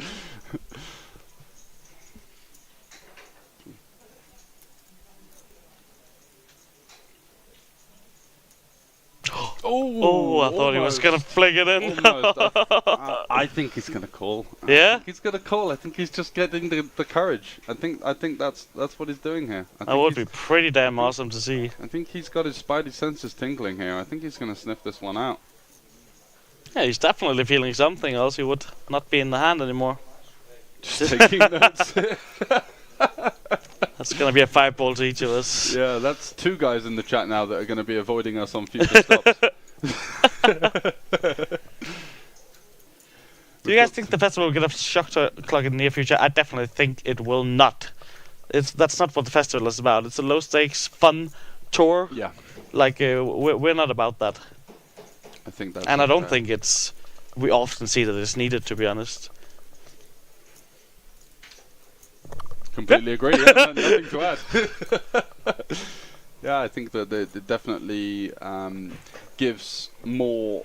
I think it gives an advantage to professional players. Yeah, they're scary for play recreationals. Online, that play high volume online, that have just played spots and spots and spots over and over, that know exactly what they're doing in most spots, and recreationals who feel rushed and maybe a little bit under the spot all the time. Like, as the schedule also kind of clearly shows, like, the festival is not trying to get high rollers to come here and play. It is for recreational I think the players. festival stopping Nottingham, though, the rules were dictated by the casino as opposed to actually our input. That is correct. But yeah, it's a fair point. There was one on offer there. That was definitely a very, very different stop. I've, of course, been to all of them, and Oh, he finds the wow, call. what a call, man! What a call from Oh, Santiago. look how he turns it over. Vamos! Vamos! I think, yeah, he was gearing up to that for the last minute or so in the tank, and Loads with the respect there, the like. Danish player hits the rail, but he goes out valiantly. He found a way to put his opponent under the spot, and his opponent finds the call and puts the cape on. Sayago from Spain with the heroic river call there, and he's up to 2 million. So we've got some huge stacks. Look on at the him future hyping table up here. himself. We've got 1, 2, 3, Yeah. 4 guys over 50 big blinds here, with the average of around 30 big blinds currently. I think that shirt really says it all. Boss. Awesome call by him here. Sniffing out that something was up, and just taking a moment to find the courage and make the call. I think that in general, mind sports should be played with a time limit. Yeah, I mean there is a crossover with chess in some ways, but here at the festival, it's much more of an entry-level series, I would say, where you want as many people to enjoy their time and not feel rushed. I do see your point, but with the maximum buy-in of 1K, it's not like we're running 5Ks and above here. This series is just not made for. Of course, it's made for competition, but it's not made for elite competition. Yeah. It's like a Sunday League match and not a Premier League match, right? Yeah. We're here to have Sunday fun. League's a bit harsh, more of No, League 2 or something like that. But yeah, not competing with EPTs or some of the higher buy-in events. But I see the point.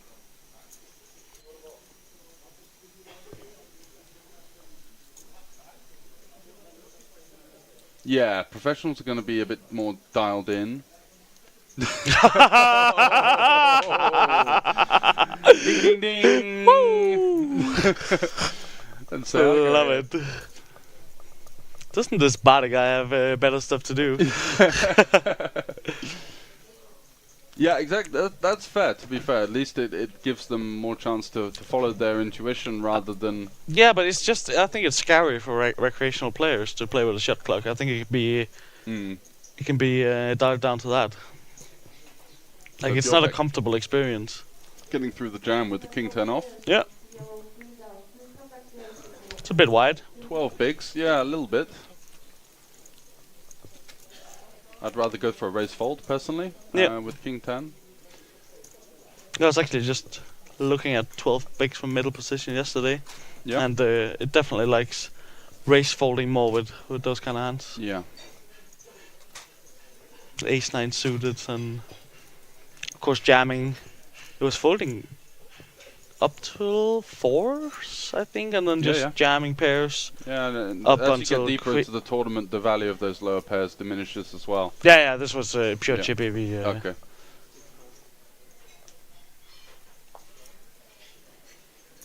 I like this Spanish lad.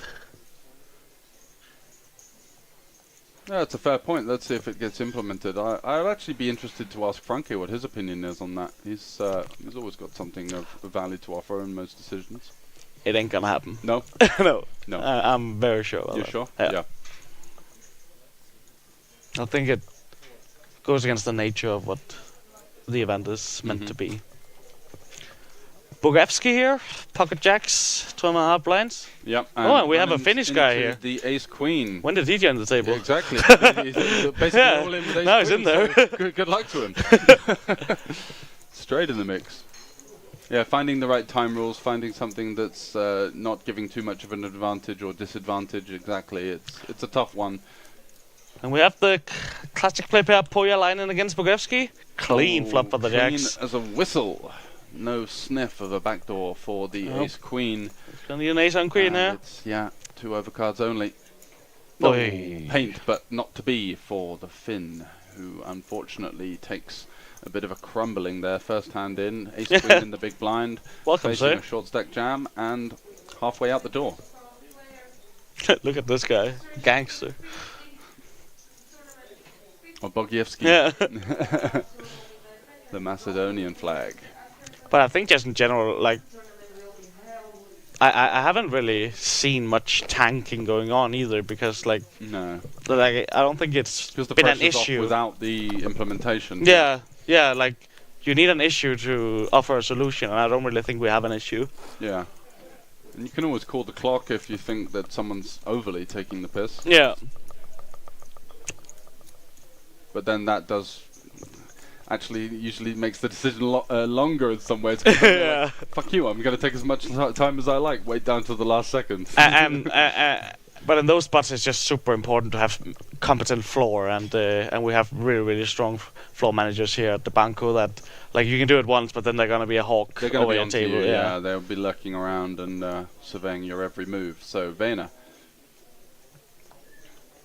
is opening up to 45k. Bogoyevsky gets out the way. Siago in the cutoff with the pocket fours, facing a sub 30 big blinds open. Or 30 big blind open. It's going to come along for the ride. Yeah. He has momentum. Yeah, and the small blind can't reopen the action because he's so short. So it's kind of advantageous. And the big blind has a big stack too, which I guess is good for him. Not going to see much squeezing going on here, I would imagine, or less than you would expect. Yeah, usually waste time because people have a very kind of defensive reaction to it a lot of the time. Just like, how dare you call the clock on me? I'm going to take even more time. One guy at Showdown. That is the thing in these games, isn't it? Yeah, it is. Those draw games. Oh, you got there? What the hell? Yeah, I think we saw even a good player at our table yesterday when we played some mixed games, just sitting there looking at them forever instead of just tabling the thing and get on with it. It's just like, God, man, you got outdrawn. Whatever, get over it. Next hand. Yeah. That's why sometimes in the Super Dealer's Choice games it does feel like 10 hands an hour. It's just like, even though the games are high skill edge.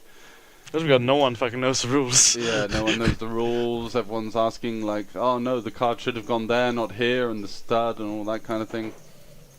Made me a couple hundred yesterday. And Sayago is going to take his force to Showdown here.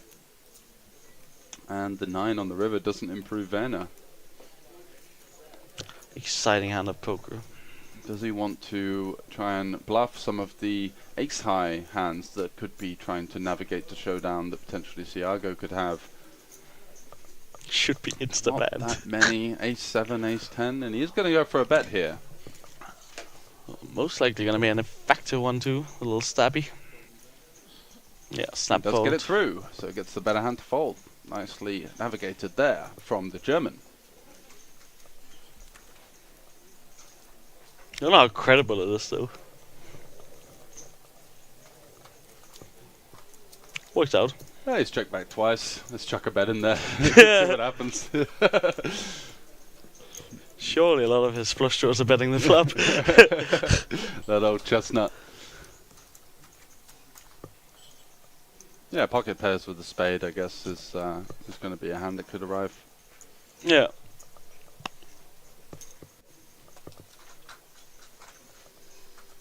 And Bjorbeck is going to let that one go. Got the jam through, so he's done his work for at least this orbit. Waiting for the next one to get the jam through. Just going to take a quick toilet break, and I'll be right back. Yep.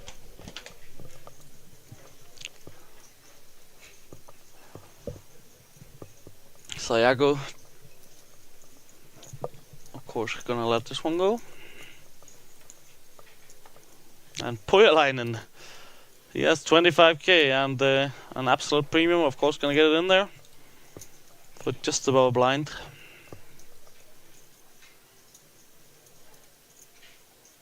And he's gonna be up against the something hand of the German player, Wiener. 650. I got a 10. How good? Yeah. That's true. You love more of that mix games. Wow. Pojalainen just flopping the nuts here. And he's going to get up to 80k. 4 big blinds. Of course, still has a lot of work ahead of him. Spot on, Senko.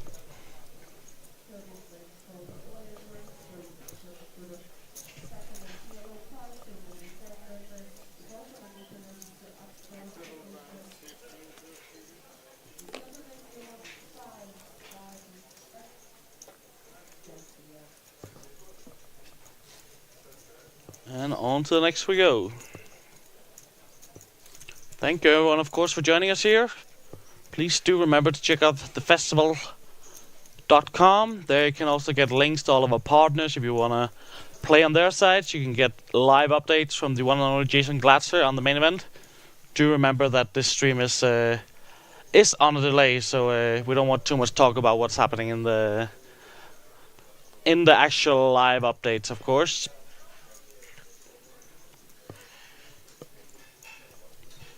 And yeah, enjoy the show. It's gonna be 2 more days here of fun and games. And a little nice 80k up top for whoever's gonna take it down. Vena with another playable hand here. Blind versus blind. 21 big blinds. I think he has the effective stack, maybe not. No, he's not. Tomorrow is the final day indeed. Yeah, he's just contaminating. I think it's around 10 effective. Yeah, it's even less. Oh, and pocket sixes. Björbeck wakes up with it, and we have a flip here. Björbeck at risk with the pocket sixes. Yeah, we're starting early tomorrow. Already at 12 o'clock, we have a 60 euro tournament with 1,600 euro packets to the festival added. That's really, really good value. Oh, and it's gonna be an issue now for Björbeck to stay alive in this tournament. He needs a 6 and only a 6 to stay alive. Can he get it there on the river? He does not, and he's gonna be eliminated in 37th place. GG to him. And Vena up to almost 1 million here. That's some good hands, blind. So undeserved, yeah. How could he lose that?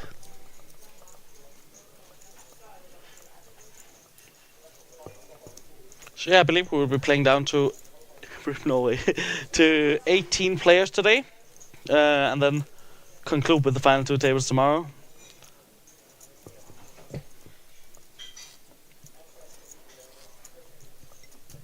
And Germany gets another one up on Norway here. That's the Vena chips up.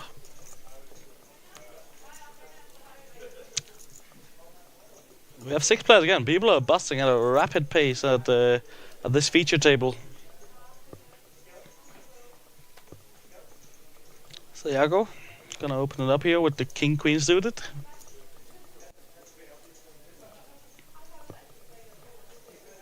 In just a moment.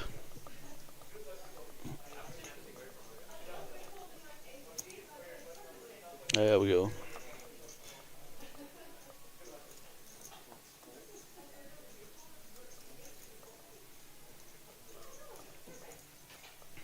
Vena's not gonna have any of that, I'm sure.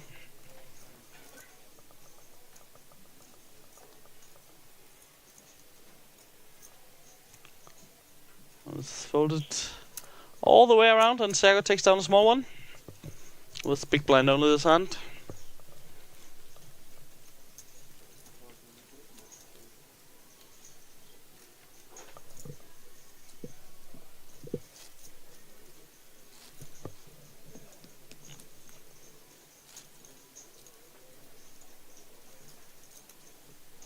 And on to the next one we go. Yeah, I think definitely the second feature table that we've had today, I of course didn't commentate much of the first, have been a lot more interesting, a lot more plays being made, a lot more aggression. The massive hero call from our Spanish boss in seat 2. It's been really, really good fun.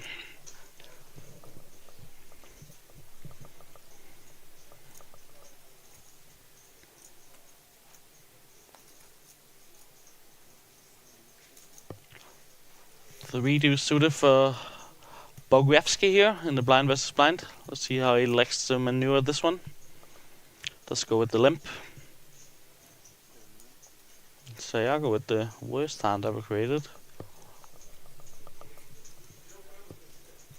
But of course better than 3 dudes in this exact spot in pure hand equity. I think this is one of the hands that you definitely could elect to raise it up with, just because it has so poor post-flop playability. Can be a bit awkward with the 15 big blind stack of Bogwiewski, but I would not have minded seeing Sayago go up to 3.5, 4 big blinds here. Just because the hand is so bad. He does flop beautifully here with the open-ended. It's not many flops that's good for his hand, but somehow manages to find one. Got shot to the 4 for Bugevsky. Yeah, that makes a lot of sense, Senko.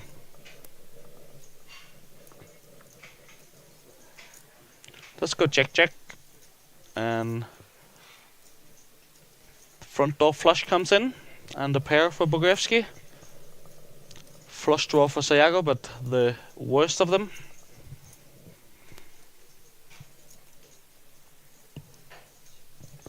Let's see if he elects for the turn barrel here. I just want to realize the equity. And Bugevsky has the best hand with the pair of 3s.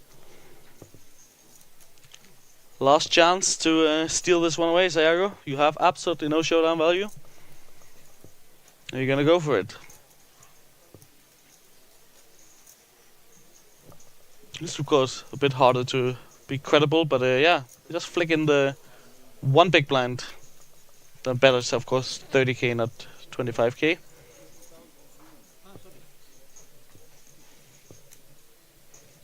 Bugevsky pointing that out too. While not looking very happy. Oh, he finds the call. Nice. Good call. It looked a bit like a spite call because he didn't bet the correct amount.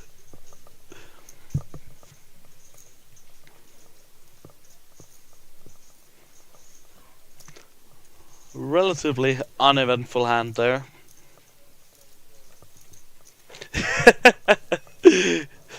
It seems like that Bugevsky definitely read into it or got offended by it or something.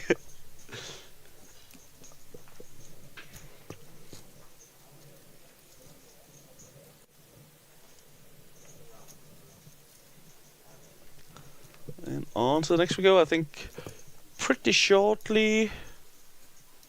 Oh no, we will not be seeing the players go on break. There's half an hour until that.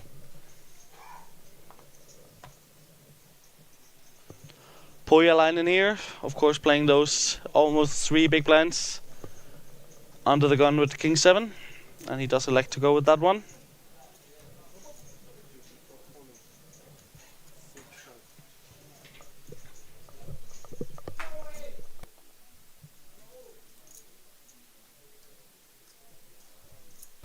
And Vena is gonna give him some action for sure with the Ace Queen O in the cutoff, a hand that's been very gracious to him so far at this feature table, of course. Knocked out the Norwegian player a couple hands ago with the Ace Queen against the 6s.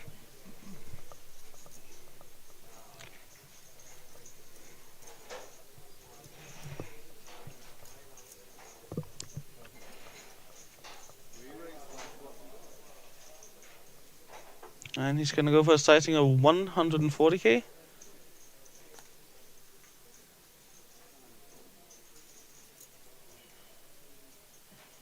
What's the Norwegian name for Ace Queen?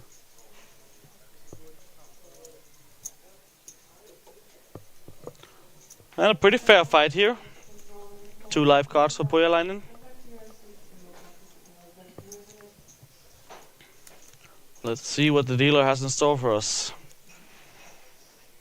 It's gonna be up to quite a decent, almost a 10 big blind stack, 8 big blind stack if he can find a way to win this one. Not much going on for him here on the flop. He's gonna need a king or 7 on the river, 5 outs, and that's not gonna be it. It's gonna be GG to Pohjalainen. Didn't get to see much of him, of course, unfortunately, as he got all in and massively crippled in his first hand, and that is gonna be all she wrote. The waffle hand. No, it's definitely lived up to that. It's been quite effective so far. And GG to a Finnish player here. And once again, every time they bring on a player, we go down to 6 again. So many eliminations of the feature table, and we're down to 33. Wow, they are dropping out thick and fast. We've not really been streaming all that long. No, it's and we joined with 120, 125 players. It's been going fast all day. Yeah, the current average stack in 30 minutes into the future is just a shade under 40 big blinds. So I think you're expecting usually about 30 big blind average. So that kind of shows that there's been maybe a little few more eliminations than to be expected. 33 left already. 8 max is the format.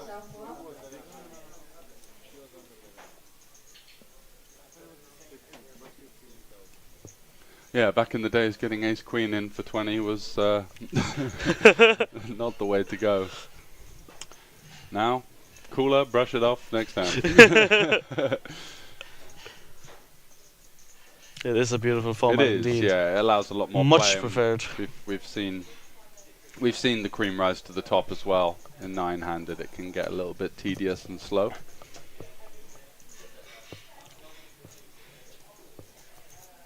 Sayago with plenty of hand on the button, ace 10, and Stranak looking him up and down. He looks very interested. Certainly, can call, can 3-bet here. Yeah, I think both are valid options.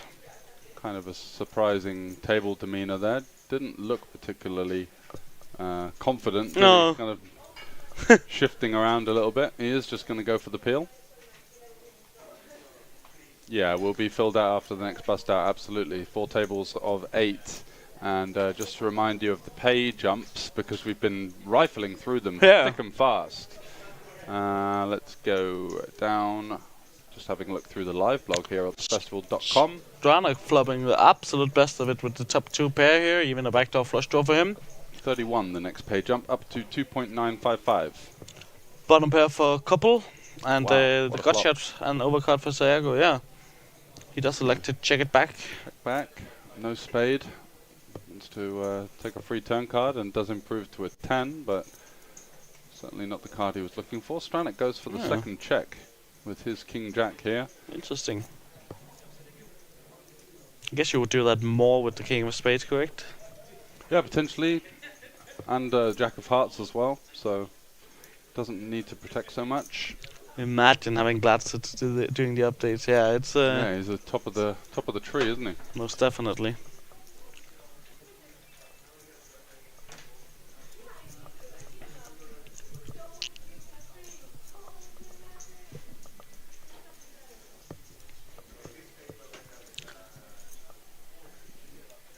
Didn't Stranak check already? No, I'm pretty sure, yeah. I'm not sure what we're waiting for here. Just waiting for the graphics to catch up. I don't think the Estonian has done anything, has he? I'm not quite sure.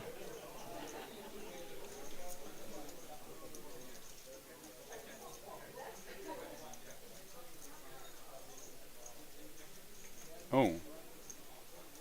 Looks like Sama hasn't checked, so he is going to elect to lead. Could have sworn. We saw check flash up, and he's going to go for 3/4 by the looks of things. 165. Seems reasonable. And 2 snap folds, so it takes that one down, and it's a nice little top up for the Slovakian, getting up to 1.3 million now at the 30k big blind, just over average.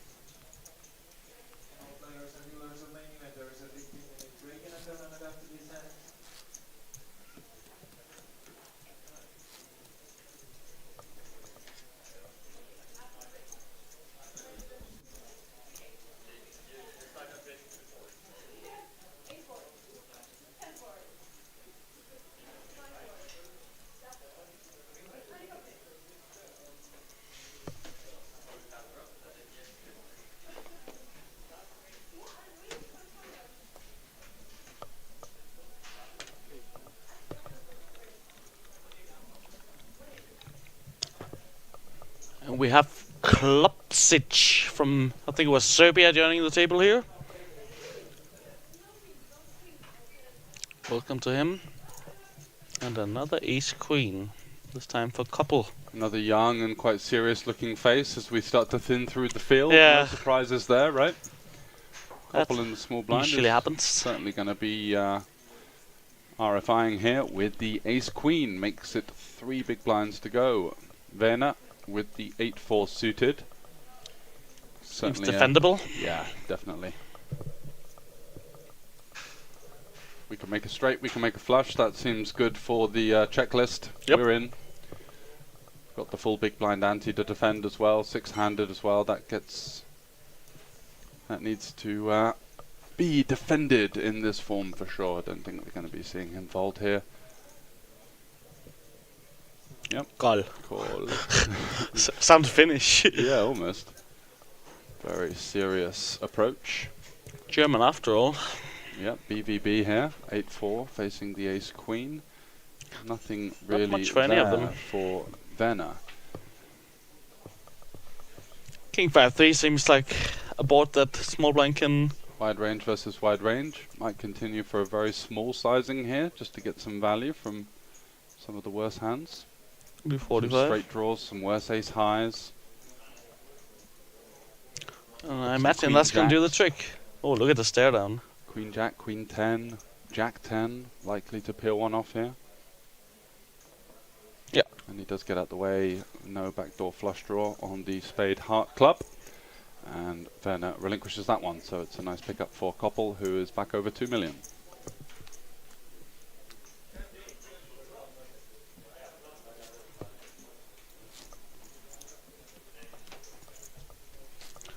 I think I'm gonna need another pee break, George. I'm drinking too much water today. You naughty Just boy. a moment. Overly hydrated here in the booth.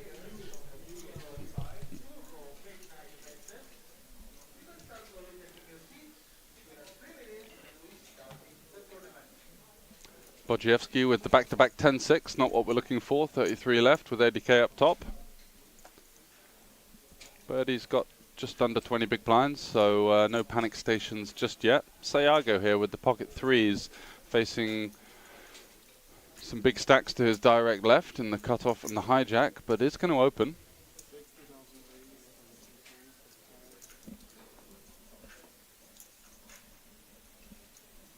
And Koppel here on the button will surely be coming along for the ride with the pocket fives. Does continue in the form of a call. Werner with the queen 10 off. Just gets out the way, and it's over to Klopsic in the big blind with king 9 suited. Does he consider a squeeze jam here? Looks like he's just going to call. Jamming is quite nice, you know. You get hands even as strong as king queen off for the opener to fold. Going to have decent equity if you do get called by, you know, queens, jacks, tens at the worst case scenario. Not to be on this occasion, however, as Sayago and Koppel have an underpair to the paired board.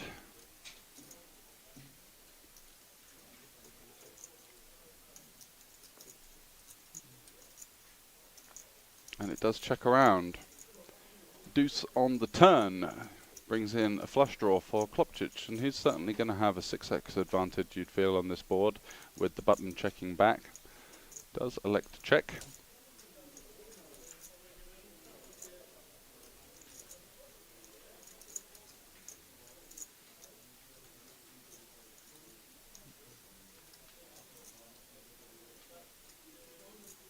And Sayago now wondering whether he wants to bet. He's certainly going to be quite protected in his check on the flop. I think very reasonable for him to check some strong hands on this board.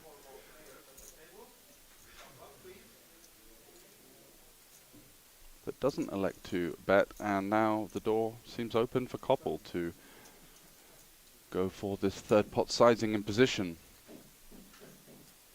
Won't be getting Klopsic to fold, that's for sure. Overcard and a flush draw.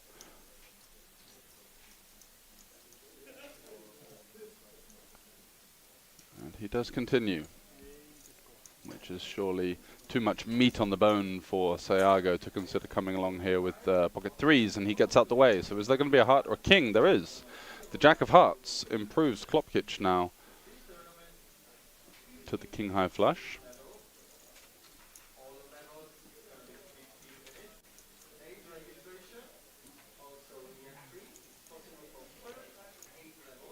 the jack somewhat thinning out the worst flushes in his opponent's range. Hands like Jack 9, Jack 10 aren't in there anymore, and unfortunately does just get the check back, but it's going to win that one. 375k pot heading in the direction of the Slovenian. Let's have a little look at him, new to the table, see what he's been doing on the live scene.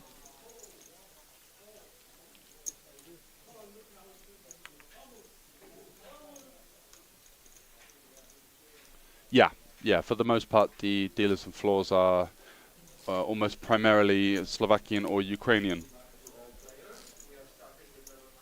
Lots of Ukrainian dealers, and some of them working through the ranks here in the local staffing as well. Came over because Bratislava and Slovakia in general offered lots of opportunities for them to come over and seek paid work with the unfortunate goings on in their home country. A new player in the seat 1. Very disguised. Yeah, under the hood. Voldemort. Number 1. Looks like the guy off of Star Wars, you know, the guy that's always under, the old guy that's always under the big cap, the hood, sorry. I'm gonna have to admit something here. What? Haven't seen it. Oh, really? I haven't seen much, but let me see if I can remind myself of the name. You've seen your fair share of things in your life, George. Yeah, not much fantasy though. Just been out there living and yeah, you're one for the real thing. Yeah, this guy.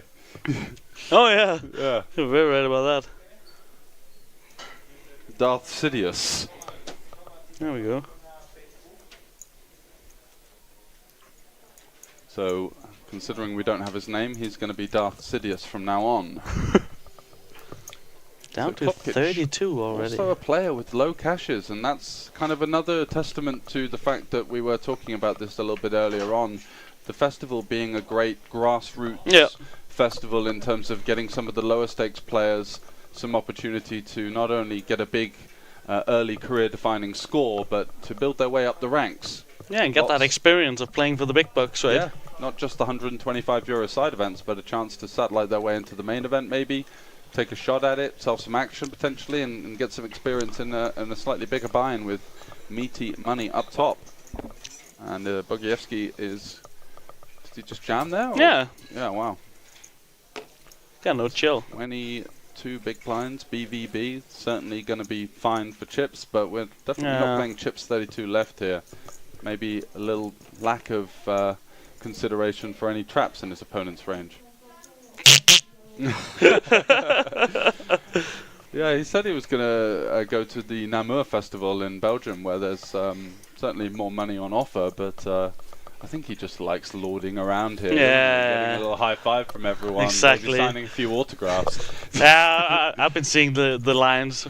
Yeah. The lines for the signing. He loves every second of it. Absolutely, doing a little bit of a meet and greet. How lucky are we? As he makes his way to the cash desk to collect whatever fresh, juicy cash he's made in the side events. Yeah, but it's also important for us to understand it's not easy. Like, he cannot walk 5 meters without getting recognized. And no, absolutely. You're the guy that won the main last year, man. Good luck. How much have you got? It's sick. It's him, Phil Ivey, and Phil Helmut in my book. Yeah, that's the top 3 power rankings for star-studded poker players. Say our go. Or egos. He's going to do a dinner with the fans in Prague. A little public appearance act. You got the cheap early bird tickets. I missed out on the pre-release, actually. Yeah, I tried to get the Golden Circle, but it's all sold out after a couple minutes. He is most definitely still in running and doing very, very well as well. We could definitely be seeing some Bade here at the feature table. Looking forward to it. It's always fun.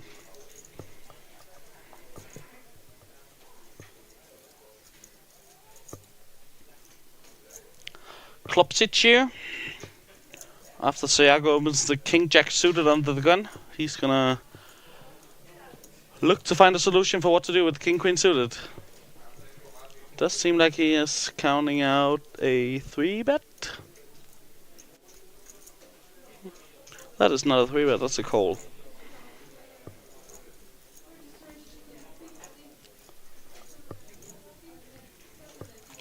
Seems reasonable.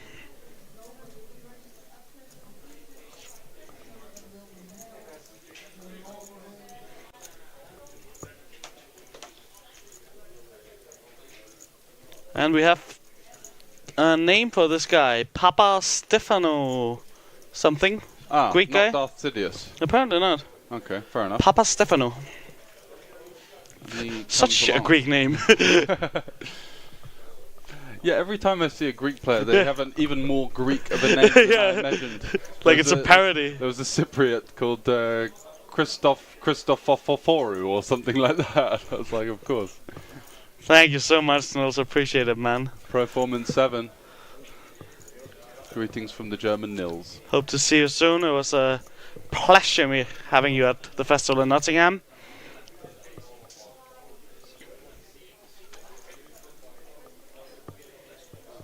And Papa Stefano getting the best of it. Klopsitz had King Queen of Diamonds before, okay. so I'm pretty sure that's his hand. Yeah, can't have changed really. It's not sweet on this. And Sayago going for the c-bet here. Backdoor flush draw. 2 overs, backdoor straight draw. No backdoor straight draw. 7, 8, 9, 10, jack. Backdoor straight draw. Hey, there we go. What a talent. Queen on the turn could spell some danger for the Greek, as he's could be facing a big bet here from Sayago, who we know is extremely capable. Made a pretty big hero call versus a Danish player previously in seat 1.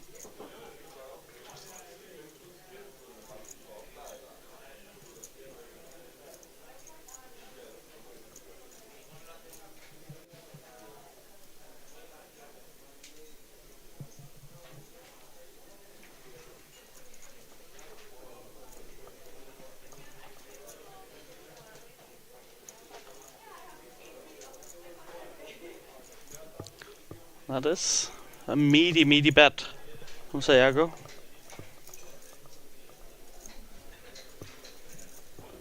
More. You need to tell me when you find bets, man. I was on the toilet just having a little scan through the markets. Wow. So Sayago going for the double barrel here, and this is the spot that really sorts the men from the boys, really. Supposed to be defending for one more here, I think. Yeah. But you do see a lot It's of people not easy. just don't fancy it, you know. And that leaves a massive gap between, you know, what they're likely to be defending and how much of their range that they're folding on the turn. And if they're folding the 9 there, where a lot of these guys would be check raising sets and 2 pairs for the most part, all of a sudden there's not many hands that they can defend. No, very, very true. Not going to have much Queen X there, calling the flop 3-way out of position either, so got to be wary of that somewhat. Third favorite taco ingredient. You're just coming up with some great conversation stuff. At least there's someone who wants to talk to us. Third favorite. Well, number 1 is avocado for me. Yeah. Number 2 would be salmon. Mm-hmm. Look, fish taco. Yeah. Obviously not cooked raw salmon. Yeah. Yeah. Okay. Third, I go beef. Yeah, I think I'd go beef. I do love an avocado too. Yeah. And salsa. Just salsa. This is a great ingredient. Like a good tomato I salsa. did say ingredient. I was Yeah, thinking about, it's like, not the main ingredient, but there was no emphasis on whether it's a main or a secondary. And you've gone for this. So you've taken a different angle there. Yeah, also I would go No love for the mango. Mango. absolutely no love for the mango here. Yeah. It's almost like pineapple on Yeah, I pizza. was just about to say it. Surely that's a guy who likes to Hawaiian too. I do as well, to be fair. But I know that it's Beasts. it's a very common one to get a lot of disrespect for. Let's not discuss pineapple and pizza and politics.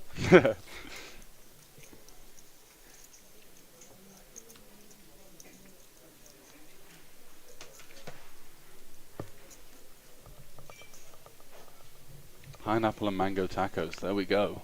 We've seen it all. I had some excellent tacos in Vilnius the other day. Yeah? What did you go Top for? place. We had both pork and beef tacos Lovely. with some really good hot sauces and all the stuff. Wow, Onion. 29 left. What is going on here? It's crazy. They're falling like flies. We have a 40 big blind average in this tournament. It seems plays out like it's a turbo. And I think that might be an indication of a lot of players just kind of hanging on and Yeah, exactly. There's a massive imbalance between maybe the more experienced players that are just picking up chips so easily and then getting a lot of stragglers at the bottom end of the ranks. The Alan Kesslers of the world, like myself. I also like to play Limit Hold'em from time to time. So somewhat unwarranted opinion, according to him. That seems fair. Let's not ask these people. They shouldn't be able to vote. If there's an edge, I'll take it. That's for sure. They're getting thinner in the big bet games. That's for sure. So Papa Stefanu looks like he's taking things upstairs, is he? Uh-huh. And we do see a Queen 9 suited 3-bet by the looks of things. What? 100k? That seems... What? Did he try to call and messed it up, or... So something's off. the combo doesn't seem terrible, but the sizing kind of gives the game away maybe, and Stranak could be pouncing on this one like the hungry vulture he is, looking for any kind of soft spots. Is he going to come in for a 4-bet here? You would feel that flatting would be out of the equation.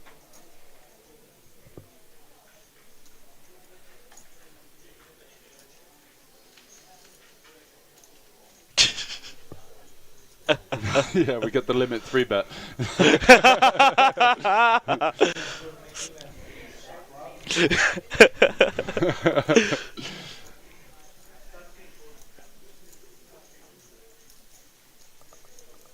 Very peculiar spot. Don't blame him for taking some time. It's not often you see this kind of thing. He's thinking, am I getting leveled here? Is he like... I think with the uncapped range of the German from early position, it's... He's going Oh! to go for it 275, something like that. Alrighty then, I like this. 230? 250-ish? Goes for 250. This is a fun hand. Like, Yeah, now this is where it's interesting to watch, because these spots are... yeah, they're just so making it up on the so run, right? unnatural. Yeah. It's just completely on the fly, and it's a question of who can figure it out the quickest. Does Vayner know how capable Stranak is as a PLO professional? Yeah, then his candidate is probably not like... Exactly. It's like 33 effective, so He looks offended. jamming is certainly an option, considering they may have more information than we do. I didn't see Papa Stefanu's reaction when he was forced No, to there was raise. something going on, but we didn't have a good shot of it. We didn't get a good shot, exactly. So maybe it seemed obvious that he wanted to call and was a little bit annoyed that he had to raise. And he does get out the way with the ace-queen. Wow. So Stranak just going to show that That's awesome. these moves can really work out for you if you do have the bravery to take them when they present themselves.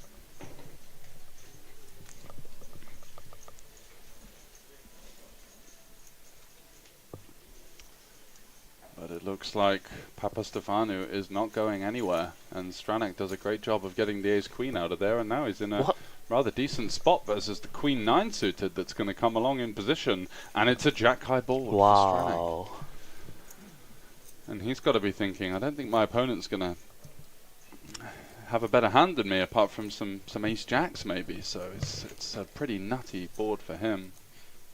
Stranak is just such a cool player. Yeah. It's nice when you flop the top pair at 1 SPR in this 4-bet coup.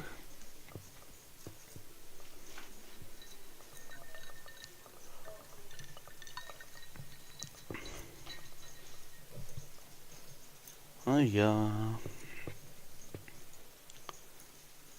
And he's gonna choose the sizing of 125, 150, 165. third pot size bet.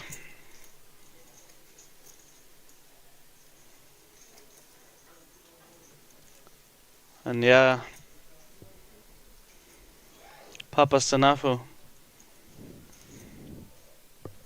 Left with nothing but an overcard and a backdoor flush draw. And After, wondering how he lost compounding his error somewhat. 250k on that hand. That must be a bit tilting, but Yeah. fortunately for him, he has no one else to blame. Nicely maneuvered from Stranak there, getting the ace-queen to fold, getting to continue from the worst hand, flopping decently as well, of course, and taking it down as the Slovakian continues to mount a challenge here as we are now, approaching almost 3 tables left in the festival main event with 80k up top. It is nice to just flop a top pair when you make a move like that, right? Absolutely. Certainly makes things easier. Vayner out the way with the queen 4. Klopčić now. What's he got? 22 big blinds, ace king. Pretty easy decision.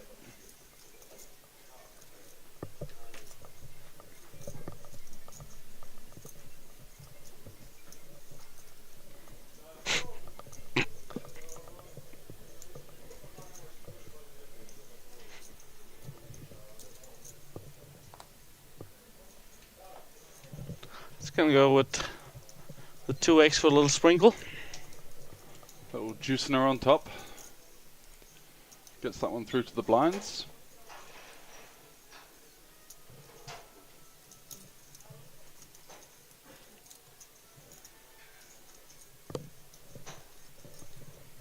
Couple in the big blind, 7-3 suited, certainly going to be continuing here. Yep.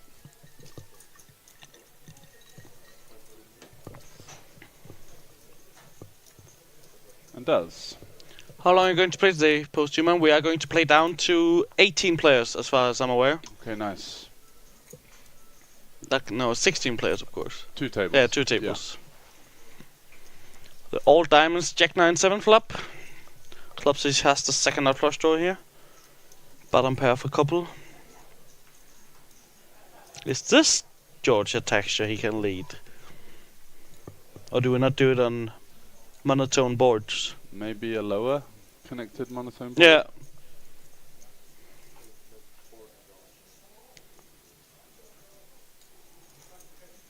A big blind and a tat from Although Klopčić. it's saying that, even when you've got the jack and the 9, that removes some of the suited combinations that our opponent might open, you know, like ace jack suited, ace 9, king 9, queen jack.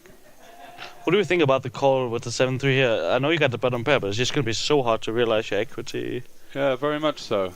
Kind of interested to see him defend here. I guess he has some really disguised outs on the offsuit 3. Yeah. Making a kind of disguised 2 pair that could help him, but he's got one out to the straight flush chop now.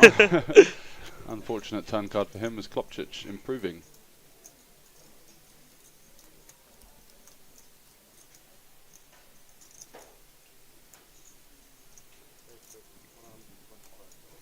And that should be it for this hand. Half pot. Well, yeah. That should be the end of that one.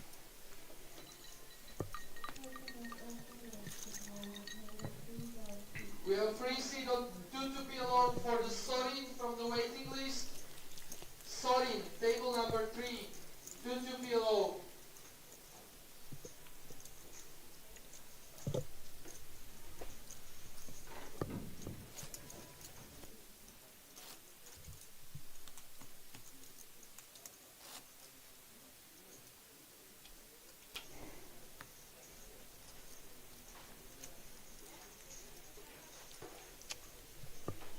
And on to the next time we go. I think pretty shortly the players will be going on a 15-minute break. Such a professional. Yeah, that was grasping, wasn't it? Yeah, I was trying to find something.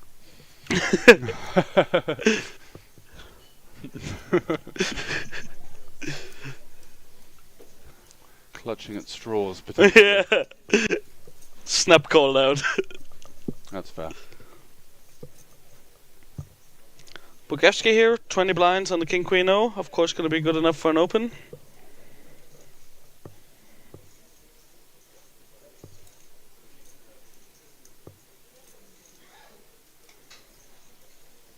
Thiago hasn't shied away from v-pipping these No. pairs versus the shorter stack open. But it was exactly the same scenario before, where the big blind was coupled with who actually has a big stack. This time he does. No, I'm lying.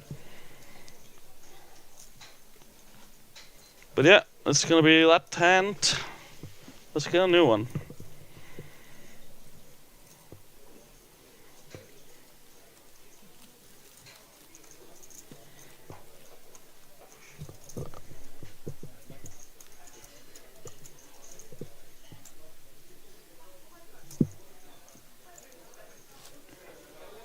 Guess who I can see on the feature table in real time? Ooh. Yeah, he always finds his way. Sneaky peek into the future. I guess I can say that when it's out Does of he the have table, the right? absolute lot? We can't quite see Yeah, it. yeah, I spoke Yeah. to him recently. He's good. Mm-hmm.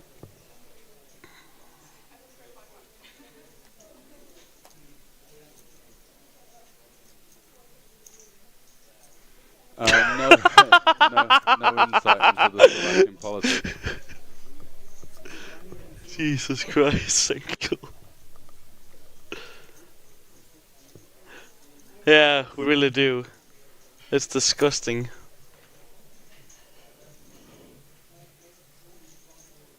What, was there some smoke in the background? No, I don't think so. It's just Oh, a right. general comment, I'd assume.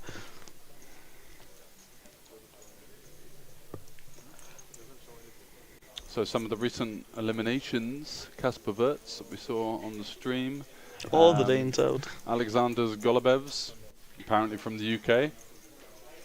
Jostein Grodum from Norway. Jiri Horak. Oh no, Jostein. Yeah. He's He's a what? He's a great guy. Malta-based, is working with the poker product with our partners at NordicBet, Betson and BetSafe. Good player and all-around stand-up guy.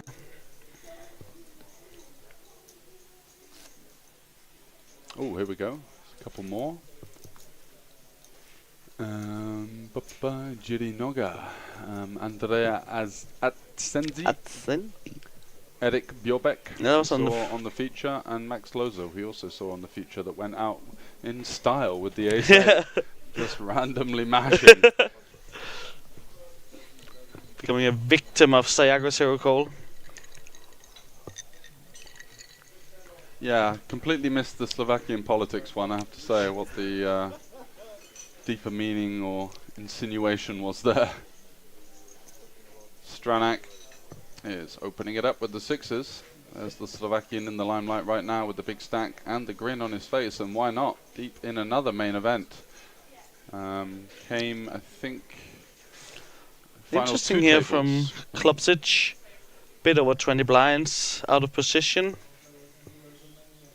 With the H-Queen suited. And he does elect to go with the jam.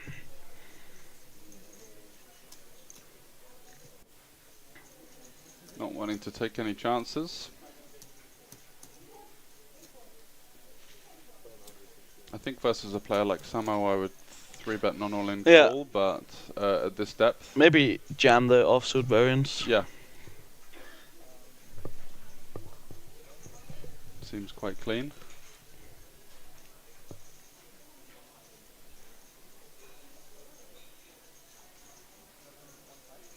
Stranak is not really considering this, is he? Yeah, there's a lot of partners, and I was speaking to Franke, and he said there's going to be even more announced. So many ways to win a package, as many of the people who are here playing the side events and the main event throughout the week are doing so. Did you brainstorm before this stream, Senkel? Just, okay, what can I come up with here? It's good stuff, man. What is Stranak doing, man? I'm not sure. I don't think this is that close for this many big blinds, but That's it. Surely you're 3 or 4 pips off. Yeah, maybe 9s would be where. Okay. He said he would call if he had 7s, and it looks like we are going on a break potentially. 15 minutes, guys. We'll be back after the break with a new featured table. We'll be right back.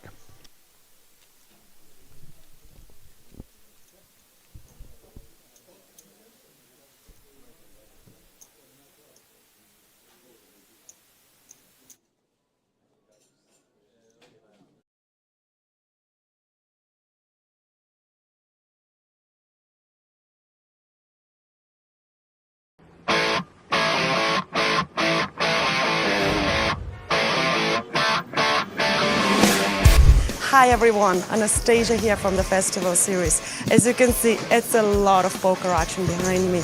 Let's have a look at some highlights from yesterday, day 6 here at the festival series Bangkok Casino in Bratislava. I took our beautiful hospitality players to play bowling, and as you can see, it was both and stripes and smiles for all of them.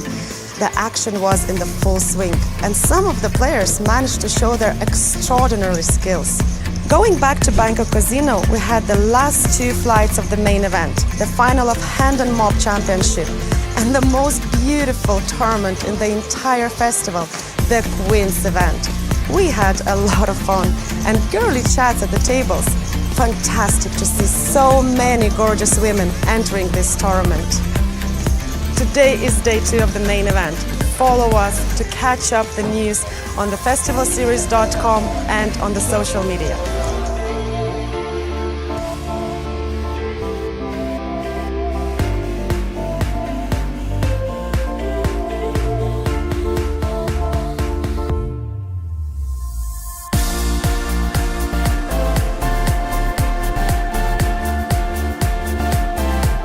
Hi guys, welcome back. Bratislava, the festival 2023, now joined by Elizabeth from Norway, a cool bit qualifier. Welcome. Thank you very much. And you told me you won 2 packages to this top already. I actually did. I played the first Queen's package, which was announced on Facebook. I think it was Gulbet. It was the first one they will ever get, and I was like, of course I have to play this one. And then it was top 3 who get paid, and only a woman. If a man wins, he had to give it to a woman.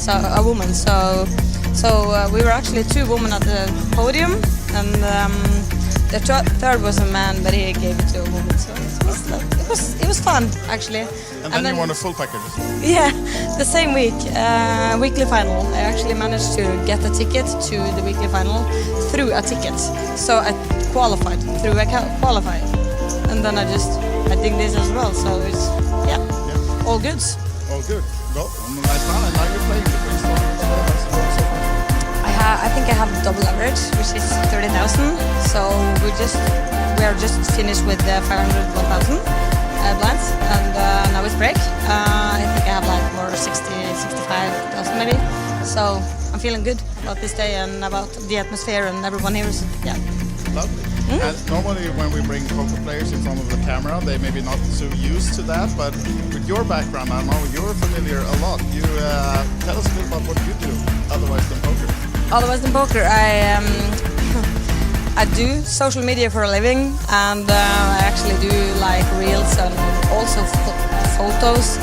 I'm a photographer as well, so I've done a lot for Gulbet and poker in generally. So yeah, it's like kind of what I do. Someone whispered something about a poker series as well. We have a drama show. That's actually true, because I really want to go out of my comfort zone, and then I got asked about being in a series, a Norwegian series, which is called Connect. And then they asked me, do you want to be a part of it? And I was like, that sounds cool. So I said yes, of course, because it's like, you just have to go out there and do things that you like, because you only live once, and yeah, that's the chance I got, and I just went through it, so it was super fun. That's actually a drama series of the like poker but also dark gambling, so it's like You can watch this on HBO? On HBO, yes, so it's you better watch it if you haven't. absolutely, I'm sure. Connect is the name. Hit it up on HBO, and looking forward. I know you're still in the main event here as well, right? Yeah, I qualified for day 2 with actually a good stack. I actually qualified with 175k, so I think it's gonna be a good day number 2 as well. So nice to have you here at the festival. Best of luck then, both in the Queens and in the main event, and hope you see you on some podiums here as well. Let's hope. Thank you. Bye bye. Bye. Ciao ciao.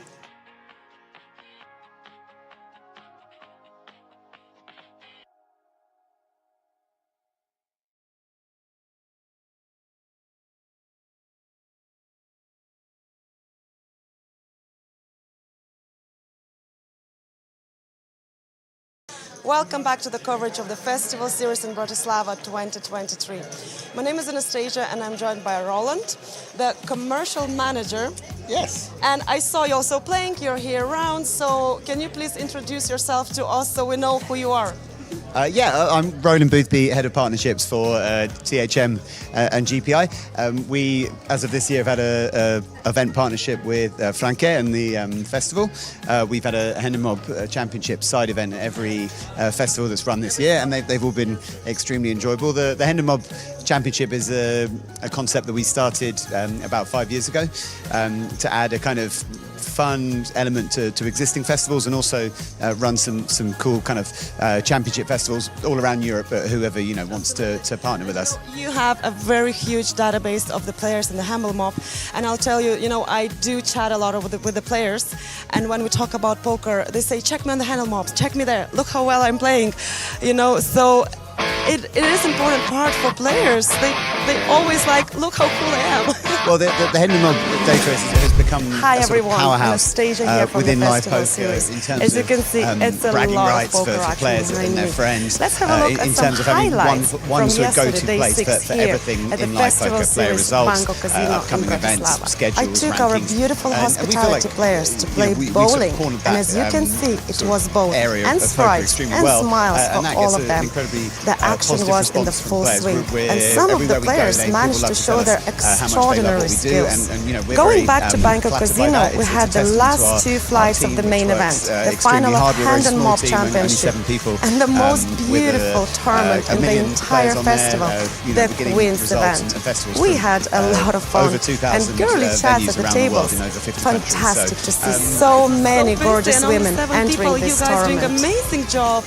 Today is day we are 2 very of the busy, main but event. it's to Follow get to us come out to and catch hang out up the at news festivals like this, on with the festival thefestivalseries.com team and their on the brilliant team social on the media. ground, is the kind of reward that we get for all the hard work we do. Maybe the kind of less glamorous side of things. So this is the kind of the sort of cherry on the top when it comes to working in the live poker environment. It's just brilliant to come to these events and meet all the brilliant people who work for the festival. And we are happy to see you and your team here, which means a lot to us. And at the moment, just right here behind us, there is a Handle Mob tournament. Oh, absolutely! Right behind where we stood now, the Hen and Mob Championship Bratislava is playing down to a winner. Slightly unconventional start time for day 2. I'm Roland Boothby, Head of Partnerships, 0 tables THM and GPI. About 20 minutes ago, this year, every table in the festival is currently full up. We've had a Hen and Mob Championship side event here. There's probably 5 or 6 rooms, and they've all been all full of tables. So the Hen and Mob Championship is atmosphere on Friday night here in Bratislava to see every single table full of the festival, element to hundreds of players playing all sorts of events, mixed games, Hold'em, Omaha, championship festivals all around PLO PLO 8 going on right behind us. There's Open Face Chinese. There's a ladies event going on. I saw you in the ladies event actually. I tried. Aren't you playing in the ladies? I bubbled on the final table. I'm sorry to hear that, Anastasia. I'm sure. Look how well I'm playing. I'm sure you were very. So we had a great time. So let's try to forget that you always look how cool I am. Well, the Hen and Mob database let's has try. become a So sort of powerhouse say as within a live player. poker. So you're here.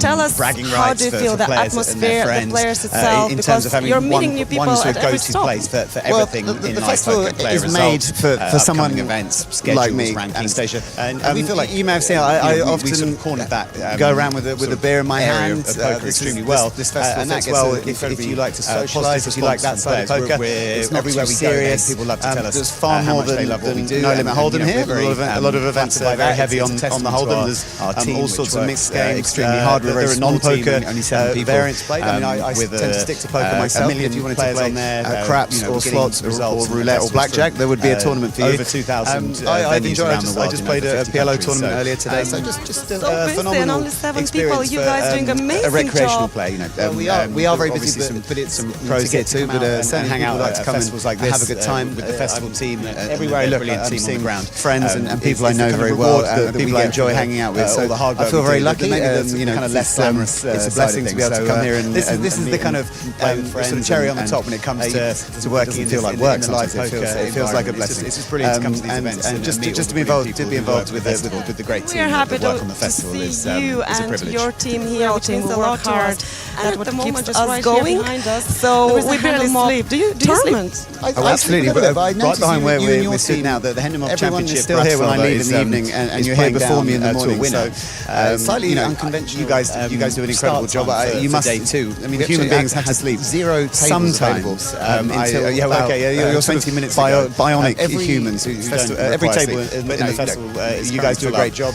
Content that goes out is brilliant. The pictures, the videos. There's probably 5 or 6 rooms. Nothing better as a poker player than all full of tables. So seeing a great picture or a great video atmosphere on a Friday night here in Bratislava, to see every single table full at the festival. No poker that well. Hundreds of players playing all sorts of events, mixed games, Hold'em, Omaha, facing a tough decision. There's a PLO/PLO8 going on right behind us. There's open face Chinese. There's a ladies event going on. I saw you in the ladies event actually. Outside the kind of this little bubble that we live in and we work in. I'm sorry to hear that, Anastasia. I'm sure you were very young as well. So it's very important. We had a great time. So let's try to forget that you're here working. Let's try. Talking about say as a player, the festival. So you're series, here. So you're with Tell us. us how do you feel Not the the first atmosphere, time, so the you players are itself, following because us you're all the meeting time. new You people just at said every how stop. Great and amazing atmosphere the here. festival is made for someone we did not release yet like me, where will Anastasia. be the next stop. You may have seen I often so go my around with a beer in my hand. You can choose this one this country festival fits anywhere well in the if you world like to where socialise, you if you would like like that to side see of the poker. festival. It's not too serious. There's far more than No Limit Hold'em here. A lot of events are very heavy on the Hold'em. There's all sorts of mixed games. There are non-poker variants played. I mean, I tend to stick to poker myself. If you wanted to play, they have a casino or slots or roulette or blackjack. There would be a tournament for you. Acquired flags. I've enjoyed many people. I just played a PLO tournament earlier today. Paradise Island, and it's one of the best looking flags. It's extremely colourful. A recreational play, white beaches, palm trees, and it has a casino. But certainly, if you see a flag here around, just say the festival in Mauritius, friends and people I know very well, people I enjoy hanging out with. So I believe you know very lucky in 2024. But you've always got to look 1 year ahead. Come here and Mauritius would be my choice if I had to choose. It doesn't feel like work sometimes. It feels like a blessing. I'm a warm person. And just to be involved with the great team that work on the festival is you are is a coming privilege. here to work. We work basically hard. one of our staffs, but. If you don't need to go to work, for example, would you come as a player? Would you follow us no matter where we go? Well, I would absolutely come as a player. The reason being, you go to destinations that I really like going to. Nottingham is, well, at the start of the year we were in Dust Till Dawn, Nottingham, which is less than a 2-hour drive from where I live, one of the best poker rooms in the UK. I would always go there given the chance. You've also been to Malta, a former home of mine. I lived in Malta 5 years, sort of 2014 to 2018. I've lots of good friends there. Some of them are scattered around this. A lot of Maltese players here. Well, not Maltese, but people who live in Malta. And a lot of them are behind us playing tournaments around this room. So that's somewhere I always look to go at every opportunity. And Bratislava, well, just a phenomenal casino, incredible staff. They look after the players so well. It's a beautiful. We're right on the doorstep of the old town. You can, in between events, you wander into town and you can go and try a restaurant or have a drink in a bar, and then wander back to the casino. And everything's very close together. Not all casinos have that sort of on your doorstep, entertainment, wining and dining. So the locations that the festival picks are places where are just incredibly good to play poker, and where they look after players. You just have a good experience when you go there. Cheap beer, incredible service, and just a great and well-run events as well. That's very important too. So before finishing, we would like to say definitely hat off to all people who are working really hard behind the scene, yourself and your team, casino managers, dealers. Yes. Can I name drop some people in my team? Well, I do. Yeah, shout out to the whole Hendon Mob team. Hans Kleinsman somewhere behind us. Our big boss Eric Danis, over president of GPI THM over in Vegas. Of course, Wesley McKenzie, Anthony Charter, Fiobia Manicolo, and Hamid Kasani. That's the crew. And much more people around us behind the scene. Exactly. So, yes, thank you so much for doing that. Thank you so much for making this happen, and great job really regarding Hendon Mob. People do love that and they do need that. You're too kind. Thank you very much. Thank you so much for joining us, and see you around. See you around. Been my pleasure. Thank you.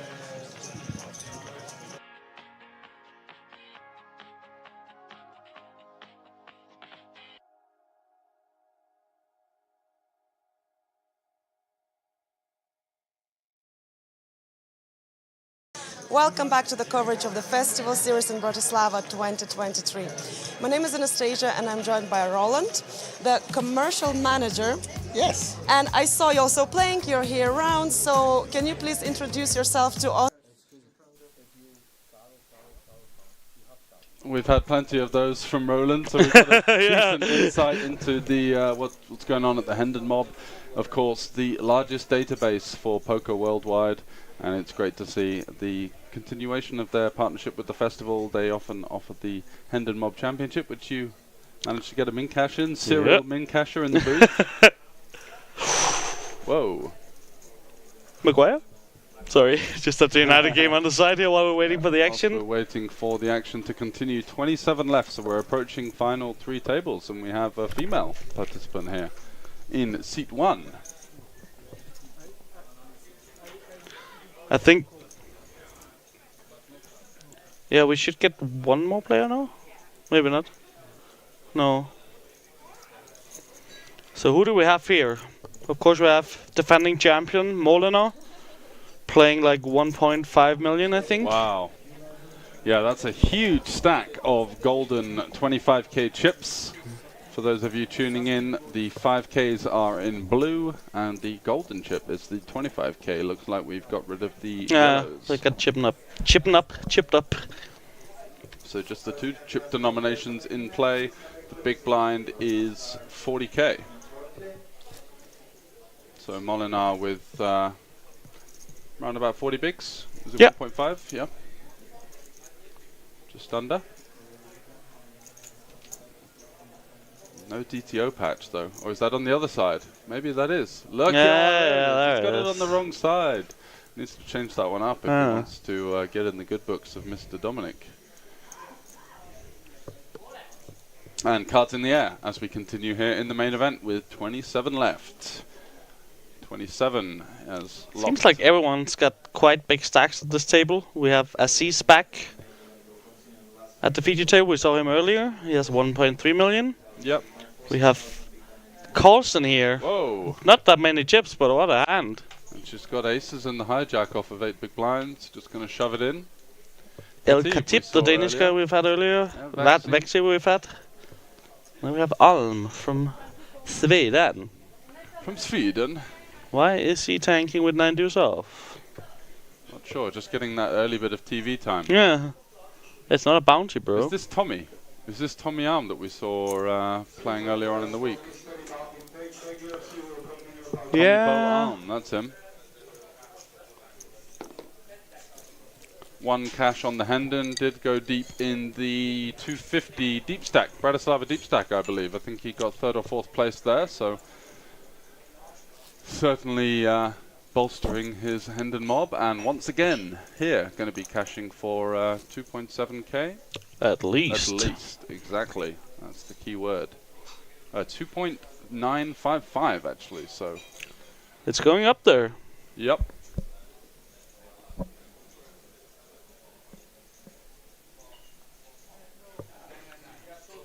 Carlson not going to find the back-to-back monsters. 5 deuce. Finds its way into the muck as we fold around to Michel in the small blind. Ace 7 off. Looks to be about 1.2 million. Just about 1.2 million effective BVB. Yeah. He's going to go for a limp.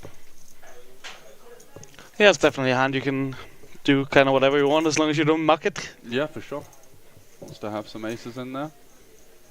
I see he's coming in with the race with the mystery hand. Very quickly as well. Yeah. Yeah, he has attitude, that lad. Assis, is that a Iraqi flag? Yeah. Yeah. 180k, so that's 4x. Quite interesting to see how Molenaar will react here. Madged Assis has yes, a total live bit. earnings of 294. Oh, Egypt. Egypt, Yeah. is it? Oh, my bad. And yeah, he's local here. I think he's living in... Oh, and Molenaar jams it in there. Wow. Taking the spot, not having any of it. The big blind ISO here from the elderly gentleman doesn't shake off Molenaar here. He's gonna And go it seems for like that was a good decision, doesn't it? Yeah, it looks like it with the little pause and the ushka. Look at it. Does He let gets it shown go. a card, he just doesn't Yeah. do anything with that face of his. I'm Well taking played. that one. Nicely executed there for Molenaar, up to 1.6 million. As we've got some Drea fans. Go Drea go, says Vottengard.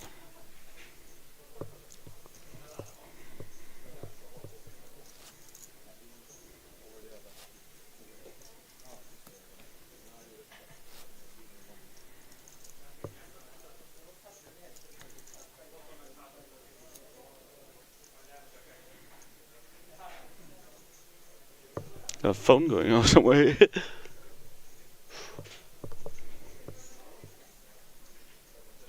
Khatib under the gun with the Queen Jack off, six-handed. Certainly a candidate for an open.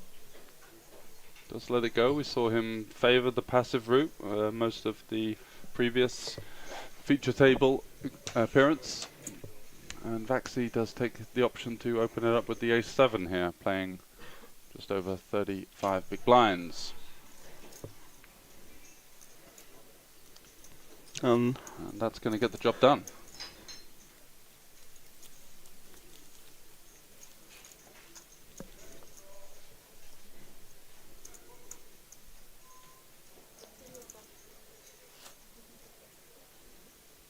Not every day we get a Norwegian celebrity on stream. You got any more information on that? I'll assume it's our Carlson in seat 1 here. Yeah. Oh, okay. Yeah, but you know the background? I do not. Please do elaborate, Tobias. Always fun to hear the background of the players, of course. Absolutely right.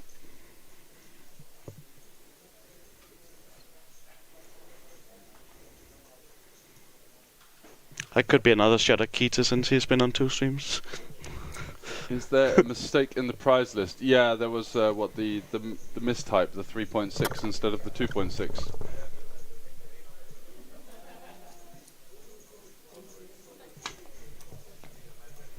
And Carlson is jamming it in here over arms open. And a very favorable situation for her. Absolutely. We saw Tommy was a particularly unorthodox player.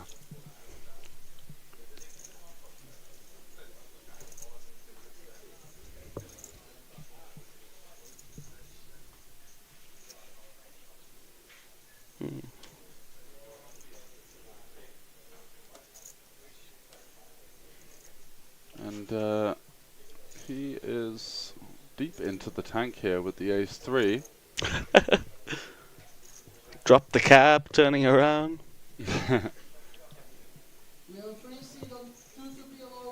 Just published a book about mental health. Very cool.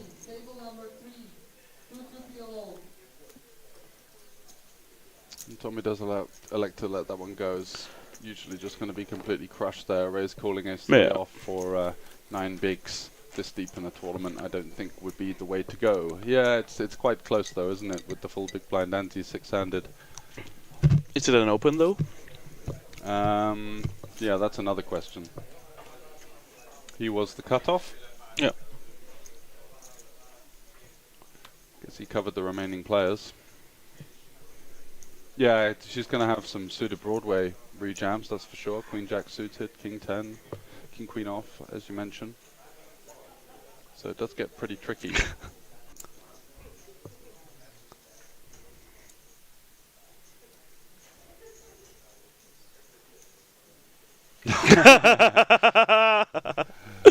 The lineup seemed weak behind. Aziz going for the 2.5x. And Carlson this time letting go of the Jack 10. She's done a decent job for the... Aziz is really, really poor at scanning the cards. It's him every time. Maybe he's doing that for Yeah. his own entertainment, let's say. Doesn't want... Very solidaric. Is that a word? No, he's not showing solidarity. To the stream. Yeah. To the ethics of the stream, potentially. Yeah, you do need to tighten up. I'm not sure I would have opened there with Molinar on the button, personally. Ace 4, Ace 5, maybe. Yeah. Get a little scan here. But as you do get deeper into the tournament, the Ace-X blocker does become a lot more relevant, so don't blame him for taking it. But yeah, against the 9 big blinds, in the small blind as well, where you get the big blind and the ante as the overlay. So these were the 4 tables that's still remaining in this tournament. It's getting down to the wire. They have been playing for almost 10 hours now today. So fatigue is definitely also going to be a factor at this point. Yeah, definitely. Play continued at midday local Oh time. yeah, it was 11 hours even. No, yeah. So... No. What? 11 hours, yeah. Yeah, yeah. Math.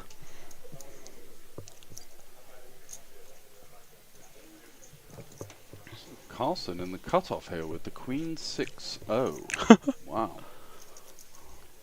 And let's just That's a wait. queen. That's wow, two queens. Two queens. 2 queens for the... Oh no. What have we got going on here? Okay, so Khatib has opened the button with A7. That makes a bit more sense. The hand tracker started when we started coverage, which was around about 4:30, 5 o'clock local time. Yeah, like half an hour after they got into the money. Yeah. So that's probably around half of the hands that they've actually played in the day, maybe.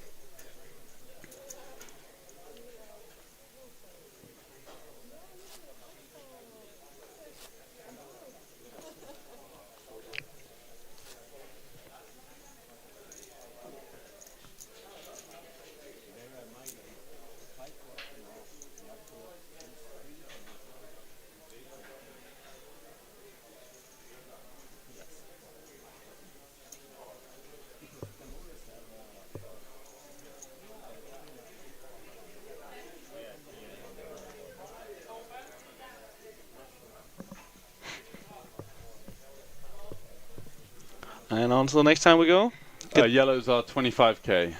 Yeah, the yellows were the 1k, so these ones are the golden chips, which is always quite a strange one. Yeah. To so close in denominations, and they look so similar on the stream. But these are the chips that the Bangkok Casino have for their usual tournaments, which are often not streamed until the final table, where the yellows are never in play. Khatib does like to go with the open here, the Jack 7 suited. And a call from a Vaxi on the button. Alan with the Ace 6 suited. Also likes to call. Aziz, the Egyptian player, actually came second in the Coolbet Open here in September. For cool 39k. And has won a smaller event over at the other casino for 6k. Just a month or so ago. So not a bad fall he has. Yeah. Not a bad couple of months. 4 ways to the flop here. 3 ways to the flop here. Does come queen high. Potentially could be interacting with Vaxi. Tommy just going to be going for the completely random stab here from the small blind. Yeah, he's playing some unorthodox poker. And gets through one. Does Vaxi have anything to continue with on the button here? Oh wow. The way he communicated looks like he was not going to participate more in that hand, but he is going to go ahead and call with a mystery hand. Comes along for the ride. 3 on the turn. Still very little equity for Tommy versus what might continue the flop, but He don't care about that. no, he doesn't. He's ahead of straight draws, so he's going to go for another street of value.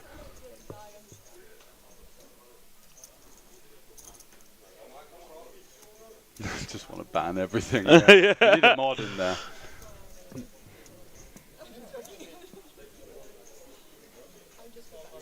Tommy with his patented size down with the random stab. We saw that in the Bratislava deep stack earlier in the week.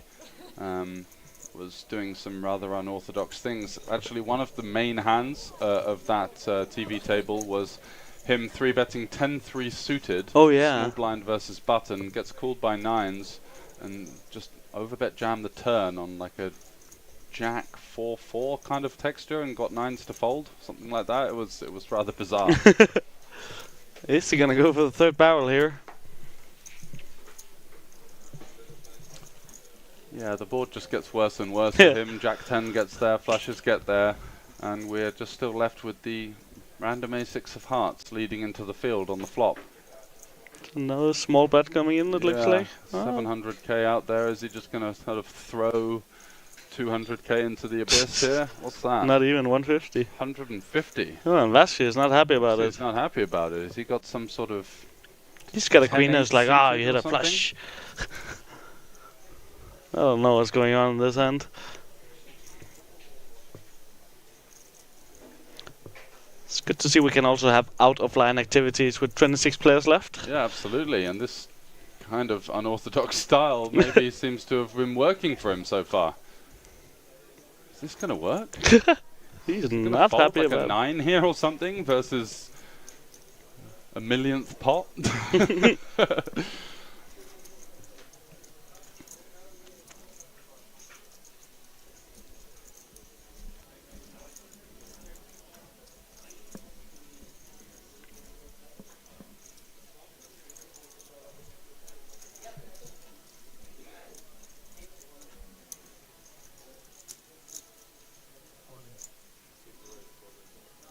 Oh, he shoves. Okay, so it was all a bit of an act, I guess. Yeah, alright. And now Tommy potentially saving some face. His cards are perfectly over the scanner, so I'm not sure why we can't see the information. But I would imagine him to be having something like a straight or a flush as played.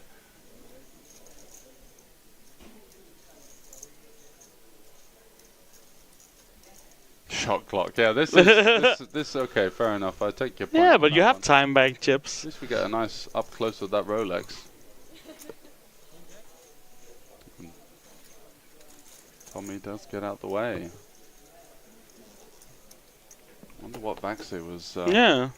lurking with there.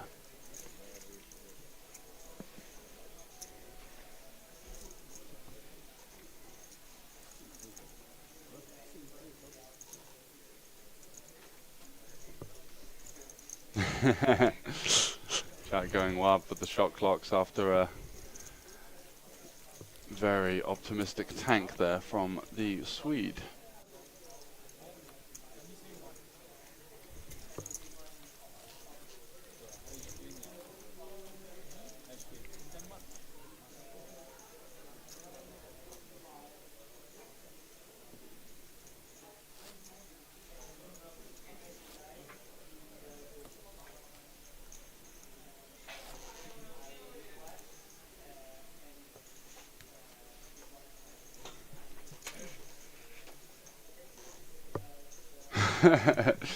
Also fair.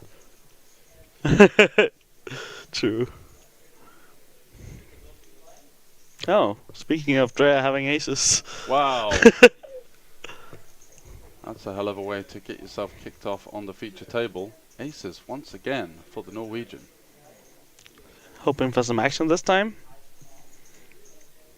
Don't jam, please. No, why? Ooh, yeah. Oh, alright. Wow. Finds a way to get paid.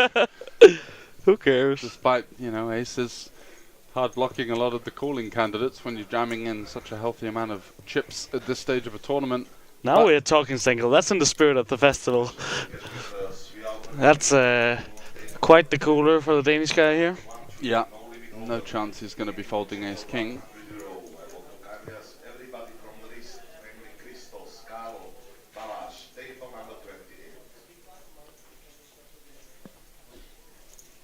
And he is all in.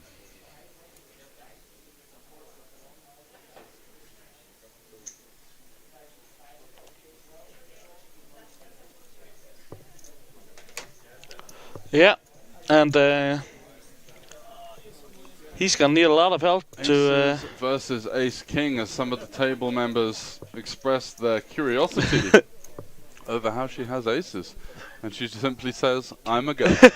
Of course I have aces. What a flop as well. Yeah, Backdoor maybe spades. a 5. Nope. That's gonna be it. On the turn, doubling up to 1.2 million. What Yeah. a start for the Norwegian. Almost 4 extra stacks since she came to the table. Yeah, she came with like 350k or something.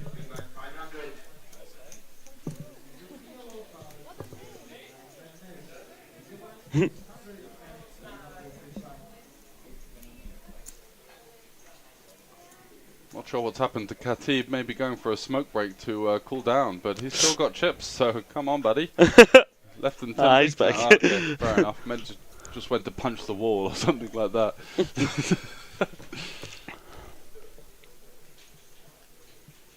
Ban the dealer.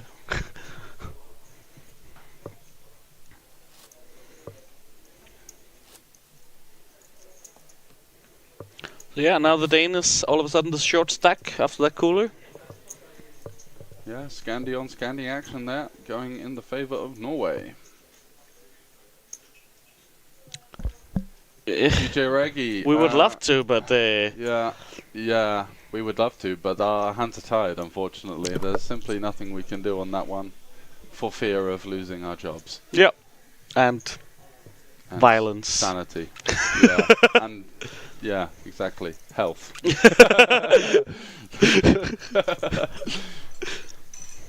We'd be getting ambushed in the early hours of tomorrow morning by Franke bursting through the hotel room door. We've signed NDAs where we get cut off a hand each if we...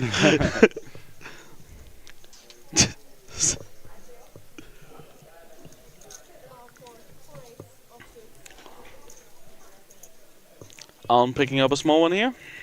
Opening the ace queen off. No resistance.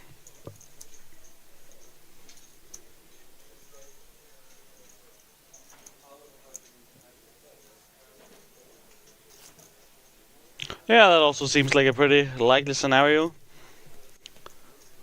And a very scary one, getting chased by a crazy guy with flip-flops.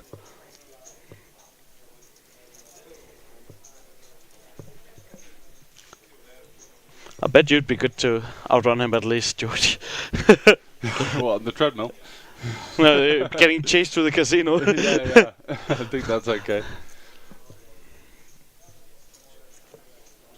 Yeah, launching flip-flops and shouting something inaudible would be a good way to go. Exactly. Haven't quite mastered the secondary one.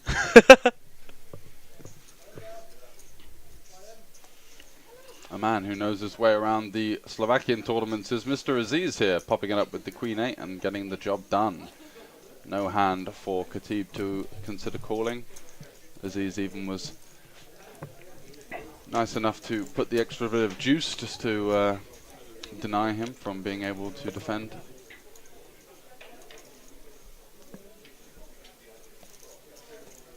I'm going to be getting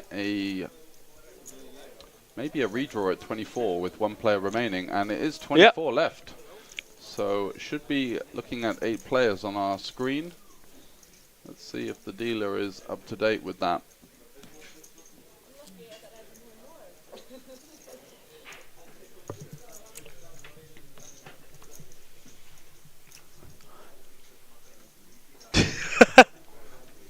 Well, I'll be here. I live here. Yawn 0001. Greetings. Welcome, welcome. So it's the rather unorthodox Swedish player here, Mr. Tommy. What's he going to do with his King 8 offsuit? Anything is on the cards, honestly, from what we've seen. I'm up for some mixed games in the other casino. That sounds great. Yeah, I'll be there.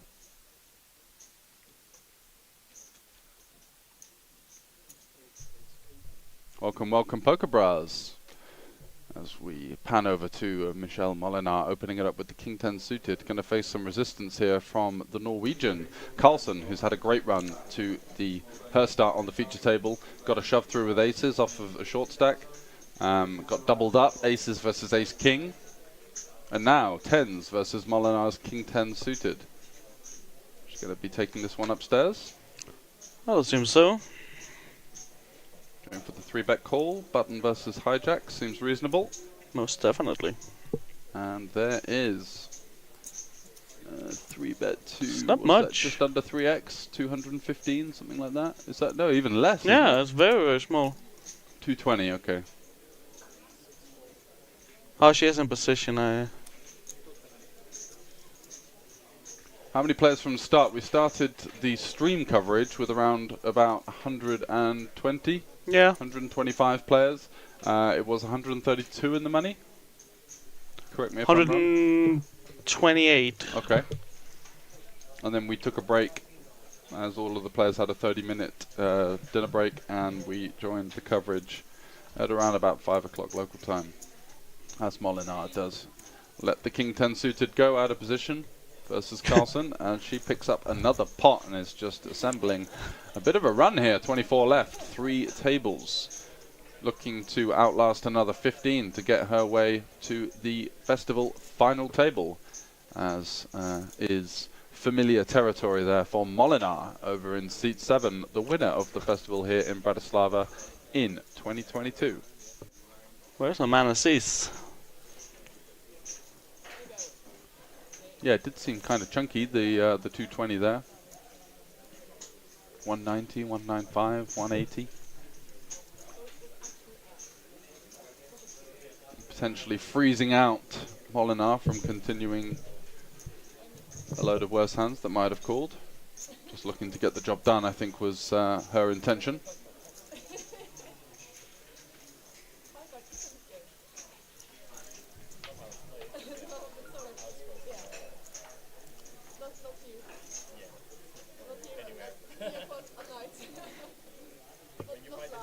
I'm not quite sure what we're waiting for. I guess it is the redraw after this hand, of course. Yeah, just waiting for 2 more players to join the table here. We'll leave the table audio going.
So taking some time in between hands for the table change here. But we will be playing down to a final 2 tables today, which will be the last 16. So still 8 eliminations to come here on the coverage of the Day 2 Festival main event. Top 3 restaurant recommendations. El Gaucho is an Argentinian steakhouse in Old Town. That's a good one. Soho does great noodles, and it's sort of like a Asian cuisine in general. And I guess for the experience, you could go to the UFO, although I would say that the food quality doesn't match the great panoramic views of the city. So that would be more just for the view. Maybe go up and view the great sights there, which is like one of the highest points of Slovakia, looking across the Danube and some of the skyline. But yeah, I was definitely a bit less than impressed with the quality of the food.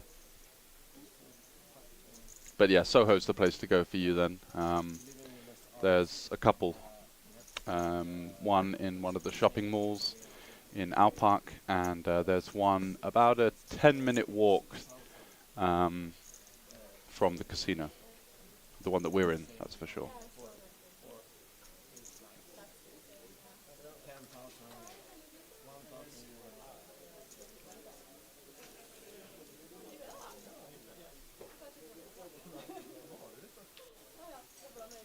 And then for breakfast spots, you can't really go wrong with the 2 places in Old Town, Urban Cafe and the one next to it.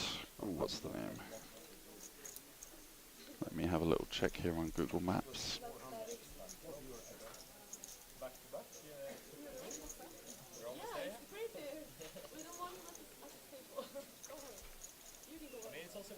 It's Urban Bistro, sorry, and Enjoy Bistro, which do some great breakfast options that are poker player friendly, as it's an all-day breakfast menu. Right next to the castle and some of the nice cobbled pavements and Slavic kind of structured buildings that are good to follow around and have a look at.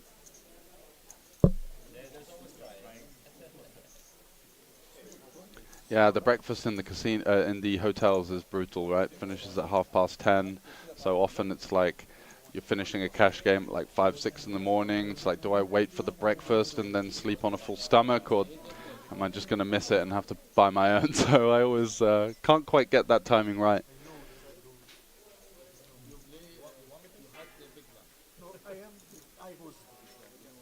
The IKEA's got good meatballs. Get out of here. Right, we do have a full table, and it looks like the cards will be back in the air relatively shortly.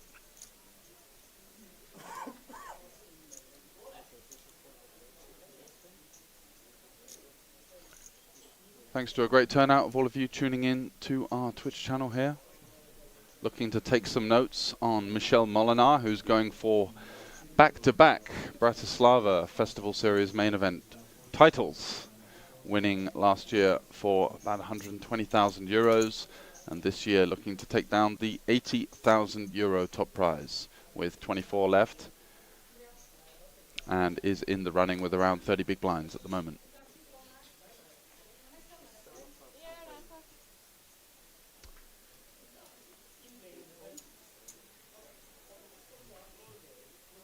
Aziz has open ripped for 1.2 million.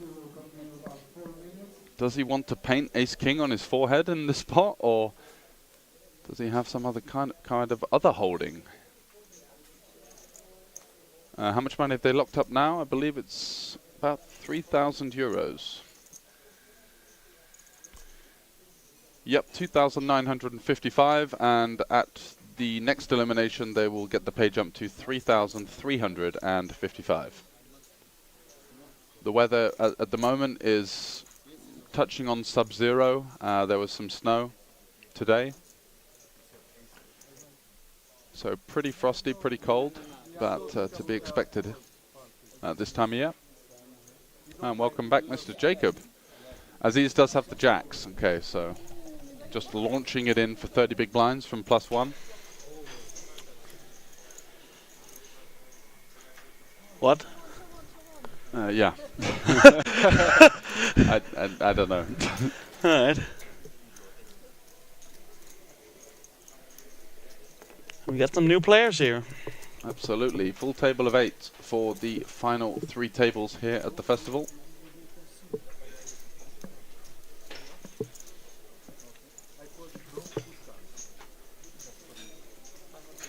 And at least a couple of wild cards on this table.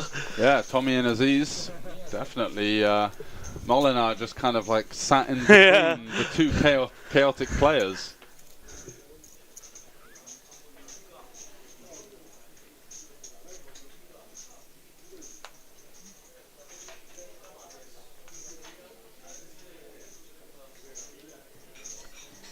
Aziz might be reining it in a little bit with the King 5. Doesn't go for the back-to-back launches. And Wede here. Is that Oscar's brother? Yeah. Yeah. And the father in the chat, I believe. Nice. Sievers in the cutoff with the Jack 9 off.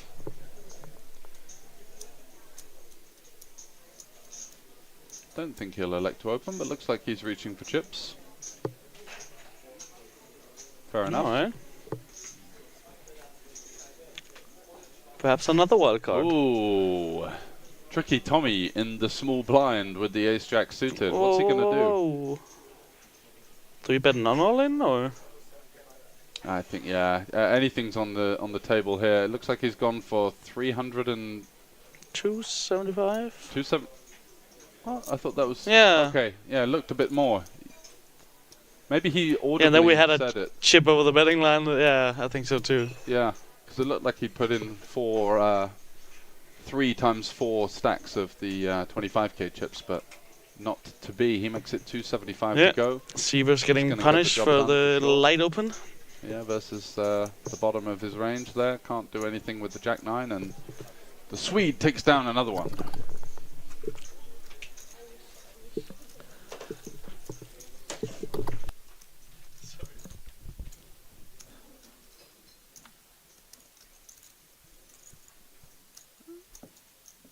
There is a brother, uncles, fathers, and they're all playing poker. Love to see it.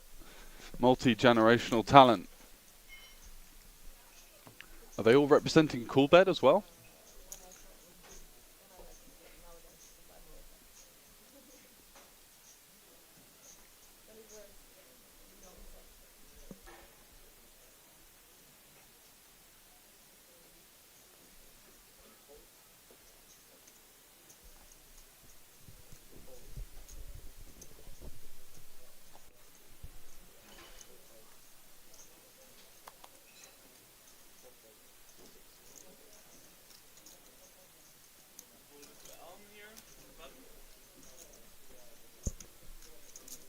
Full arm here on the button. A7 off. Gonna open it. Nothing for Michel. And he takes it down. Chipping a bit out after losing quite a bit in the start.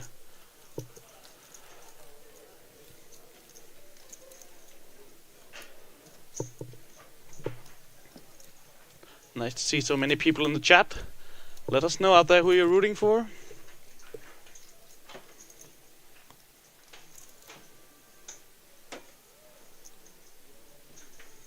And of course a massive thanks to all of our partners that you can see on the top of the screen for making this all possible.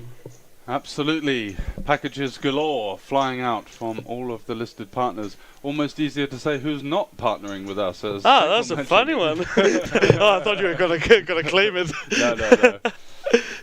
Yeah, and you can see where you can qualify for the festivals of 2024. There's gonna be 4 of them in the next year, so we're... Yeah, save the dates. They are live on thefestival.com. Locations are going to be revealed. One of those tomorrow, I was promised. Oh, yeah. Yeah, from the main man, Franke. Awesome. Well, Tommy, flatting the 10-9 off here versus the under the gun open from a player opening off of around 22 big blinds. So Unconventional is Tommy's middle name. We saw a lot of that in the Bratislava deep stack. Really did beat to the sound of his own drum and found some really unorthodox bluffs that actually worked out in his favor, and went deep in that one, getting, I think, third or fourth for a pretty decent score. So multi-way action here as Carlsen defends the big blind with the overcall. And this could spell danger for the Swede here, as it's going to be top pair versus over pair. Carlsen swing and a miss there with the ace-7. Yeah, that's pretty casing question why he probably shouldn't be doing some of the stuff he's doing, because he's in danger, and he's going to click it back, it looks raise. Yeah, he doesn't hang around as Tommy. If he flops a piece, the chips are flying in any way, shape or form. And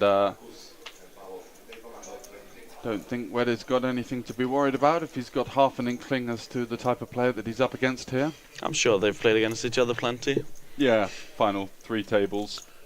You'd feel that it's quite likely that they'd have had some exposure.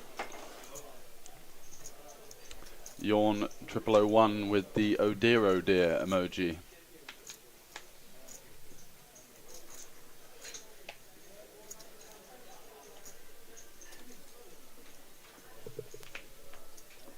Does find the jam, and is Tommy now going to find a way to get away with the informational click raise in position? He found out where he was at. Well, son, I can beat ace king. Almost way off. Yeah, actually, he's got like good point. Oh yeah, he's got like 1.5 plus there, right? So he's not at risk here. So 2025 is 250.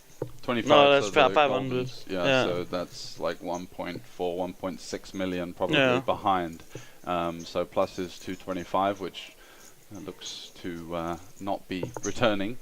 Thank you to our assistant Sinkel for putting that out. Oh. What? Man.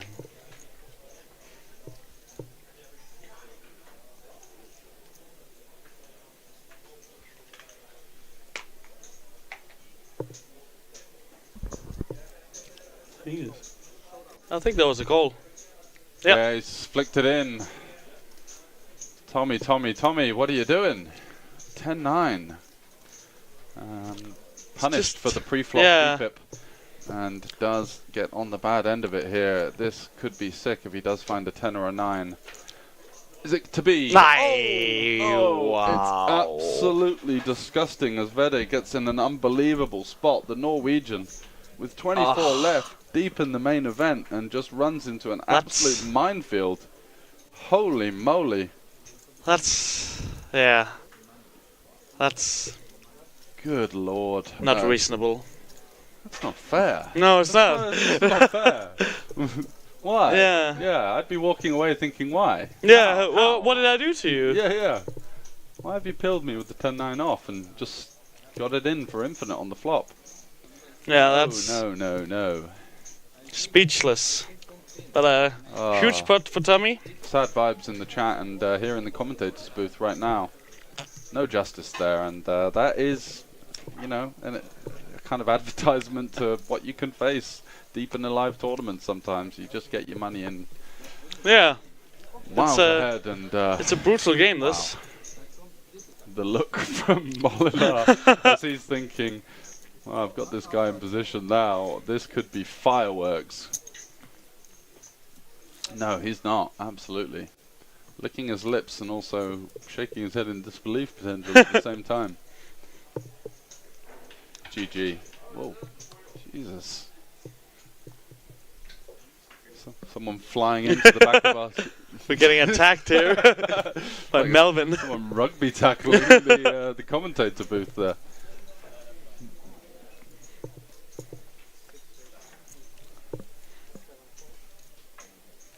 Frankie hearing you talk too much about the other casino.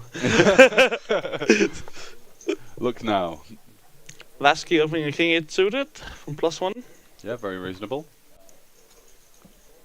Fold around to the big blind. Oh, and that's going to be an all-in and a call. Yep, no choice but to flick it in for the 152k into over 500. Let's go. Senkel is in Brazil. What time is it over there? I don't think so, is he? Huh? What mixed games are running in Brazil? Yeah, I'm gonna 933. try not to claim the Brazil expert of this booth.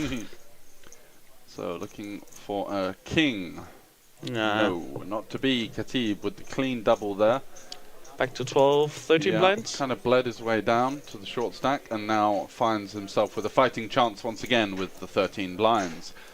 Let's actually have a look at what damage Molenaar would do on the Netherlands all-time money list. Yeah, Good coming point. just Currently off in the... 45th. Wow, what a tough country. Yeah, that's pretty sick. 45th with 750k. That just goes to show the strength in depth, as we were talking about. Jorrit van Hoof, who had a deep run in the main event one year, I believe. Tian Mulder, of course. Jan Zarens.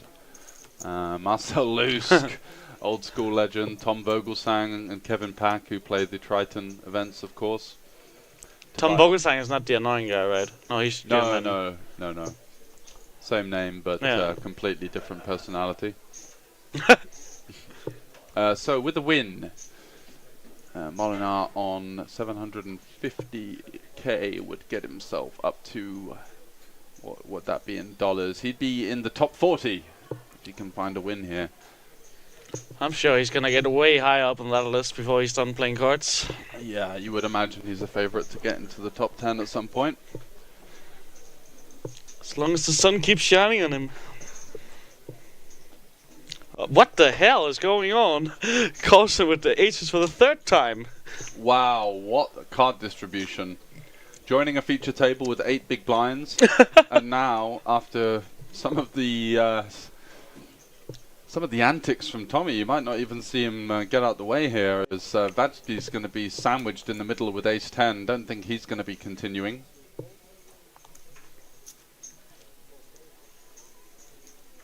How much? Wow, a lot of mixed games in Brazil. So many that GJ Reggie manages to win the biggest one. Sounds like a bit of salt there.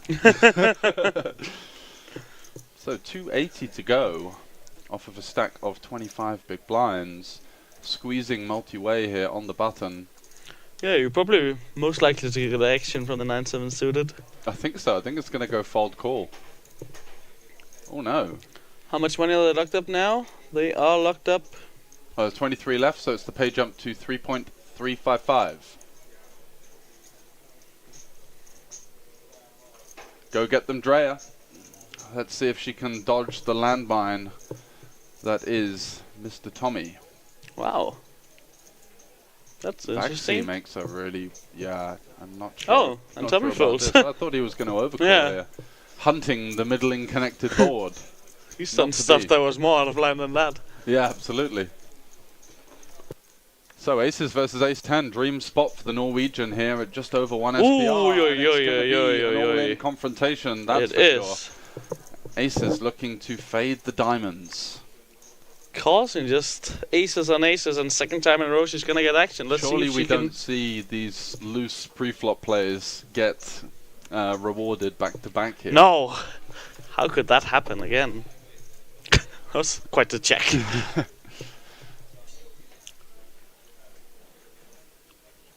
Not an awful lot to be scared of there with the aces. Just going to be looking at a small bet in position for the most part.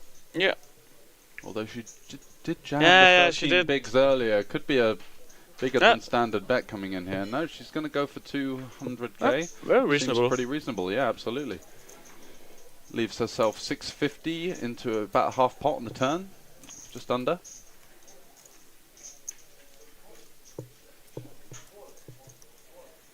And just a little bit of Hollywooding, and then he's going to jam it all in there, we assume? Yeah. Jamming, try and get some folds from ace-king and maybe ace-jack. And, yeah, the money's gone in, I believe, or not. Waiting on that one, but we know what's going to happen, that's for sure.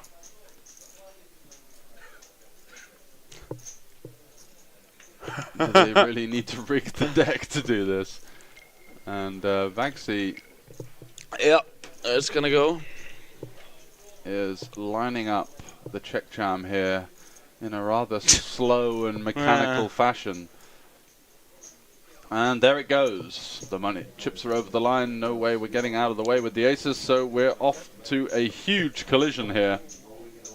Aces versus ace-10 of diamonds. 7 Holding outs. the front door flush draw, the back door straight draw. Gonna need some help. Oh, We've he's seen using two the diamonds stand-up. folded. That's strong. Oh, he's exercising the stand-up Yeah. as well. He's gonna Very, have very good play there. I'm gonna say. 550k behind. What's it to be? Wow! Let's redraw. Let's redraw. Absolutely sickening Nope. here. 8 of diamonds on the turn. What's not going even a on? Sweat. Wow! Another wild, wild hand. Holy moly. What is going on the feature table here as Carlsen from Norway takes an unbelievably bad beat there. Third time was not the charm for her aces. How's that the flop in a 3-bet pot in position at 1.2 SPR, you know? Yeah. Aces versus ace-10 and the guy just flops the live one. Ridiculous. Incredible. This is sick. I'm lost for words with these run-outs. Yeah, 22 left. it's really, really wild. Poker is a brutal game.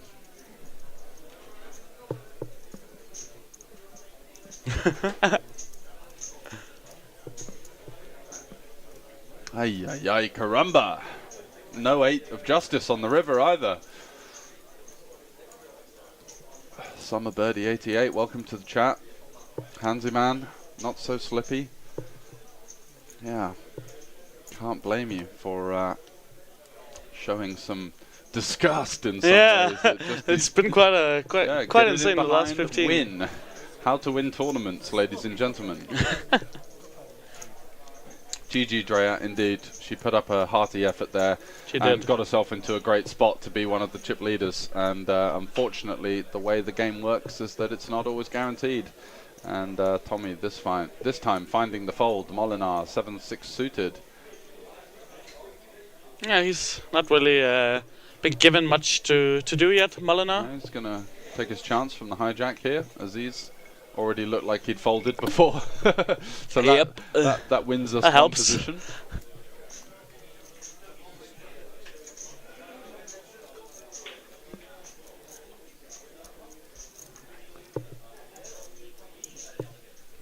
We were just hanging around and got asked in. Yeah. They dragged us in from the street, basically. Exactly. Look at this for a flop. Wow. Front flush draw versus gut shot, overcard backdoor flush draw. Definitely reason to see some chips going in the middle here. Good board in general for Molinar's range. It's going to have all of the overpairs, of course, the strong 9x. And the 3 deuce there, not going to hit the big blind so often. Goes for 100k into 220.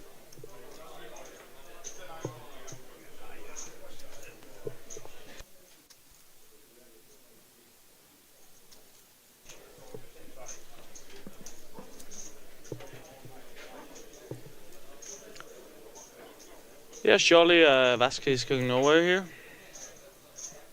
Vaxi.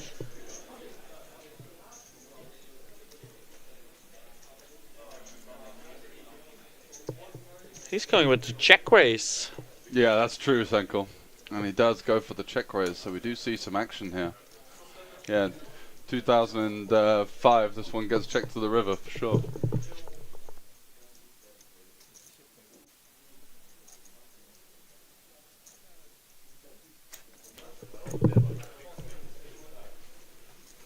Molinar not going anywhere with that flush draw.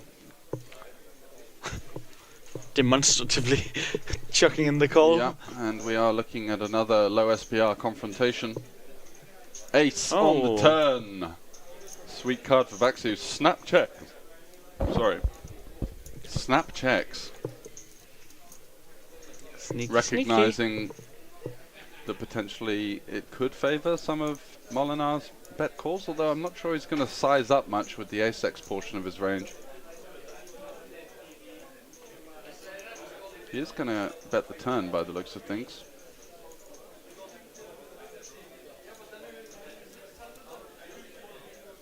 Around 300. 275.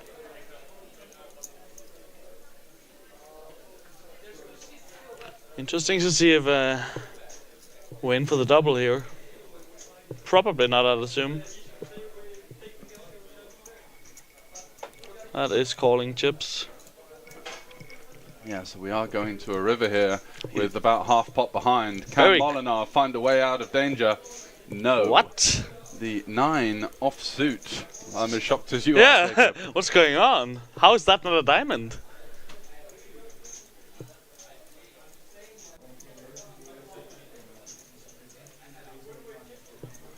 Check raised on the flop. Faces a snap check on the turn. The Hungarian. So true, single.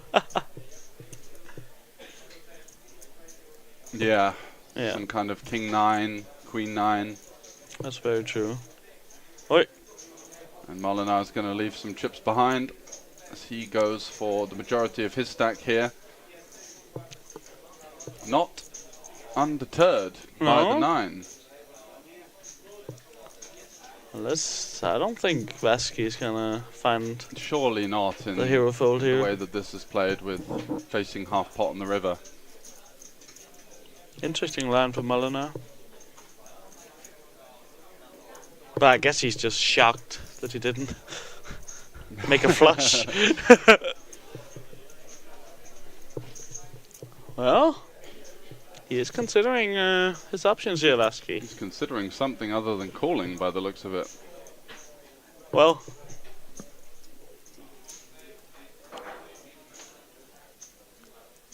Molinar's played this game before, not giving away. Oh, there's a little go of the Adam's apple there, but pure bluff catcher, I guess, indeed. It's not going to be up against any worse value in the spot, that's for sure. He folds! Oh, wow! Molinar gets away with murder there. Wow. He's happy with that one. This is just a turn up for the books. We've seen some really outrageous, outrageous developments here on the feature table. 21 left, and we are playing down to 16 as Samo Stranek from Slovakia rejoins the table in seat 1, which has been the death seat so far. Yeah. Who is he is a bit short stacked, it looks like. How does he get away with that? Well, it's Michel Molinar. Yeah. Manages to get his opponent to fold. It's interesting because I think on 9 deuce 3, where if we've got ace king, ace queen, we just go for a smaller sizing. So like the kind of almost slight size up on the flop there wouldn't have deterred me off of the ace 5, but easy for us to say we can see the whole cards. Someone called the ambulance, but not for Michel. Go Bade.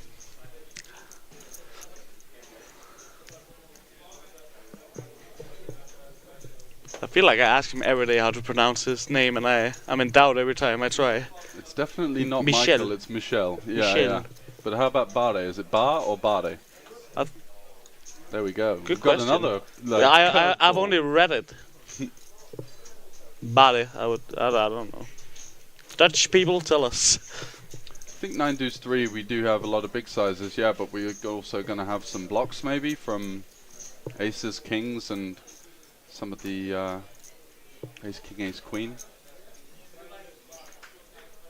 Yeah, that's fair. Might just simplify to that kind of 40% sizing. I guess you do go a little bit smaller with the ICM considerations of being deeper into a tournament for Chip EV, looking to Molinar go 2/3 plus. But the c-bet here after opening the pocket 3s under the gun, and that's not going to work out very well for him. Allen with the open-ender backdoor flush draw, bottom pair. He ain't going anywhere. He's going to raise it up, it looks like.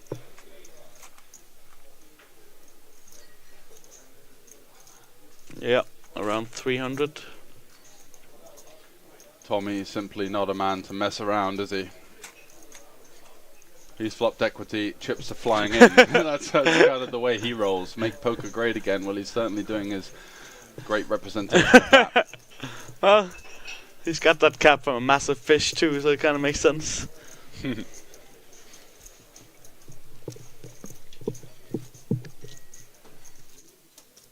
Hope Maritz isn't watching. I really hope he is.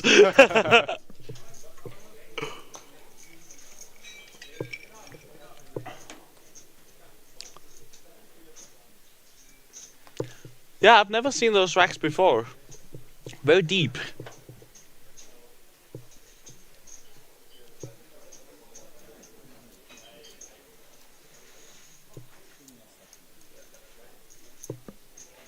Wonder what Michel's going to think when he watches back the coverage here and he saw his opponent folded an ace for less than half pot on the river there.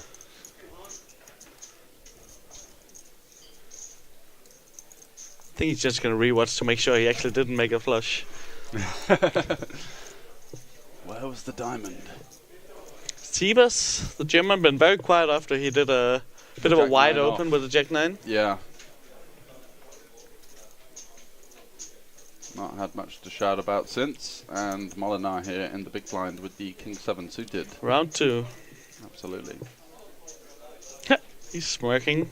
It's just going to be a defend, I believe. Yeah.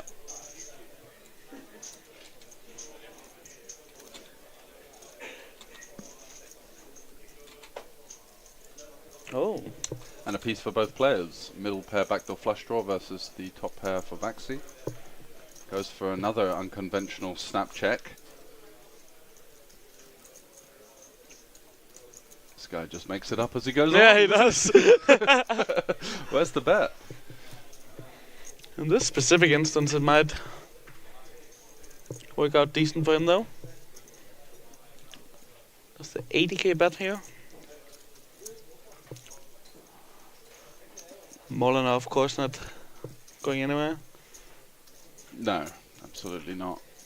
It's quite perplexing in this spot to work out what your opponent is snap checking back. Yeah. Deuce on the river. No Like, help to when your Molinar. opponent doesn't know his own range, it's very hard to... Well, let's not go that far. I mean, he's clearly got a clue. He's in the final 21 of a big field tournament. You're right about that, George.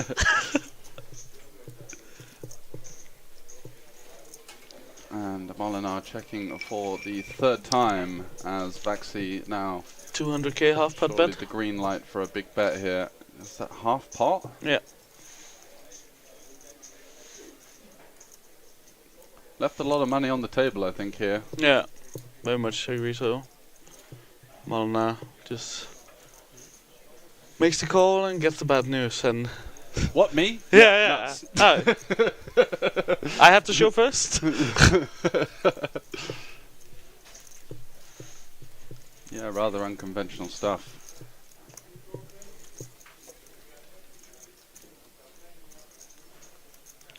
A sip of tea and he's Yeah, it's not too bad. He Back to manages to beasting. get him off the, Oh, big sip of the tea, top though. pair in the previous hand, so still in with a fighting chance of calls, the Dutchman.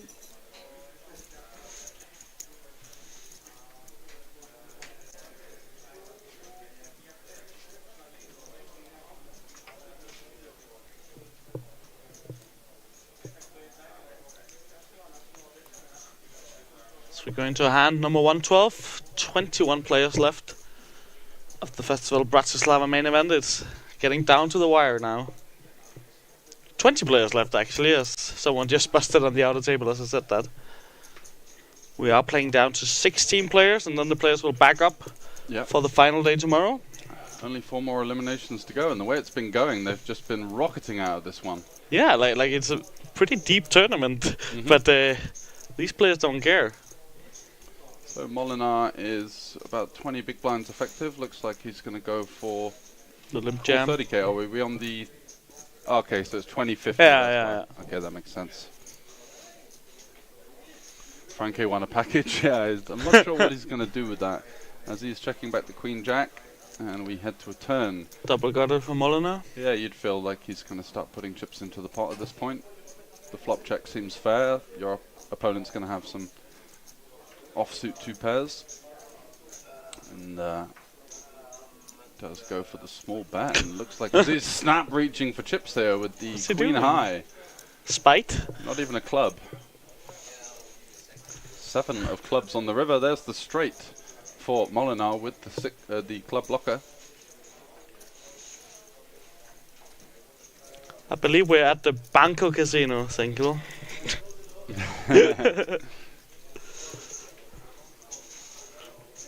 Nice try. It's like having police just watching you all the time, evaluating every word you say. Molinar going for the tiny bet, and Aziz, who flattered the turn with queen high. Surely cannot find the call this time his around. head.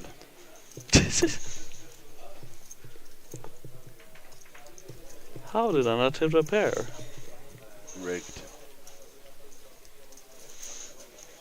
So 20-50-50 with 20 left, and as you mentioned, 4 eliminations to go. 20 is good for 3.355, and with one more elimination they will get the pay jump to It is. 3,855. Yeah, they start to matter now. Absolutely, it starts to get of pay jumps more than a buy-in. I made one and it was 50 euros. It's a valiant effort, sir. We sure do appreciate it. Yeah, we definitely do. It's been good to have you in the chat, keeping us on our toes, that's for sure. Some of my Hold'em knowledge is rather rusty, to say the least. Ace Jack suited for Vaxi here, going to be popping it up from the hijack. And that's going to get round to Stranak in the big blind, who seems very more short, interested right? in what's going on the other tables. Yeah. Yeah, he's got 700k there, so he's north of 10 big blinds. Alright. At least. Yeah, 760, so he's got about 15 bigs.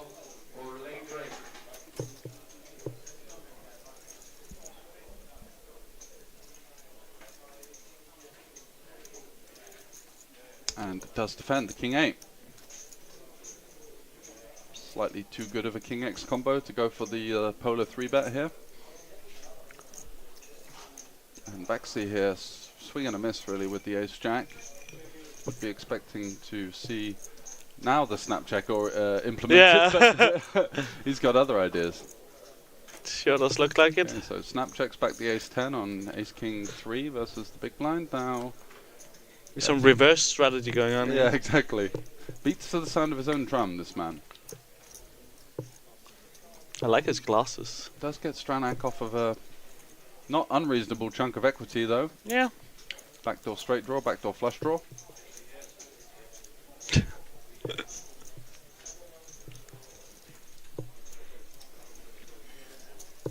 think they're really interested in the outer table. A couple of the guys. Yeah, the pay jump potentially, which they've now made with 19 left, up to 3,855.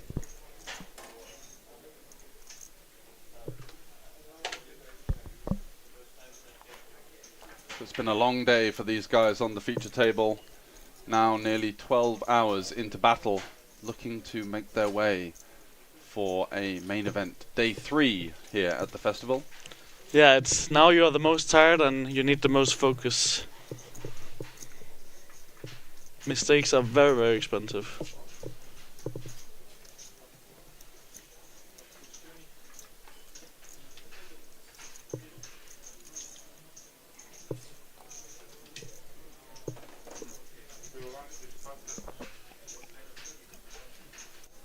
Vasky opens the Jack-9 suited from +1.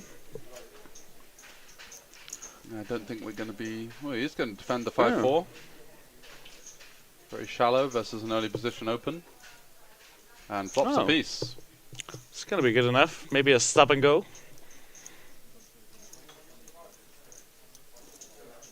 Yep. And he does go for the jam.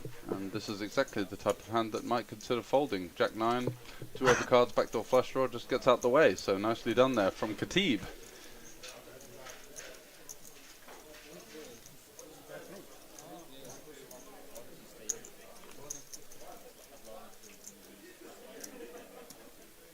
Running Hog, once again joining us in the chat. Thanks very much for your continued support of the festival stream. And I'm sure we'll be seeing you once again. No, the blind's at 25.50, right? Yeah, well, it's a bit unorthodox to have the 20-50k, doesn't it? But I think they are 25. They are. Okay, yeah. so it's a small mistake. Apologies for that one, guys. So hand 115, that is of the streamed coverage, not of the total day. So these guys will probably be about 200 or so hands into the session. A little Saturday grind. Absolutely. Stranak on the button with the king deuce on the short stack. It's good we're getting Molinar tired. Now we can take his money in the cash games. The super dealer's choice. I don't think before day 3 would get the same kind of spirited input on the 2-2 table. Kati blind versus blind with the ace-9. Just going to be sending this one in, I feel. And it does. Very fair. Sievers 9-7 suited. Cannot do much about it. Going to be hitting the mark, I believe. Can we get a power rankings on European capitals starting with a B? So there's Brussels, Bratislava, no. That's the Catalan. Yeah. What else have we got? Bucharest. Yep. Budapest. Baku. Azerbaijan. Hmm? Is that in Europe? Yeah. Definitely. Yeah. Okay. Some of it at least. Yeah. Denmark played there in the Euros quarterfinal.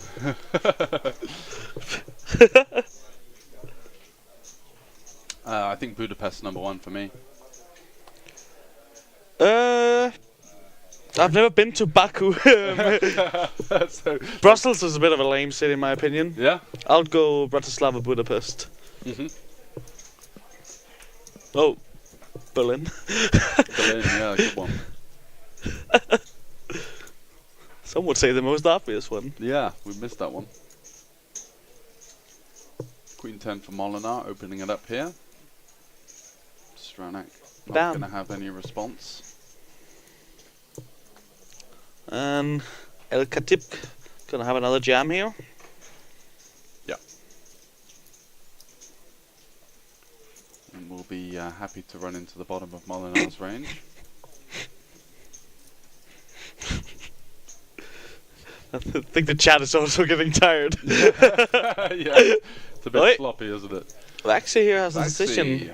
Okay, so we've got an open from Molinar +1 off of 30 big blinds. Ace Queen jamming the button for 15. Now we're left with the 9s. Yeah, this is a tough spot.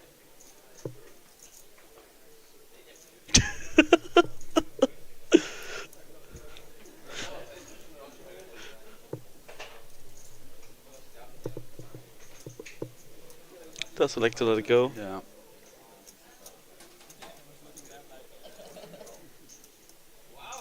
Molinar with a comment he thought was funny himself, at least. Get him in the chat.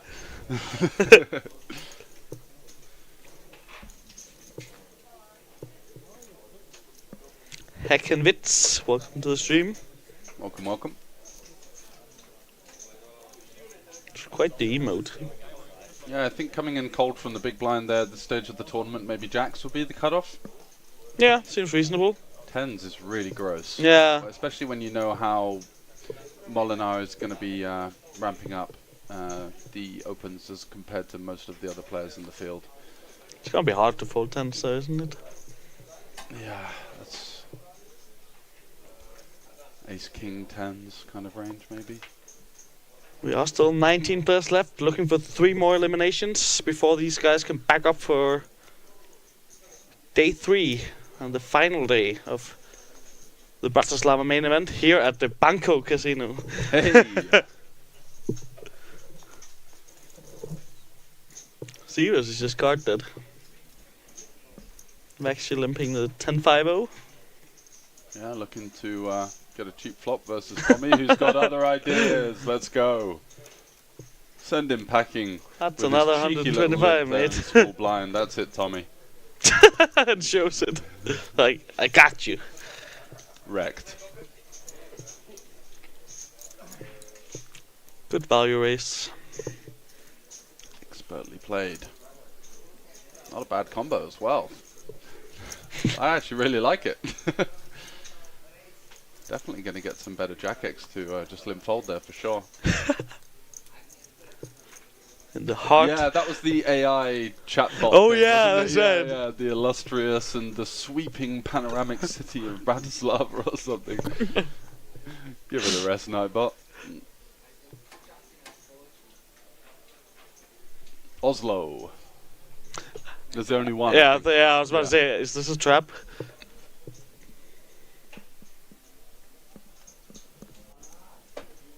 Oh, here we go.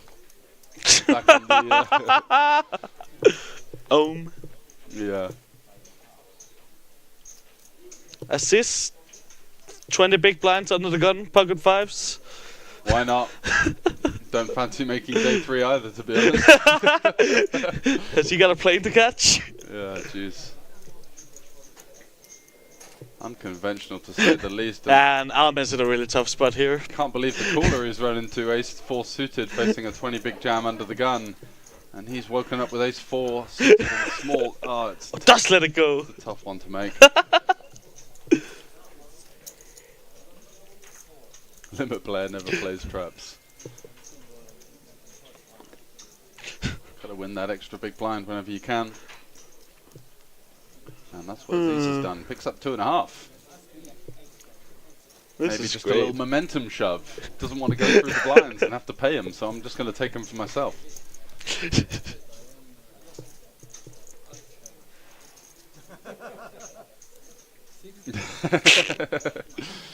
Hey, Aziz fancies crossing back over to Austria by the looks of it.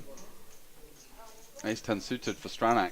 Aziz has quite a way to Egypt. He's a local. We had a look at his Hendon, and it's primarily all Slovakian and Austrian caches. Or maybe he just loves this amazing city. Yeah, it's not the only one. Stranak jams for 40 bigs here, 7-handed.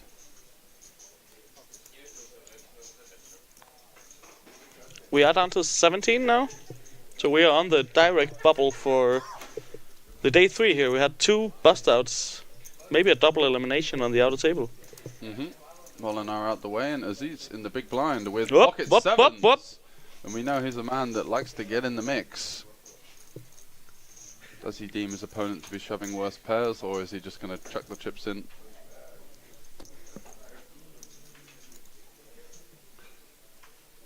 Stranak doesn't know whether he wants a call or a fold, probably just hoping to pick up the blinds.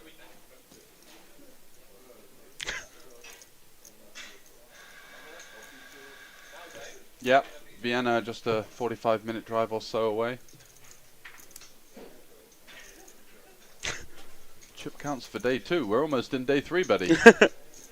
But over at thefestival.com for the live blog. Thefestival.com/live blog. Should do it. There's a big link at the top of the holding page. Aziz is in serious doubt here. Cursing a bit to himself. Doesn't fancy a flip, yet he just jammed the 5s in for 20 under the gun. He was just jamming to see where he was He at. folds. Wow. I think he called. Oh, he didn't call. Okay. This tournament was a 500k guaranteed indeed. Yeah, 500k guarantee. 1,025 entries, I should say. And we are 1 elimination away from these guys making day 3. Ooh. Oh, what's we Floor have some doing? information here from the floor. Interested bystander there, potentially could Oh, yeah. be The seeing balancing, right? Yeah, balancing act as Stranak exits the arena. Little smash and grab job, got a shove through, and he's back off onto one of the outer tables. Yeah, so it's a pre-rake advertised guarantee, right? Correct. Pre-staff 5%. Yeah, that is how they do it here. Yeah. John Kite wasn't a fan either because he played an event in the other casino, which was a 50k guarantee that overlaid, and he was going a bit mad on Twitter about how there was only 42.5k in the prize. Yeah. So Aziz, what's going on here? We've just Yeah, a let me BBB, check. fair enough, and both players Yeah, they caught a piece, both bit of them. A piece, yeah. Backdoor flush draw and the gut shot for Double Khatib gutty with double the gut. overcuts. No, What's the double gutty? it's getting Come on, late, mate. Time for bed. Yeah. But Aziz has middle pair with a gut shot himself, and just a fold there from Khatib. Did he face was it a half pot bet in position? 2 overs, gut shot, backdoor flush draw. Yeah. Behave.